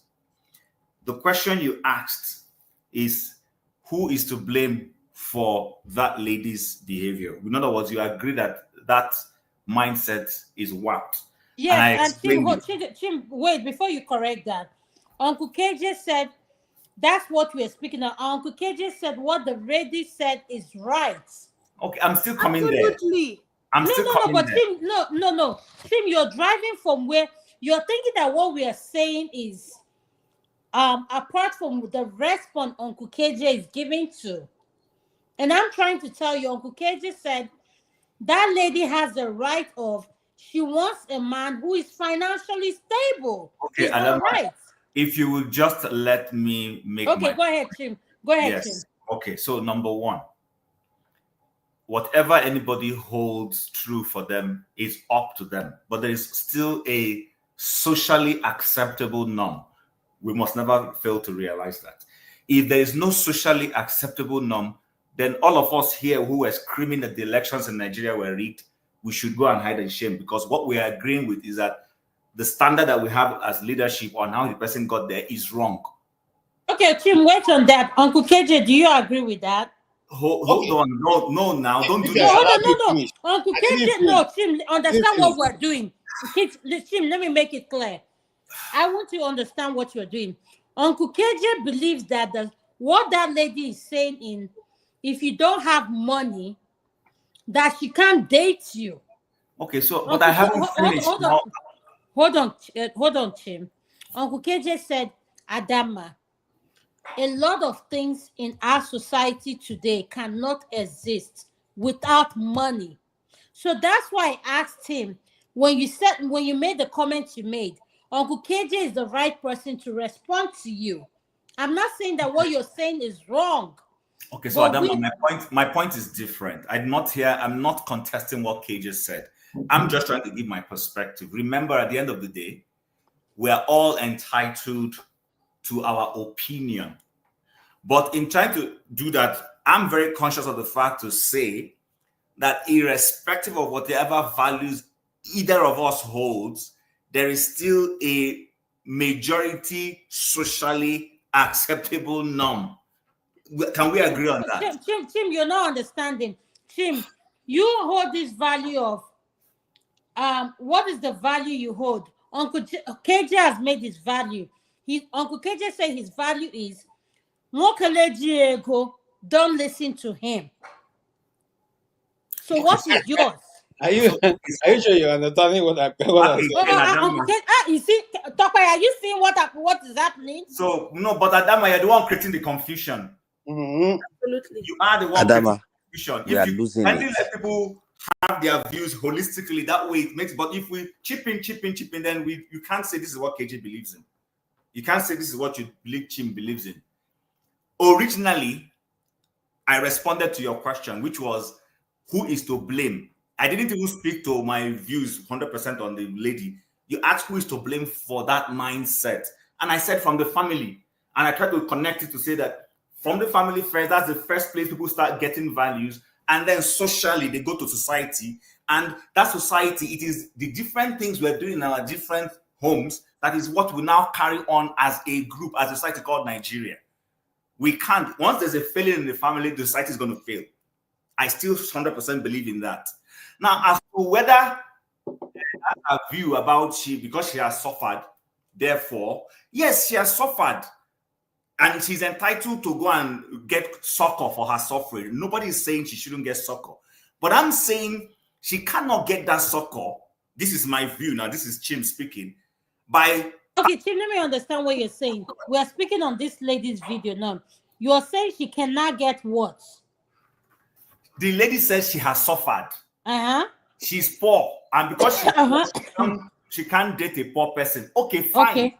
I'm saying she's entitled to get succor. Succor meaning get out of poverty. Okay. That's like succor. So what I'm saying, in trying to get that succor, she cannot be placing a tax on someone somewhere to come and be the person to pull her out of the she has to play a part.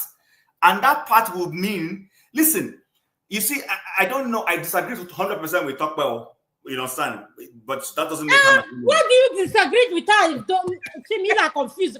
Because you are into the values, your own values. I disagree with Tokwe. Tokwe said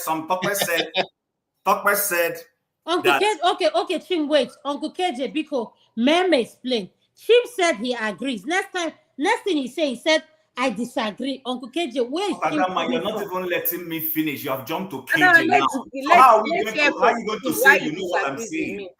Okay, go ahead, Chim. Go ahead.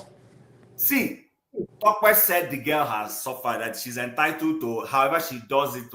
I don't agree with however she does it. I still believe she can still, desire to get out of poverty. Okay, so but Chim, why do you disagree? Make that I'm trying to explain it, Adama. If you keep interjecting, then I can't explain it. I don't know how I'm going to say this again. Let me finish. You keep throwing in, before I even say 2 seconds, you throw in. If we keep going that way, then I can't express myself. I disagree with Tokwe in the sense that Tokwe is saying that the lady, people should go and whatever works for them, meaning your son or daughter can go and steal. It works for them to go and steal. And I'm saying no. I don't agree with that value. I still believe that people can admittedly say, I've suffered enough. I need to find a solution to my suffering. Work hard. If in the process of doing what is right, a knight in shining armor comes your way as a meal ticket, that's fine. I don't have a problem with it. Where I have a problem is that you are a broke ass. Okay, that's where I have a problem. Why do you have a problem? Because she's a broke ass. She's a broke ass and saying that, that if somebody who does not look like it now comes to say, let me relate with you, and then listen, she might meet someone who is on the pathway to that progress. Is she even an M-Pesa? Doesn't look like it now. Okay, Tim, can I She's not disabled. She's not M-Pesa. We can't have a conversation like this if we keep interjecting on each other. I've been quiet listening to everybody. KJ, please wait. So I want to understand where Chim is coming from. He's one that suggested this topic, and that's why I go back to him. And it's not many principals Malcolm lad and the students because okay, so Adama, can you so the point I'm trying to make, yes, stop saying I'm the one who brought the topic. We are here. No, that's not what I'm saying now, Chim. I'm saying the point I'm saying is if you say you don't agree with her, saying that okay, why don't you agree with that part? Okay, so Adama, can you listen to somebody on the say boom boom says let him land? You have not let me land. Okay, land. I'm gonna land now. You are now your passat. So I said to you, my view is very straightforward. She's a broke ass. Good thing is that she admits and knows she's a broke ass. In being a broke ass, she's looking for a cheap meal ticket. Life doesn't work that way. If it works that way, all of us would have looked for our easy meal ticket. Life doesn't work. And that's a warped mindset to throw up in society. That because you are a broke ass, I'm not saying that you should marry anybody who's broke. That's not the point I'm making. The point I'm making is you have to build a relationship with somebody. There's sometimes you might be a broke ass, but you have ideas. You have ideas. But Tim, what you're not understanding, she said she's a broke ass. She knows that you're the baller. So what do you have? What problem do you have with her being the broke ass and you are the baller? Adam, I have nothing else to say, please. Honestly. No, Tim, you're making it seem like you're not. No, help me understand what you're saying. I can't help you understand. You keep interjecting. Okay, go ahead, Tim. I won't say any word. Finish it up. Because you keep making me go back to the origin of where I start. Every time I get something. Okay, Tim. No, hold on. Listen, Tim. Tokwe, don't say anything. Let him say everything he wants to say. Go ahead, Tim. My point is straightforward. She's a broke ass. Admitted, she knows she's a broke ass. Maybe the broke ass is not her fault. Maybe she was born into a poor family. Maybe her parents don't have money. That's fine. But she's now, look at all that she said. That people who are dating, by the way, what is the definition of somebody who doesn't have money? At your age, somebody's in school, you're a student, and you're expecting your fellow student that you're dating to be picking up your bills. Are you crazy? If she was, working and dating a fellow person who is in working class and who doesn't have money to take care of it, I might even excuse that. Right now, you're at a stage of life where perhaps she's a student. But look at the kind of expectation she already has. It's a problem. Those are the kind of people we call that are compounding social issues. My belief is simple and straightforward. Life is in phases. You finish one phase, you get to the next phase, and in whatever phase you are, assuming you're a working class person, whether you're a graduate working or you're a handy person working, you will bring something to the table. I am not oblivious. I don't disagree that as a guy, maybe if you're dating somebody, you shouldn't take that person out, treat them well. I believe you should do that. But Okay, so Chim, can I ask you a question? You shouldn't What now is your problem with that video? That what? What is your problem with that video? Everything is wrong with it. Even the person interviewing her knew that this perception this girl is projecting. Come on, Something is wrong with it. I'm on the meeting. Make sure no. Sorry, I'm talking to my dog. Sorry. So, Chim, you said everything is wrong with it. In what perspective? That's a prostitute behavior. Thank you very much, Boom Boom. That's a prostitute tendency. When you're in a relationship, you bring something to the table. Okay. You understand? The other person, yes, okay. And you know the funny thing, we're actually contradicting ourselves. For those of you who live in the Western world, in one bit, you're saying that your wife, the lady should be given equal access. In one bit, you're also now saying the guy should be the worker. Which one do you guys want exactly? Do you want it to be that you bring something to the table, or do you want to go back to your grandfather and grandmother's era where the man takes control? What do you want? Okay, Forefather, please, can you play that video one more time for us, please? One more time. Okay, no problem. Thank you. No problem. Because maybe even Forefather supports that lady. Thank you. That's the point I don't get. Chim is like, Where did you get that? Where did you get that kind of stuff from? Forefather, play that video one more time, please. Okay. Adama, can I say something? Okay, I think we have to play the video now. Who wants to say something? Wale. Hold on, to Niger. Wale, what do you want to say? Wale is always saying something. No, sorry, I'm so sorry. I don't normally take much time. I just want to say something. Look. Well, can you make it 1 minute? We need to play a video. Yeah, Tim has definitely. a point that makes sense that we want to play. Yes. Let's look at it from our own angle now. Adama, if that girl is your daughter, what would you say? One. No, Chim direct has said that a lot- question to Chim. Direct that question to Chim. Yeah, Why can't I it know what be Chim is going related to to say. you? No, Chim is probably going to say, look, it cannot be a daughter. It cannot be his daughter. I won't even condone it in my sphere. Exactly. But So, Wale, we're not talking about people's daughter here. We are using okay, it. Wale, wait. Okay, let's stop. Forefather, please. Can we all wait? Forefather, play the video. I'm getting to a point. I'll quickly run. No, wait, Wale. Forefather, play the video again. Okay. Well, nice. I mean, now your girlfriend now should break up with you if you are broke and go for the ones that have money. What are your red flags and guys? I don't really have any red flag, just have money. Huh? I don't have any red flag, just have money. Even if you're short, you're tall, anyone, just have money. No wahala. What if he doesn't have money? At all. I know if he dates broke guy. Why? How? I need support now. Me, I broke. I go con date broke guy. It's not making sense now. You need support. Yes. Broke guys are red flags. Because they won't buy you handbag and wig and they won't do your nails for you. So broke guys are red flags. Are you not supposed to work to afford your wig?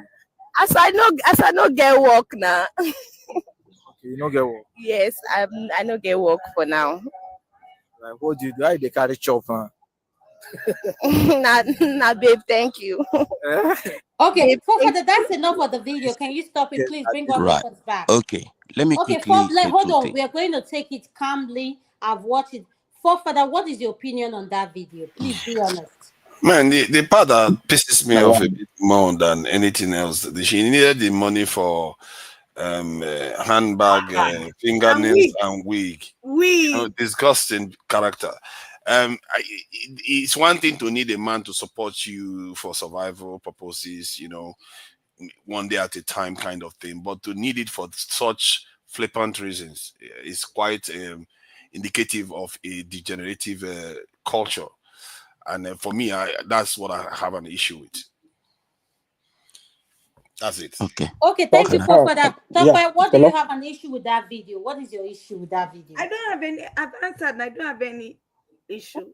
Do Yeah. what you have to do to get to where you have to get to. Okay. I don't know. Can I speak now, please? You guys have been speaking now. Yeah. Adama. Hello. Hello. Can you hear me? The Adama has gone off. Oh, okay. Okay, I'm here. We Okay. can hear you. Okay. But I'm talking to Tokwe or Uncle Kija. Wait, though. Oh, Tokwe, you have okay. nothing Okay. to I thought say. I thought Yes she or no? finished. Tokwe has said no, so it No. should be my Okay, turn. Then Okija, hold go on. ahead. Okija, go ahead, sir. Okay. Yeah. I don't know. I'm probably the guys. I'm talking to you guys now. There has been this tendency. It has entrenched that women, when they see another woman misbehaving, they be clapping for her. Something. I mean, like is it Wole that ask her, Adama, if she were your daughter? Something that if you were a child, you wouldn't know. But if you see other people doing it outside, you clapping, like women, they cheer women do wrong, they find excuses, to justify things. It's been, getting grand. I just don't it was the time of my mothers. Maybe they were old women, it wasn't that they would just, villagers, I mean, talking about community. The community people would just, if somebody does something, bad, everybody would like, this is not good, this is not good. But this one now, Shame, no, they call everywhere. shameless. They were clapping for a person on social media during the time of Balthazar. I've seen women, they give so much flimsy, stupid, dumb excuses. Oh, do you know they were neglected?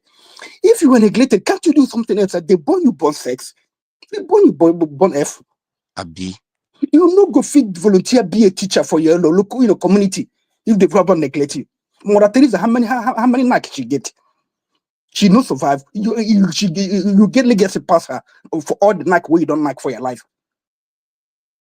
This I don't. I'm not saying that I think this equals everybody, but this tendency we are clapping for people. Like we are going down. We don't know it. We as black people we are going down. We don't understand it. You go online, you see all the women shaking their behind. Now African women, black women, all over shaking their behind. People they clapping for them. You don't go see any black woman. We're going to show you something, maybe science trick or magic, nothing, or So, something skill. Uncle Okija, who is to be blamed with the video you just watched? That's the question. Yeah, I'm not. What I'm talking. So like what I said, because like two of you now, you and Tobe, the way you address the issue. Hey, let her get whatever she wants. I mean, that's whole life to get, like get all those things. Yeah, everybody like the blame our African men, our politician, our messed up country. But the thing is that it is trending the same attitude is trending all over Africa. That's the thing. So I don't know, because some other African countries they are still good.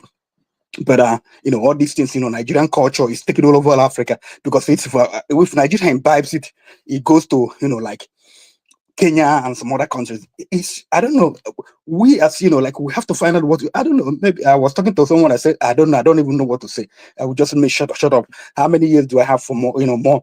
Let them just disgrace their life. We are going down. We are going down. There is this issue going this week, or was it this week or last week? It was trending.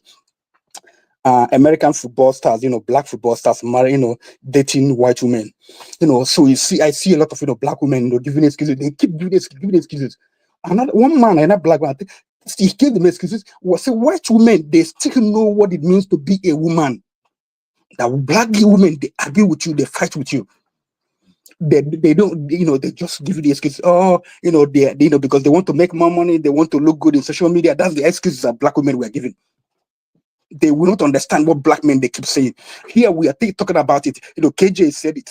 Like Chim said it.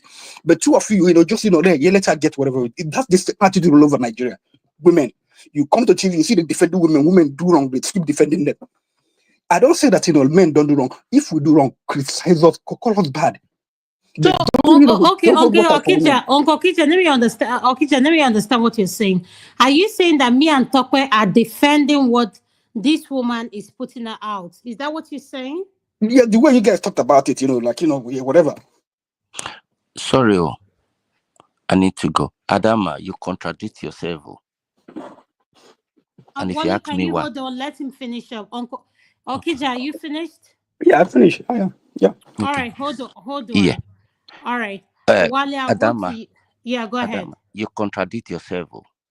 Before we start talking about this topic, at the end of the second topic, you said, upon all this money we are making, we should remember that we're not going to take a penny to heaven. Now, Okay. Okay, hold on, Wale. Let me answer this question. And I appreciate you asking me that question. Now, let me tell you, the duty of a moderator is to keep the conversation going, which I It's appreciate. not my Devil's job. It's advocate. not personally my own opinion. My job is to make sure I keep the flow. I poke at you guys so that we can talk more about this thing. I get it. And I I'm get it. saying this so that our viewers that are watching will not say, oh, Adama is speaking from both sides of her mouth. No, I am only performing my Moderator. job as a moderator. I So get it. if you You have to listen be. from that perspective, Mhm. you won't have any problem with me. Of course, you have to be a devil's advocate in order to get this conversation going, which I understand, which is Go ahead, good. Wale, Well you're done. next. Now, when we look at this video very well, at what point are we going to say common sense is not common? And at what point are we going to say we're losing the morals? I'll quickly go to the Igbo land where people would send their children to go and learn a trade from one, I can't remember what they call it. That boy will, or the boy or the girl will learn and he will become successful. The boss will give him money to go and open his own shop. You see that? I mean, the boy could have become an robber to go and rob the rich man. But because of the shame it will bring to the family and to society, they would rather go and learn the trade if they don't have money to go to school, and they will become successful. That is values, that is morals, that is what we cherish. But a secondary school boy that hasn't even known life brought home a Mercedes Benz, and the pastor say, oh, Nathan, let me pray for you. We don't even know if it's a blood money. The girl that wants to do a losho or prostitute or whatever they call it, that wants to bring money, if she date me and I give her money, if by tomorrow things doesn't go well, you will go to another man. The man will go.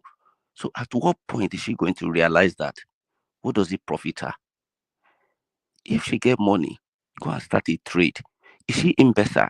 Is she handicapped? Can she not do something with her life? People who are carrying brick on construction sites, are they worse than her? Is she not to feed her mouth and live herself? Don't let us forget that if we continue to blame Tinubu, this is how it begins. If we're beginning to say our politicians are this, this is how they jagba. They rob it, they steal it, they take from whoever they can take it from, and they live their life, and we will blame them. This is how it starts. That's why I said, Balentagbo, Yahweh and Togogoro, among Bowota. We see devil in the village, we look away. When the ballet is selling drug that they shouldn't be selling, the wife is selling alcoholic drink, and the son is collecting from the market women illegal deals. And we say we don't see, we said we haven't seen devil in the village. We've seen it though. We just look away. What kind of a child this girl is going to give birth if she end up getting pregnant? Then we start doing DNA. Who is the father? Ilutontoro or Dagba. She will give birth to a bastard, and that bastard will start to misbehave, killing the innocent, destroying someone's son or daughter. That is how it begins. Until we know the right thing to do, we don't lose the values and the morals that we grow up with. Why did the Bible say, train your children so that they won't depart from the right you've taught them? If you don't teach them, they will become a nuisance in the society, and it will affect me, affect you, affect every one of us. So the lesson of this conversation, why we gather here, is to teach ourselves and make sure that despite whatever life might throw at us, what is money? Money is, once you have good health, you are able to feed yourself. Don't look at yourself being like you have to be Dangote. You have your own roof over your own head. You are not begging anybody to eat. Give thanks to God. Be content with the little you have. And life, before a woman will say, oh, thank God, oh, we gave birth to a bouncing baby boy. The woman have to go through the 9-month pregnancy. If you want to see a maize at the end of the 3 months with one corn you put on the ground, after 3 months, it will germinate and you can harvest it in 3 months. It's not the day you put the corn, the maize inside the soil that you will start harvesting it. Oh, there's a process. There is life. We need to understand that there's joy in hard labor. Okay, I rest my case. Thank you. Thank you so much, Wale. While we finish with Wale, I just want to understand: have all of us spoken on this topic? I haven't spoken. You jumped me from top where I went to King and then went to Wale. You didn't allow me to speak. Hold on. And I love the way you patiently allowed Wale to. I'm telling you, honestly. Why is he today? You see this saying about a person will know you, they kill you, not true. Hey, Tim, you said that with your full chest. Yes, now that's what happened now. Okay, Uncle KJ, Biko, I'll go to you. You know, now when I don't lose my train of thought, they're coming. See, the truth is, Biko Chete. Hold on. I want to address Wale. Wale, look, with the issue we're dealing with here is not a question of moral teaching. We're not teaching morals here. We are looking at the video played and we're trying to interpret what it means in general. If it's when we are addressing children, addressing society in terms of what are the values and the principles that will govern a society, then we can bring all that you're talking about. But you must understand that every society has the good, the bad, and the ugly. What we're looking at now is probably the middle, the bad, that is existing in a Nigerian society. And it had many factors that brought it to play. You cannot now begin to blame this maybe 21, 22, or 25 years old girl for being the problem of the society. She grew up to meet this thing. Do you all remember in the universities where you go to the female hostel, you see these long coastal buses written the Senate? Yes, the come Senate. and pick them. They come, pack all the young girls, 16, 20, 25, and go to Transcorp Hilton to go and lodge them. And then they will stay there throughout the weekend. And when they come back, we enjoy the Naira flow in the campus. This didn't start with her. Your fathers and their grandfathers introduced it. So it is not her fault. Let's not begin to blame society who we have now grown up to come and meet. And then they're practicing what have been left behind. Then we say it's their fault. Which, in fact, how many I'm sure Chim knows this thing. Most of these officials, when they're going on private tour, don't they carry escorts? Why must Don't they Chim carry know executive escorts? KJ? Why Those must executive Chim? are they their wives? Now from here they practice them now. Now for the girl, don't they practice to be escort? So what am I trying to say, nurses? I'm trying to say let us call a spade a spade. A spade a spade. And the truth is, much as I will not encourage it, the society have helped it to fester. And we must call our people to order. Create jobs so that young men and young women will find something to do. If they're not going to find something to do, those of them who have some resemblance of laziness, then go use whatever they have to get what they want. That is what your society have always preached. And that's why we have the man who is at the Aso Rock today. He used what he have. He grabbed it. He ran with it. And today we are also calling him Mr. President, Your Excellency. What is excellent about him? We are just a society of liars. So let us Uncle not. KJ, did you use style and just promote your president in this segment here? No, what did you just put in? The man we are calling as president today. Please, I don't understand. Who is that? Oh, am I speaking too fast? I said the man we are calling our president today didn't Who get is their our president today? Trump. He's talking about Tinubu. Oh, I thought he's talking about Trump. No. What I'm talking about, what you concern Trump. I'm talking about Tinubu.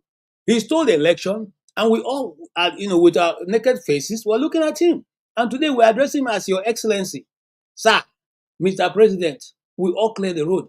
That is where it starts from. You see, once the head picks the lice, it will definitely go to every part of the body that has hair if it's not if it's not treated. So the question is, how do we now curb this system? Because as far back as I can remember, this was even during Okadibo's time. We used to see the Senate in our guest hostels. They will bring the ball, Friday evening like this, you will see 3-4 buses reaching the Senate, and the girls will be happy, jumping inside. They will fool them, carry them, go, and then, whenever they come back, they come back. That is the society we live in. This kind of thing cannot happen in the US. I hope you understand what I'm saying. No Senate can go carry bus, go to a female a school here and go and pack young girls and tell me that you come back. In fact, you go to jail. But They in our do. society, And you know the funniest thing, KJ, that town runs thing is still happening in Nigeria as we speak. it They is still even be it seeing that has entered, bus. That entered bus that they 99%. used to see in the 90s. They will still be sending it to female Adama, escorts it's my today. turn. No, it's my turn. No, Adama, it's my turn. Okay. Oh, okay. Uncle KJ, have you finished? So, make I leave Chim, my brother, since no one make I talk. Chim, please talk. No, please stop. We go. Kusa. Because I have a Give lot it to to talk you. about. You see, what I was trying to refer to that time is that, look, if society worked the way we were thinking it works, then a lot of things will have self-corrected itself. But it doesn't work that way. And everybody is looking for the shortest way to get to the top. And some of these people who we celebrate today have used those short ways to get to the top. Okay? We may not like them. We may not appreciate their this thing. But that's the way they have. I'm not talking about young Christian girls who will have come up from reasonable families, because they will not be in that line. We're talking about generality of the society. People that will ordinarily may not meet anywhere. They have to survive. Nigeria is in a survival mode right now. Anybody will do anything just to make ends meet, come short of going to steal or carry gun. Okay? And that is the naked truth of the situation where Nigeria lies today. Thank you very much. Thank you so much, sir. I really appreciate your this thing. Chim, could you please respond, sir? Okay. Adama, thank you very much. You're doing so well. The way you gave KJ time, you gave Wale time. I so appreciate you. I'm hoping you will give me time. I'm timing you, no problem. If you like, you can close the You started timing me. I don't like it. Anyway, so here's the point. Number one, I'm not judging that girl. That's not my job to judge her. But my job is to say that value she's advocating, I don't agree with it. Number one, listen. She said, they asked her, what is her red flag in a guy? She said she doesn't have any red flag as long as you have money. Ritualist is not a red flag for her. Yahoo boy is not a red flag for her. Corrupt government official is not a red flag for her. I can go on and on and on and on. And she says her only reason why she must date somebody that is not broke is because the person must buy her handbag and give her money to do that long hair that she has done. That's what is critical for her. She wants to be a liability. She doesn't want to be an asset. And I am saying my views are straightforward. It is okay to dream to get out of poverty. All of us are dreaming it, including those who already have gotten out of poverty. They are dreaming how never to go back into poverty or ever make the mistake of coming into poverty. It's okay. I have no problem with it. That's the way it is. Who poverty help? Nobody. So it's okay. Where I have a problem is that it used to be that somebody will say, you know what, I want to marry somebody who is rich. And you spot somebody with potential. And you say, okay, I've seen this guy. He doesn't have the money now, but I can see that he's hardworking. And you contribute in your own little way. Maybe it could be that you give the person an idea, you challenge them positively. That used to be what ladies used to be. A good lady would challenge the guy to dream bigger and go further. And when he brings the money home now, you of course, as a lady who was his cheerleader, that's why we used to have those saying that behind any successful guy is a successful man, or whatever it is we used to, whatever the slogan used to be. Please correct me if I'm wrong. But this lady does not even, she's not even telling us what she's going to bring to the table. She's not even telling us how she's going to encourage this guy. All she's interested in is let this person be her meal ticket. I have 2 daughters. May they never be carry that mindset of looking for a meal ticket. Anybody. In fact, if my daughter carries that mindset, may the guy don't run away from her, please. It's a wrong mindset to bear. So okay, Chim, let's stay with what you just said. So are you saying the lady saying that she do not want to be associated with people who are not financially stable?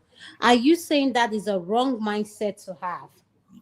It is a wrong mindset, one, because let's qualify it in the context of who she has projected herself to be. She said she's broke and she cannot date a broke guy. She didn't say she's broke. She doesn't want to date a lazy guy. She doesn't say she's broke. She doesn't want to date a guy who does not have a dream. All she went straight for was physical cash. And physical cash can come from hush puppy. Physical cash can come from somebody who killed their mother to make blood money. Physical cash can come from somebody who is stealing the money that they're going to use to build the next hospital that will take care of your grandchild if your grandchild is sick. Physical cash can come from anywhere illicit. That's my point.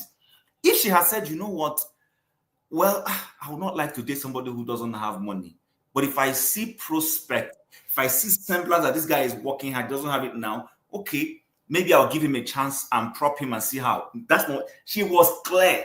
Unless we don't want to pretend we don't know what. No, Chair. I agree with what you're saying. I agree with what you say 100%. But in a society where they say money is what fixes all their problems, including people in the diaspora, Uncle KJ, Tokpef, to Niger, I can name them all. They said, why should a woman settle down with a man who is not financially secured? Okay. Adama, I am not against, please, let's correct one mindset. I am not against, or nor will I support a lady. Listen, love manifests itself in action. So if somebody loves you, most likely during your birthday, they'll be looking for the best thing to give you. It is the love your husband has for you, even when you can afford certain things, that the man will take time to say, let me give you a treat. Let's go on a holiday. Let me buy my wife flowers. Let me buy her a good car. Let me do these things. Let me correct one thing. That is not wrong. That is beautiful. Any guy that can do it for the spouse, appreciate the person. And for that, I have nothing against it. Money, nobody wants to, nobody is encouraging anybody to go and swim in poverty. No. It is the mindset the girl is projecting that I am saying I do not agree with. Well, but Chim, I'm trying to tell you, she's a product of that environment where everybody in that her environment. No, you can't say everybody. No, Chim, listen. Wants to date an E-Money or Big Cabana or whatever, Davido and this thing. They do not believe. We are product of our environment. They do not believe in struggling and gathering, building things together as a couple or as a union. They don't believe in that. They want to come into, there's a word Yoruba said, Olorun Shogo, and where's the other one? Tokwe, please help me out. Surulere. Surulere. So they know, because the society, that's what I'm saying, that the society is part of the problem. When you see young men in Africa today, go ask them, what do you want to do? Adama, that's the actually first wrong. thing that comes out is no, Adama, that's actually wrong. That's actually wrong. Sorry. Hush. How is it wrong? No, hold on now. Okay. Was it P Daddy does not live in Nigeria or South Africa or Ghana or whatever. What's the other guy who's late now? The guy who had an island where people used to go and take girls and code. Einstein is not a. Thank you very much. He's neither a black person nor is he a Nigerian or South African. So the point I want to correct is this. Listen, and I'm one of those that will tell you there's no society where you don't have corrupt people. There is no society. The issue is that society frowns at it. I keep telling people that, listen, given the right ingredients and motivation, an average Caucasian will do all the things our leaders in Nigeria are doing, 100% or even worse. What is making it look as if those societies look better is the fact that they have functional laws. Functional laws that if eventually you are caught on the wrong side of the law, you will go in for it. It doesn't mean people are not doing devious things. While we are discussing this right here, there is one rich black or white American or Britain that is utilizing girls, maybe sleeping with them illicitly, or is happening. We may not just not know it. But 10 years, 12 years down the line, if somehow the law manages to find it out, the person will go in for it. So in those societies, they still encourage that there is a proper way to acquire certain things. It doesn't mean they don't know that there are still going to be Oloshos. They have Olosho is not a Nigerian, 100% Nigerian exclusivity. Olosho is everywhere. We just simply have our own word for it. There's Olosho happening in New York right now. There's Olosho happening here in Calgary as we're talking. Olosho is happening in Maryland. It's happening in Ireland. It's happening everywhere right now. No, but Chim, maintain your conversation in our own demographic, which is people back home. Just maintain it back there with what you just said. And I'm saying to you, my own view is that it's not just our society. Where we are having a fault is that we are increasingly making it look, and this is not to pick on Tokwe, please. But I have to fall back on what she said. Let her do what works for her. We're increasingly making it look like when those things are even in our media is projecting it to make it look like that's the right thing. There are medias in other places that are saying, no, we don't agree with this. It cannot be this. Listen, I don't want to bring politics, but I have no choice. In the last election, there were media houses that were saying that Kamala Harris cannot be their president because the way she got to the top was wrong. There were people who were saying, there were people who were pointing to the fact that she took a shortcut, too many shortcuts. She had befriended this, she dated a married man. People brought it up. We might want to pretend we didn't see it. People brought it up. So for people, it was not a racist thing. It was purely, that's the way they feel that no, that if a woman must be the president of America, it's not this one that went through too many shortcuts. So every society has its own conscience people. If we had our conscience people who were standing on their feet and saying, no, we will not have bad leaders, we will not be producing all these people in Senate in Nigeria or House of Reps that we're producing. Because it's this same girl now tomorrow that will become the first lady of a state. And we will say it's okay. And that's the point I'm saying. Right before she gets there now, I will speak against her so that she doesn't get there. Not that I'm not saying she shouldn't dream. If she changes her mindset tomorrow and becomes the first lady of Nigeria, all well and good. I have no problem with that. What I have a problem is people who are going to set the wrong moral standard. That the next generation will now say, oh, if this kind of person can get here, this is the standard. That's why we are producing that area boy that is the NUWT guy. Tomorrow night, he'll become the governor of Lagos. And we are propelling him. We don't know that these are the things that propel those kinds of people to get to the top. And then later on, we say Nigeria is corrupt and everything. So if we can't speak against this mindset this girl is carrying now, then we better keep quiet if tomorrow she emerges as the first lady of a state, or emerges as even the governor, or emerges as whatever it is she wants to imagine. My point is straightforward. She's entitled to dream. She's entitled to say, I've suffered enough. I want to get out of poverty. It's okay. It's a valid desire. My problem is in the mindset of how she wants to get out of it. And I'm like, no, you can't come and be a liability. You don't want to, you know that poverty is bad, but you want to be a liability on your way to getting out of poverty. And I'm saying that's wrong. Then what are you bringing to the table? How are you going to encourage the guy? Some guys might have dreams, but their spouses are the ones who encourage them to, oh, look at this. And the guy will pursue it and succeed. He will succeed. It's like a man who goes hunting. When he goes hunting and wins the prize in the forest, he brings the meat back for his spouse back home. He's not going to eat it alone. That's so true. That's why I have a problem with her. That's my issue. You get me right. Thank you so much. But Chim, I just want to remind you, have you heard of something called trophy wife? Trophy wife. Yeah, Yes. even the trophy wives have morals. No. I just asked you, trophy. Do you know the meaning? Trophy wives, they do nothing. I know the meaning 100%. Okay, they do nothing, right? They bring nothing to the table. They bring nothing to the table. What they bring to the table is maintaining their shape, the way you want them to look, and they are 24 hours devoted to you wherever you want to take them to. You are like their candy distance on your arm. They have to maintain a certain prestige as being a trophy wife. Trophy wife don't get to go to work. You are the one as a man that provide for them completely. Okay? That's not correct. What do you mean? Okay, so I know the concept of trophy wife. The trophy wife does not choose to be a trophy. It is actually the man that makes her the trophy. That's The what I'm man saying. But sees. no, Chief, listen. A lot of women who become trophy wife wanted the man because of the money he could fund that lifestyle and at the same time maintain them.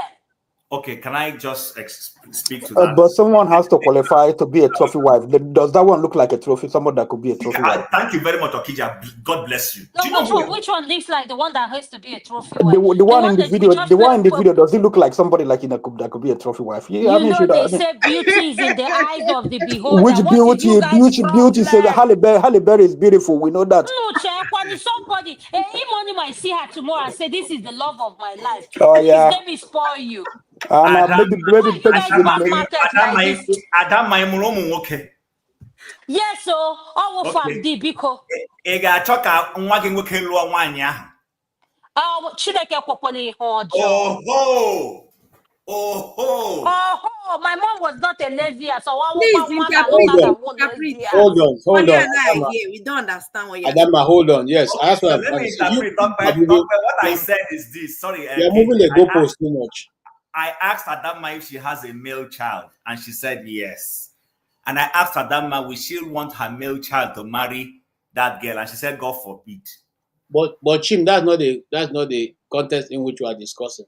Exactly. We're not talking about your child right now. But I choose to bring it down home. I choose to No. Don't bring it down home.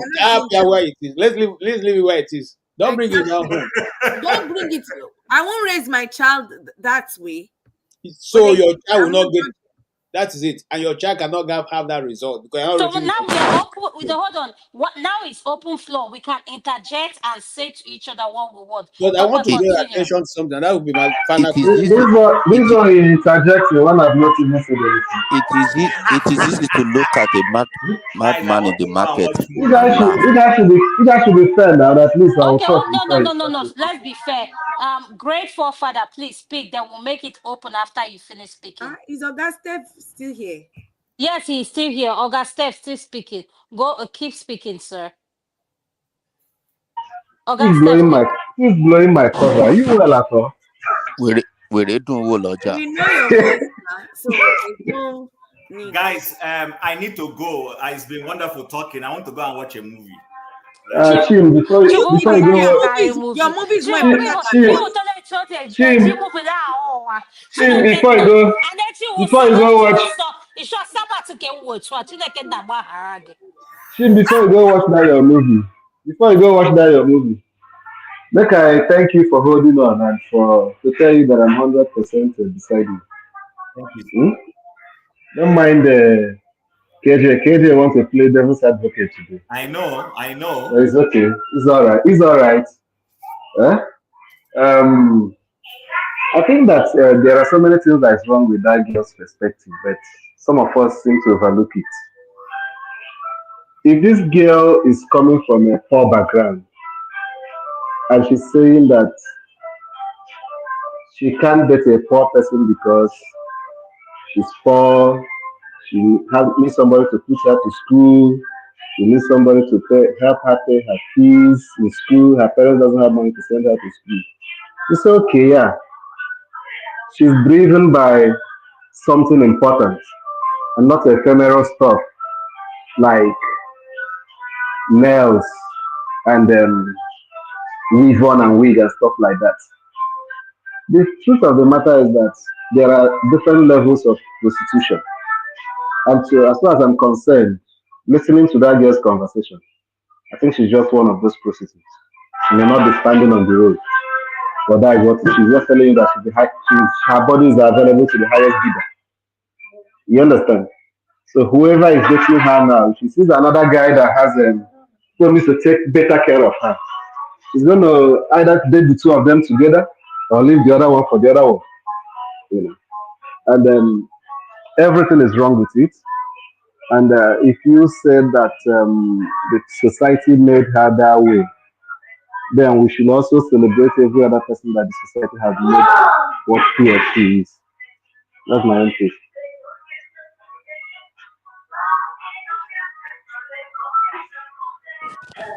Okay, you have taken your own. Let us remember. Yeah, go ahead. Thank you, Uncle Steph. Now it's open this thing. Okay, now listen. I want to say Go ahead, something Uncle KJ. to great forefather. Look, let me tell you, you all were sitting in your rooms when Nollywood started. When Nollywood started, we watched the great Andy Okeke and his living in bondage, presented in a normal African story, which didn't show the kind of wealth that the now present Hollywood is displaying.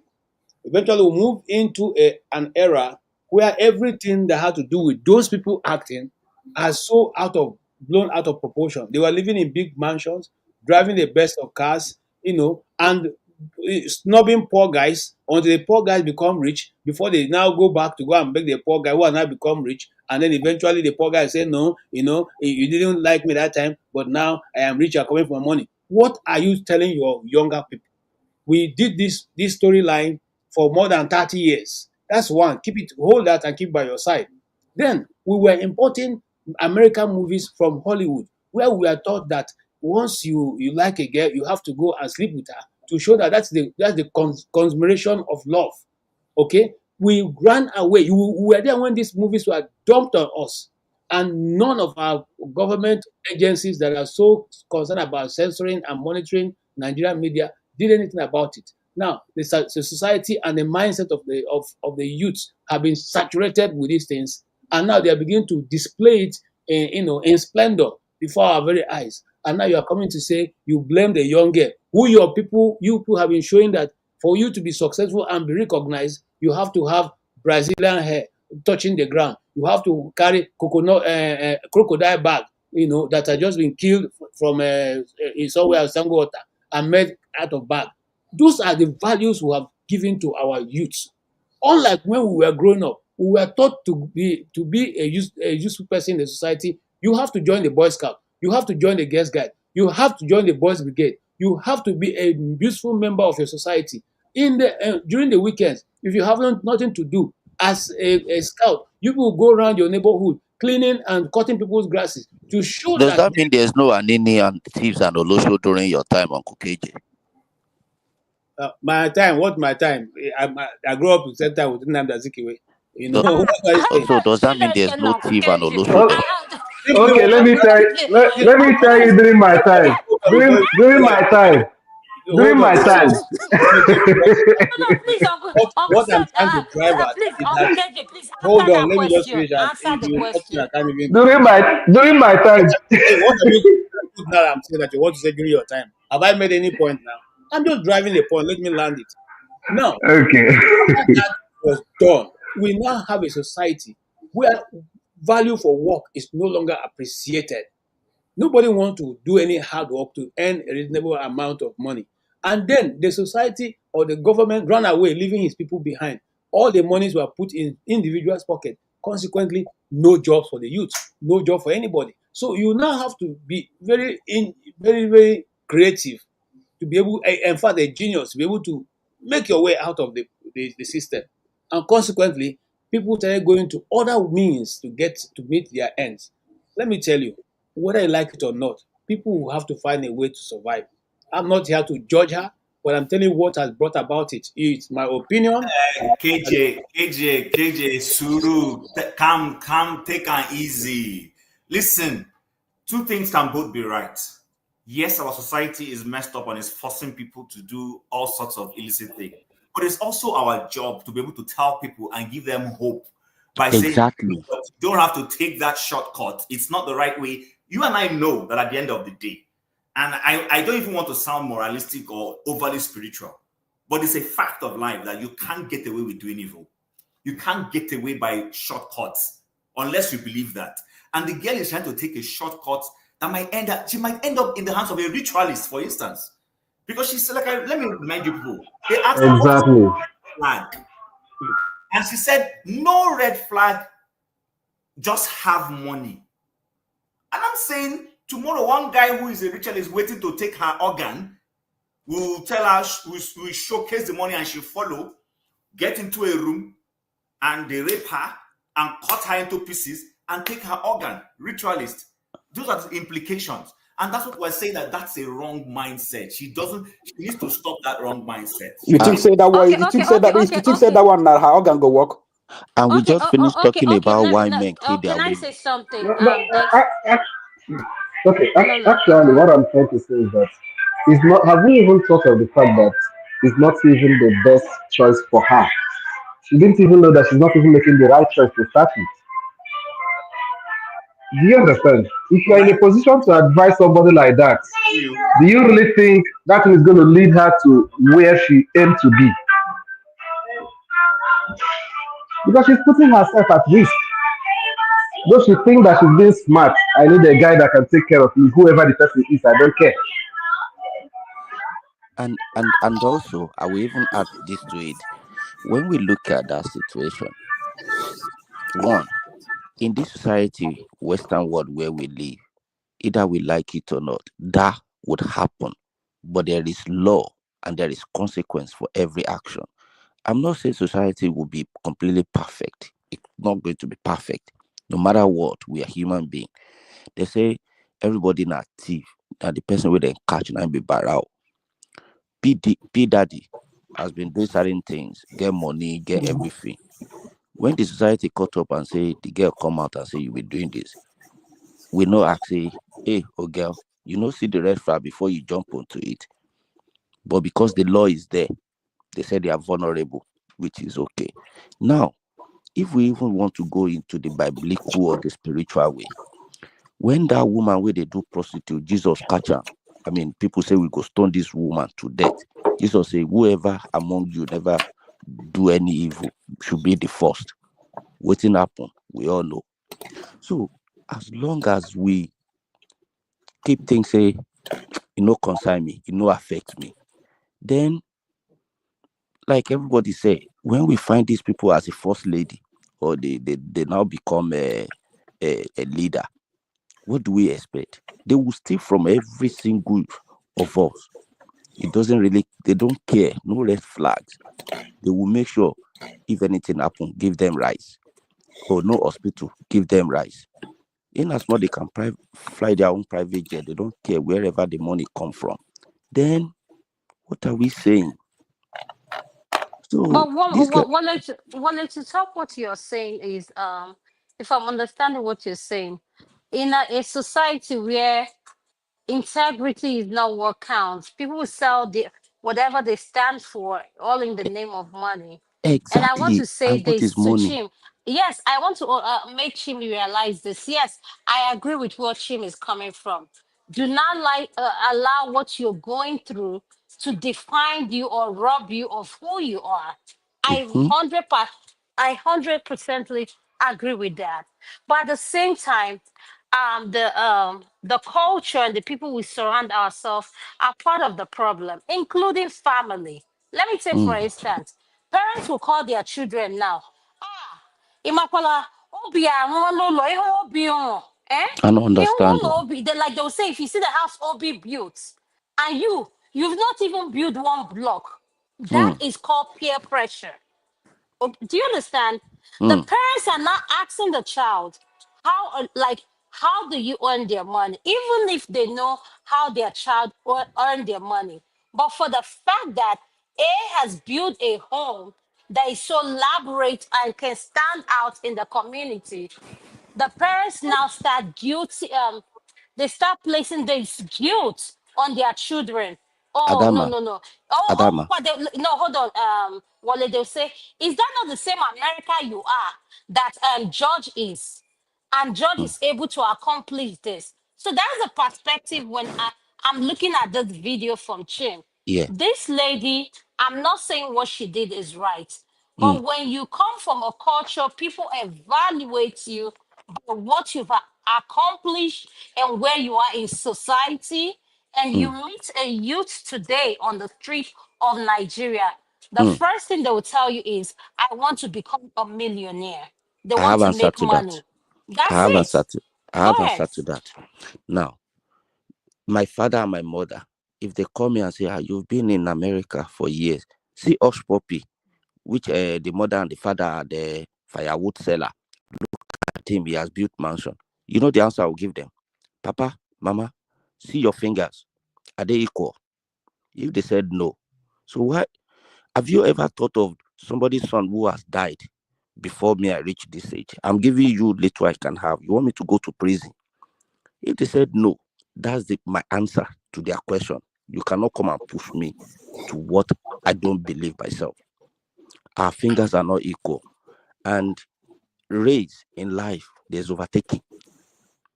So, except me myself really want to be a thief and I don't have values for my own integrity, I will go and run the race in order to please them.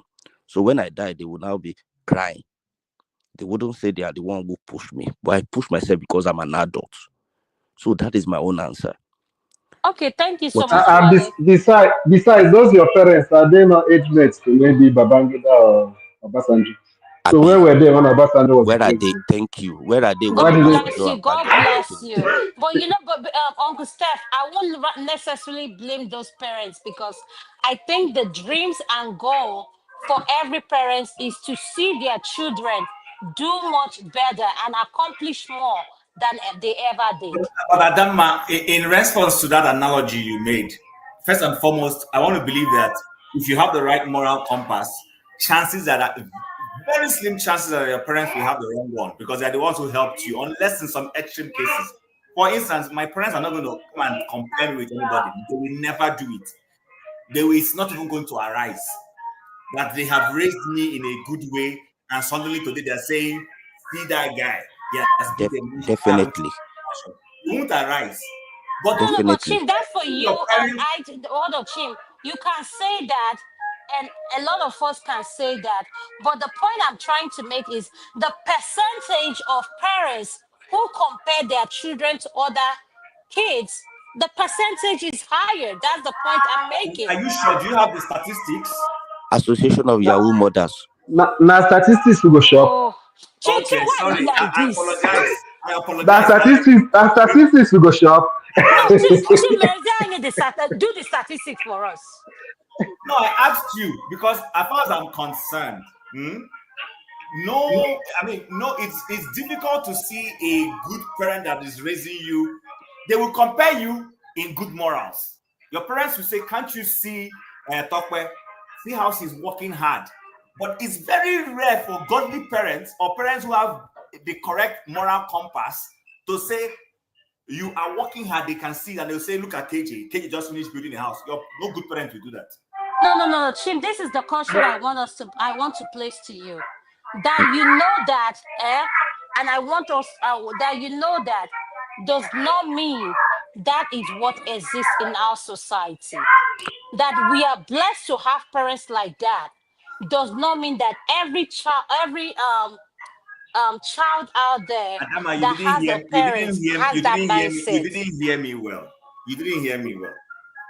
There are parents who will say, look at Hush Puppy. Hush Puppy is not your mate. I'm not saying there are no such parents. What I am saying is this.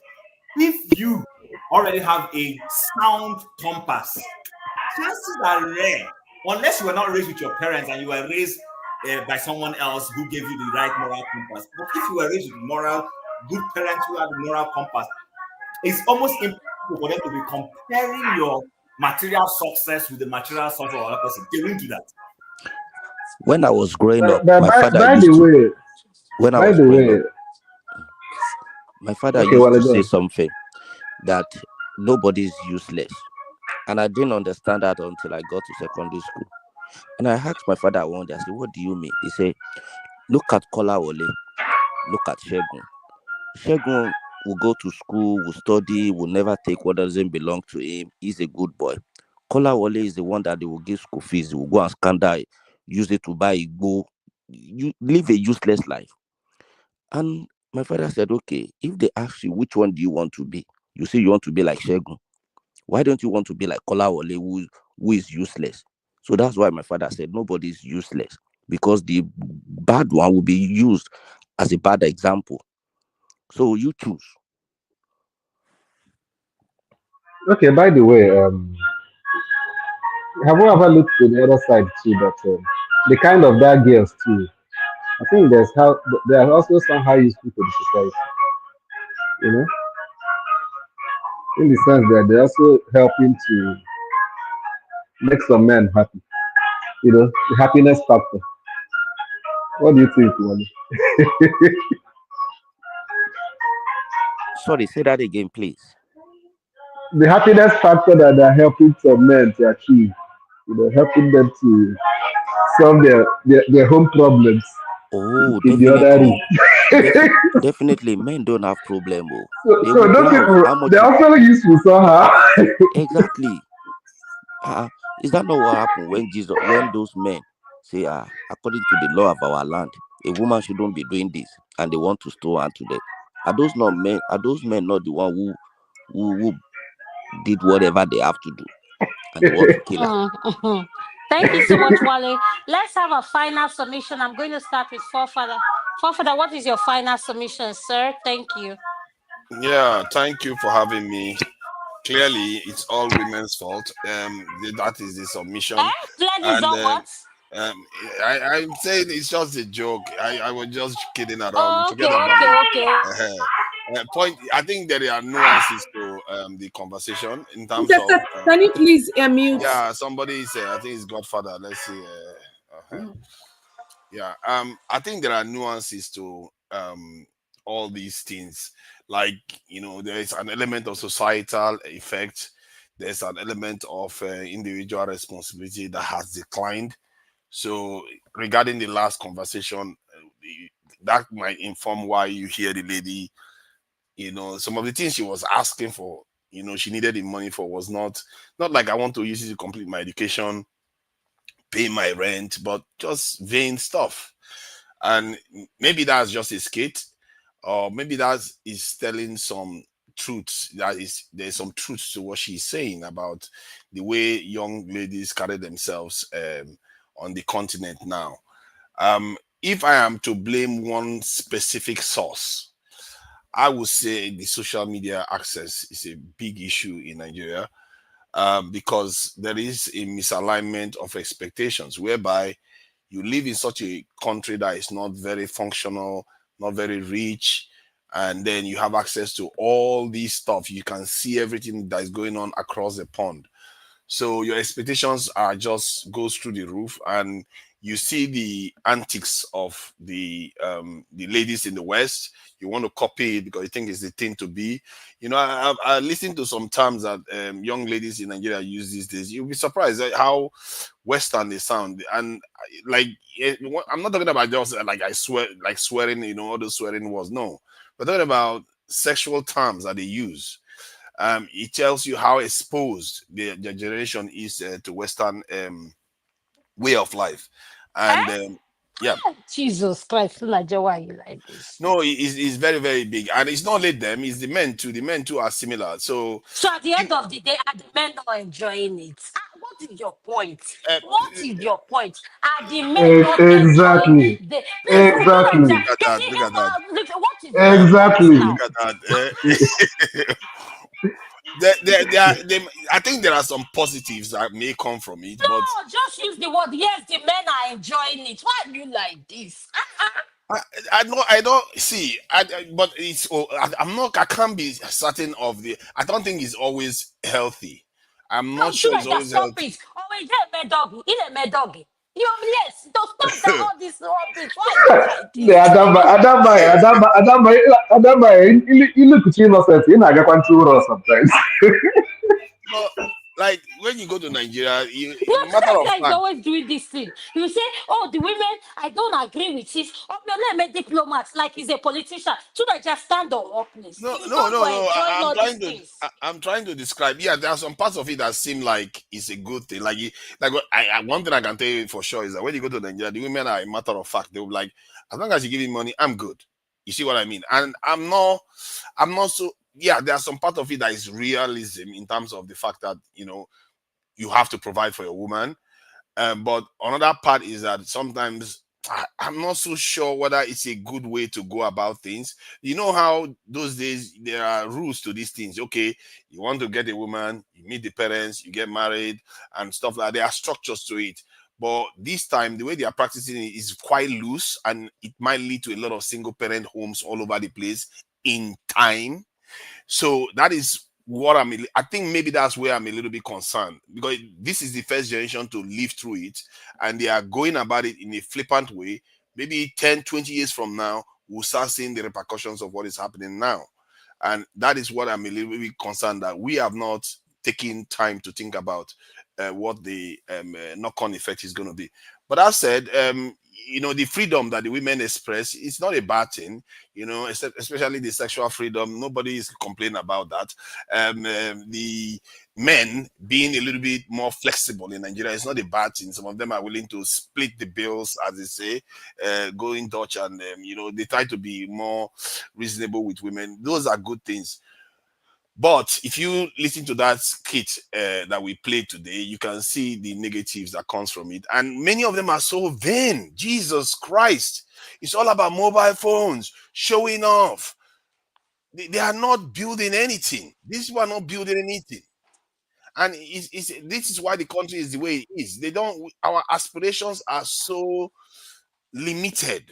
It's so limited. This is why when even the Western people, they have a lot of money, physically they are not that vain, because they know where else to put it. We will put all the money on ourselves, maybe on the house. That's all we know how to do. And I feel like it's a symptom of a greater problem. Maybe most people will not see this. I can understand that. I'm not going to hold people account, but most people will not see that this is a symptom of us not having place to put our wealth, or we are not channeling it. That's why she was just talking about handbag, fingernails, and wigs. How about your education? How about your housing? How about maybe you're going to raise a family? Those are fundamentals, things that are very important. Or even maybe if she's already got a child, what she's going to give her use to train her children, pay for a private tuition or something like that. You don't get that from this young generation these days. And that is the only area I'm concerned about. But some parts of it are also positive in terms of they're a bit more expressive. The men are a little bit more accommodating. That is a good part. But I think in Nigeria, on the continent, we need to really think about the consequences of all these things. In the West, I know I'm going on a bit too long now. The one that is going on in the West with and the one going on in the West with the North. Yeah, you're talking to your dog or something. Hold on, let me mute. Let me mute. Yeah. So the one going on in the West. I should mute? Yeah. We could hear what you were saying, Adam. Okay, thanks. Sorry. Yeah. The stuff with the nurses and the way they are, jilting their husbands and going on to do other things is part of, I like to call it, to simplify it, a misalignment of expectations.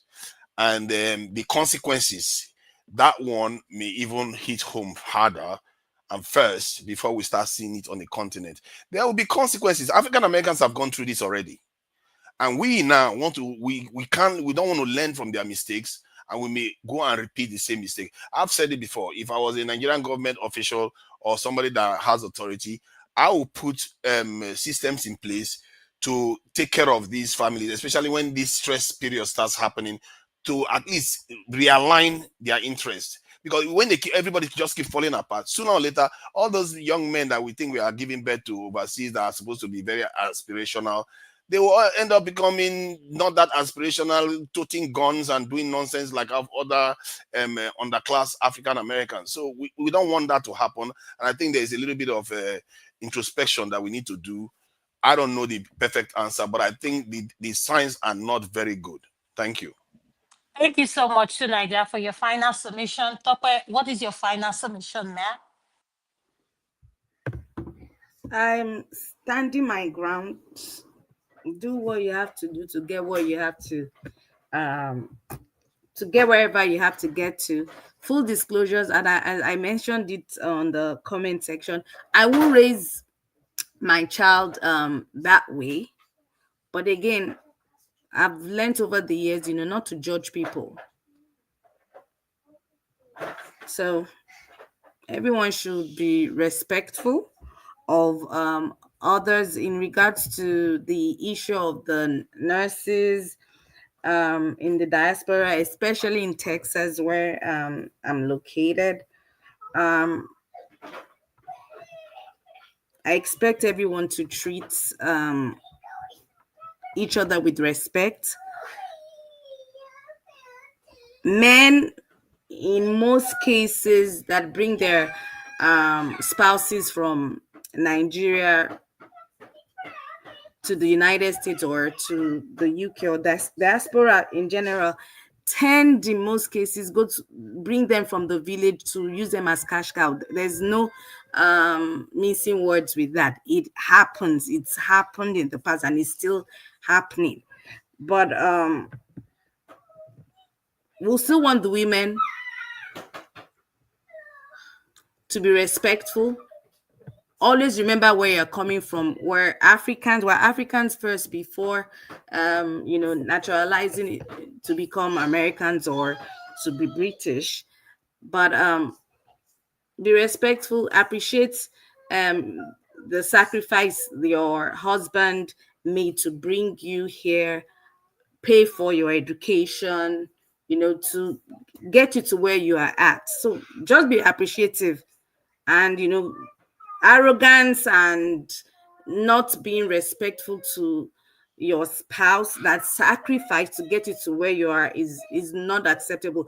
I may have been playing the devil's advocate, and there's a reason for that. I'm also moderating with that Adam. I'm not meant to be on the same side with everyone else. I'm also meant to look at the other side of the coin. So in a nutshell, everyone should treat each other with respect, especially if you're in a marriage.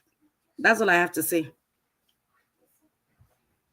Thank you so much, Tope. Uncle Wale, what is your final submission, sir? Okay, thank you, and thank you for moderating keeping the conversation flowing, for being a devil's advocate, and I understand. I know you are a value woman, and you have your integrity, which I do respect a lot, and thank you, and Tope and others. Now, we as human, nobody is completely perfect. We have the default in our DNA. There's a likelihood that when we get to a point where survival of the fittest will kick in, we might do something that will negate our common sense, will negate our integrity and values. But there are two things that always keep us on track. One is our conscience, the other one is law. The consequence, the conscience aspect of it might not bring a result right away. It might be in the future waiting for us. But the other part of it, where we all live in diaspora, where we have laws, there's a consequence for our action and inaction. As you lay your bed, so you lie on it. So, in as much we keep reminding ourselves of those two, the conscience aspect and the legal aspect, I think that will make us to retract our step, in the sense that if I do this, what will be the consequence? What will be the result or the consequence of it? So as long as we keep those two things, that will guide us. But if we look away and thinking that, oh, I'm not the only one who is going to suffer it, let's remember that our family members, our relatives, our loved ones will suffer the consequence as well. Just like what is happening in our country, where we look away when someone is stealing money that's meant for hospital, to enjoy his own life, to carry Olosho, to buy private jet. Our cousins and nephews who are meant to go to school, they couldn't go. They are suffering as a result of what we're supposed to do qualitative. We look away. We say, oh, in as much it's not concerning me at the moment, it's okay. But we keep forgetting that it's going to bite all of us. So in everything we do in life, let us keep reminding ourselves, do your own path. Always remind yourself, somebody's child is going to suffer as a consequence of what I'm supposed to do that I don't do.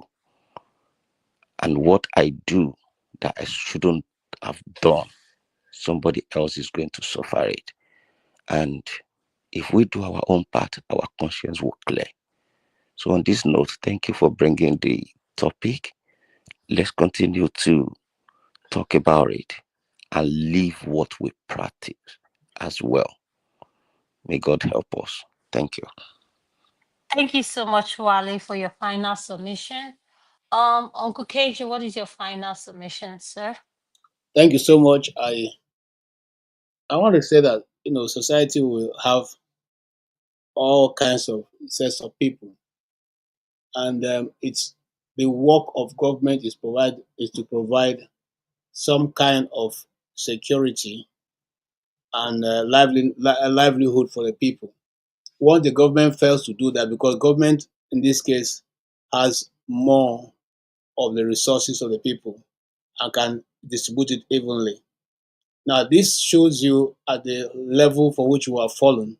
And so it's not only this young lady you have seen. Some of us who interact at who did some level of community outreaches, you find that the people in those communities are also talking in this manner.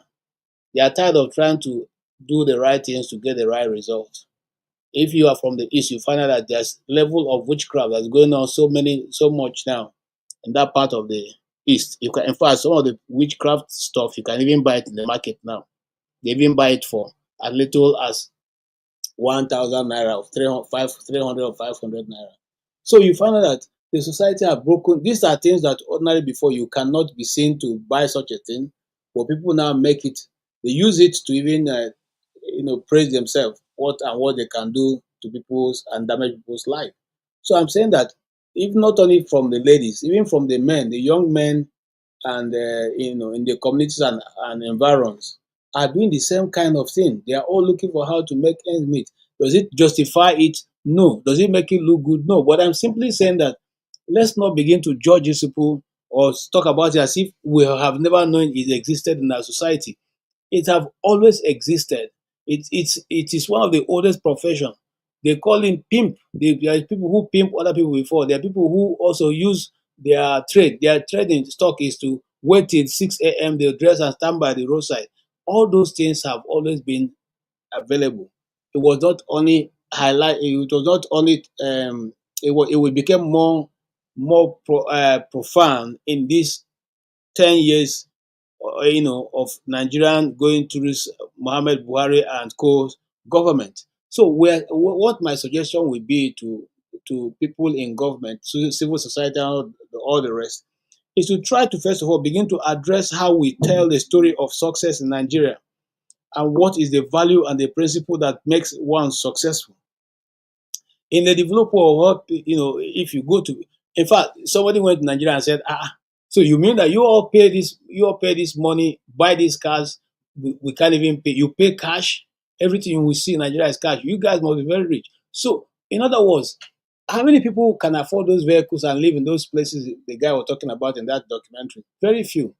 But our government have enough money to make available certain basic need of society, and that will help us develop a more equitable society. I was telling some on another program we had in Nigeria radio station television, and I said, you see, the difference with developed world that no matter how little your community is, that place where you are living, you can get all the other amenities that you can get in New York or in Atlanta or wherever you are. Those things are there. So there's no need, there's no pressure to say, I must move to Atlanta because that's the only place I can find Walmart. I must move to New York because that's the only place I can find BJ. No, it is almost in every corner you go to. The same style, the same thing. Okay? If we were doing this, we know how people now parading themselves and saying whatever it takes. And I want to say this thing to those who are concerned about the younger lady's life. She's not concerned about her life because obviously she doesn't see any need for to continue to roam around. So if she goes and she comes back, okay. If she doesn't go and come back, it's okay. I used to be involved in Olosho ministry, and sometimes I ask those women, "Are you not afraid that as you're standing on the road, you can go and not come back?" He said they said their prayer. So if you wake up tomorrow and you are back, you thank God, you go. But after that, they cannot tell whether they are coming back tomorrow or not coming back. So that's the level that our people have driven our youths, our young people, our teenagers, our even those who are just turning 17 and all that, are all involved in all these things. So what I'm simply saying, as a person who have nephews and nieces that are about this age, I'm simply saying that let us keep talking to our own people and let them know that easy money that comes this way doesn't always last, and it can lead you to destruction and irreparable damage that you regret the rest of your life. Thank you so much. Thank you so much, Uncle KJ, for your final submission. I'm going to go to Okeja. Yes, Adam Mote and Tobe, thank you for hosting. You guys kept me busy. I've been working. I've been doing some work at home. You guys, all of you, KJ, all of you, Chim, you guys kept me busy. Thank you, guys. KJ, unlike you, we have to keep talking. When we see something wrong, we have to keep talking. We have to talk about, I know it's one thing to talk and one thing, for someone to hear, but we must talk because that's what our people that came before us, what they did, they were talking. And some of us heard, that's why we're here. The thing is, I know, Nigeria is difficult, but one thing I know about Nigeria and I know about humanity, people are willing to help. There's this girl, she has these two sisters. They are from somewhere in our local government, Imo State. Somebody, sent me the channel and I watched them live one day. What they do, they do apple, they prepare apple and they put them, that plastic, nylon, put them and they sell them. So when they are doing apple, they will just, broadcast live and people give them money. That's how they make money. They broadcast live on TikTok. People give them, like all those things they give on TikTok. So and then she will make video where she will go to the market and sell her apple. And then she does be doing well. Some people send her money. She will be meeting people, she will meet people in the market, talk about that people. Someone will see her video, say, "Oh, please give this person this money to help her, with the problem." Yeah. So there are things to do. I have there's someone was telling me he met on social media. She was asking him for money, she wanted to fix her phone. So he was, he tried to take top sense into her. So what do you need this phone for? What do you do? You're not doing anything. You want to fix the phone. How much are you going to, use to fix the phone? She was like 70,000. He was like, okay, I'm going to give you, but I want you to do this. I want you to buy, chicks, and raise chicken. I'll give you 100,000, raise chicken. Don't fix your phone. Actually, no, this girl now she's becoming she's been doing it. That's what she's doing now. After that, the first 100,000, she bought chicken, she raised them, she sold them. She was like so happy, that's what she's doing. People are happy there, so people want to help. There's this girl in Nigeria, another TikTok. What she does, she goes, she does social experiment. She will oh, I want to buy an iPhone. She will put a placard. I want to buy an iPhone. People will give her money, and she would use this money to do charity. So there are so many things to do. It's just that some people are lazy. They don't want to use their brain. They don't want to. They want an easy life. That's about it for the girl and things going on in Nigeria. But for our own, the men that are killing their wives. I keep saying it. You don't. This life, this life is once. You're not gonna come back. If you have to live in a house 1 week, no peace, what are you doing? Are you crazy? Do you think if you die, you'll come back again? Just, find a way to, or fix it or you get out, get out, save yourself, those, anger, issues, because it's like you don't want someone to live rent free, in your head. Every day you'll be angry coming home. There are so many couples here in the US. In the US, they're living as roommates, basically roommates. I know some, roommate. Why, that this is supposed to be marriage. Marriage is supposed to bring happiness. I mean, like the way I tell people, to me, marriage or relationship, like if my happiness level is 5, in the scale of 1 to 10, it's 5, and they're coming into my life, you're supposed to upgrade it to at least 5.5. If it's not there, if it's not up to 5.5, you have to go, you gotta go, So that's why I approach things. Anything that we try to affect my mental stability. I just pack that in, go. So and then also I have to say that as people, we have to so there are some values we have, and we have to try to stay close to those values. We talked about our nurses and stuff. We see I work in the IT industry. Okay, Adam, another issue before I continue. Another issue we are brewing now is IT women divorcing their husband. This in Atlanta is too much in Atlanta. IT women.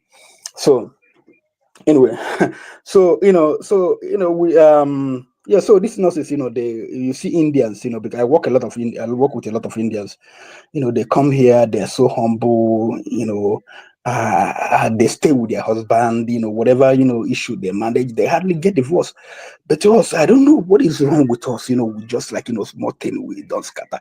Even if somebody brought you home, but don't you have compassion or whatever? Don't you have and the funny thing that's we read the Bible, go to mosque and all these things, but we can't, we are one of the worst people on earth. I'm sorry.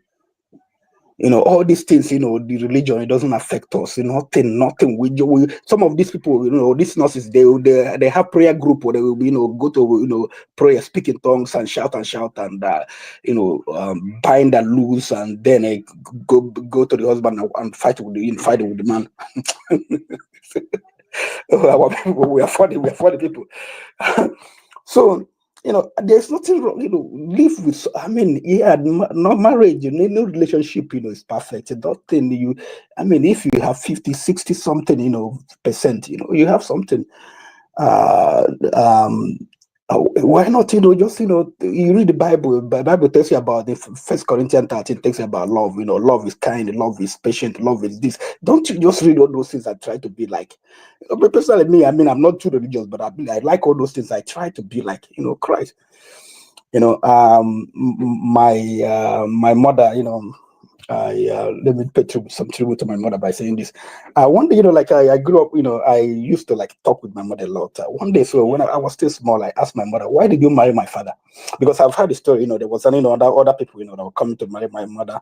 She was said no, that it was my father. So I want to ask him, ma, why, this man, this big head. She was like, she smiled. She said to me, that the day I saw him, something, something spoke to my spirit that it say work I have to do in this man and his family. That's what she told me. She smiled. I can't forget that smile. I can't forget it.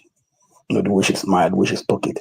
So a lot of us, we go into marriages, we have our personal ambition, personal things we want to do. We don't care about what the other person, we don't care about, oh, maybe God brought you here to, to help this man. You should care about what you get. I don't know. But, like Adam have said, you will not take this money to anywhere. You will not take this money to anywhere. What actually, affected me, made me to rethink about relationship and marriage. The way to approach it. I had this couple. The wife had stroke, and the man was taking care of the wife. He would shower the wife and everything. I was like, that was before I got married. That was my eyes open. Wow. So this could happen to anyone. You are in relationship, you are treating the person badly, and then you get into this situation. Will that person be there to take care of you? That's wow. So you have to be careful whoever you are with in relationship to make sure you treat that person nice with dignity. There was also this story I read about in Japan. There was this incident of older women beating their husband. So it got to a point that the hospitals, after the government, the police, they started investigating. They found out that it was because the men being questioned, a whole lot of them, when they had strokes, they had infirmities, they were sick, so they were not stronger. The women were taking care of them. So they found out that the women, the men, when they were strong, like men, vibrant, whatever, they were maltreating the women. So now, when now, like now they are infirmed, they can't take care of themselves. Now the woman, all that anger, bottled up anger, they start messing, beating them up. Because the men couldn't protect themselves anymore. They couldn't, talk back or whatever. So I hope this conversation, a lot of people here, will get something from this. Thank you, guys. Thank you so much, Mr. Keja. The great forefather, sir. What is your next? What is your final submission, sir? Yeah, thank you so much. It's been a great conversation today. My final submission on the girl that we watched her video is that people that watch that video shouldn't take her so serious, and they shouldn't emulate her viewpoint, because I don't think she's doing the right thing. And if I should carry it over to the conversation we had earlier on, you still can see the relationship. Because when we raise our young ones, or women in this case, that what matters is the man that can take care of their needs. You see the reason why, when they are in the position to take care of those needs by themselves, they no longer have any value for any man in their life. You see the relationship? It happens. That's at the root of the earlier conversation that we had. A woman needed somebody to depend on. A man showed up, took care of her, provided for her, then helped her to stand on her feet. And then what happens next? Wow, I can actually take care of myself. So why should a man tell me what to do? That is it. That is it. People are no longer considerate. I know most women that it's okay for their husband to provide everything for them in the house. And maybe they are not working, or they are doing a little work, and the man is better off. But when either the man helped them to upgrade them, or they upgraded themselves by themselves, they find it an abomination for them. This is a family that they claim that they are part of. They find it an abomination for them to pick up bills by themselves, since they see that they are now financially in a better position than their partner. That becomes a problem, and it's at the root cause of so many things, like the divorce rate that you're talking about. But it's not supposed to be so. If you guys claim to be family and partners and entered into the marriage for good reason, most of them have children together. What's the value system? So your family is not important? You're placing money above the need of the family? I don't really get it. I don't get it.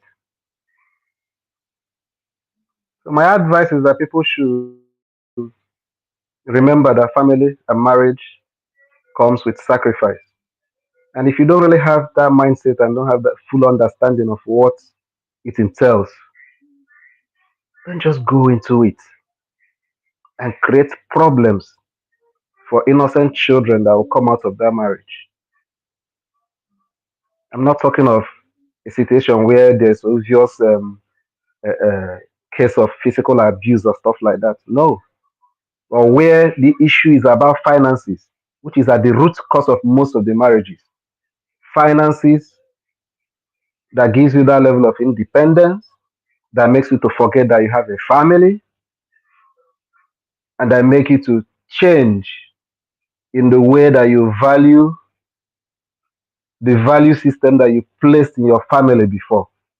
Because most times when we say, when it's as if you're respecting your husband, no, it's not really that you're respecting your husband. You're just respecting yourself as a married person. And most people don't seem to understand the difference. That there are sacrifices that comes with marriage and having a family together. No matter how you look at it, you have to impact your freedom as a man. You have to affect your freedom as a woman. So there must be that understanding. But the other way too, I advise both men and the woman to know there is always an option when you cannot really bear it. And there is nothing that is worth you taking the life of another person or your own life for. It's not worth it. No marriage is worth not there's nothing that should make you consider that option of either killing your spouse or and killing yourself at the same time. Which revenge, which anger are you trying to for whichever woman that broke your heart or whatever, there are 1,000 other women there that can mend that same heart. And it goes both ways. Thank you, Adama. It's been a wonderful conversation. My fellow panelists, I thank you too. Happy New Year all. Thank you so much, Uncle Great Forefather. Has everyone given their final submission, Forefather, including you? Has everyone done that? I Not just want to sure make what sure. smelling are. Say that again. Oh, are you talking? Don't, Has everyone given their final? don't mind me, it's hot mic. Okay. Has everyone given their final submission? Because we're about to end the segment. So I just want to make sure. I believe we all have, right? Okay, nobody's saying anything. Okay, this is my final submission. My final submission is like, learn to be nice to people. Please check on those people we think that are so strong. They have everything going on for them that they can handle everything, because the truth of the matter is people are hurting a lot. Yes, we are talking about nurses, but we all can relate in this topic. And my thing is, do not place money. Define what money is to you. Please do not place money over your happiness, because money is something that comes and go.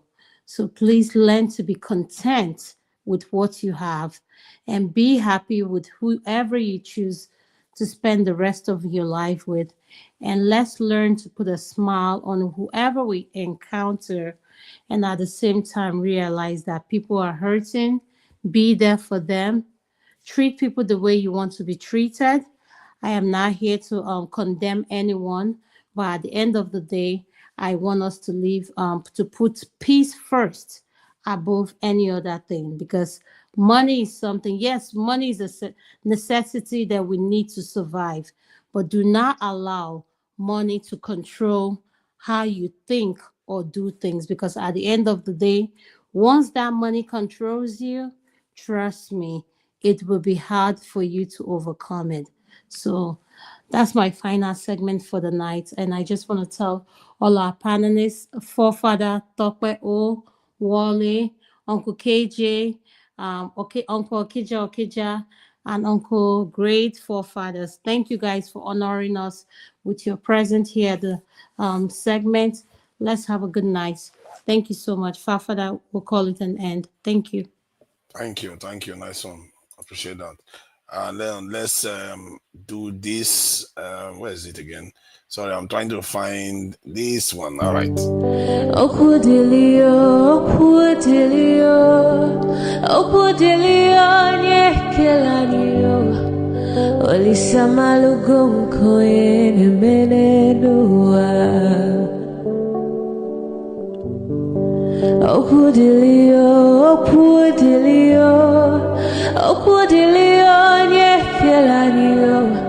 Chukuna malugo yo biadiocha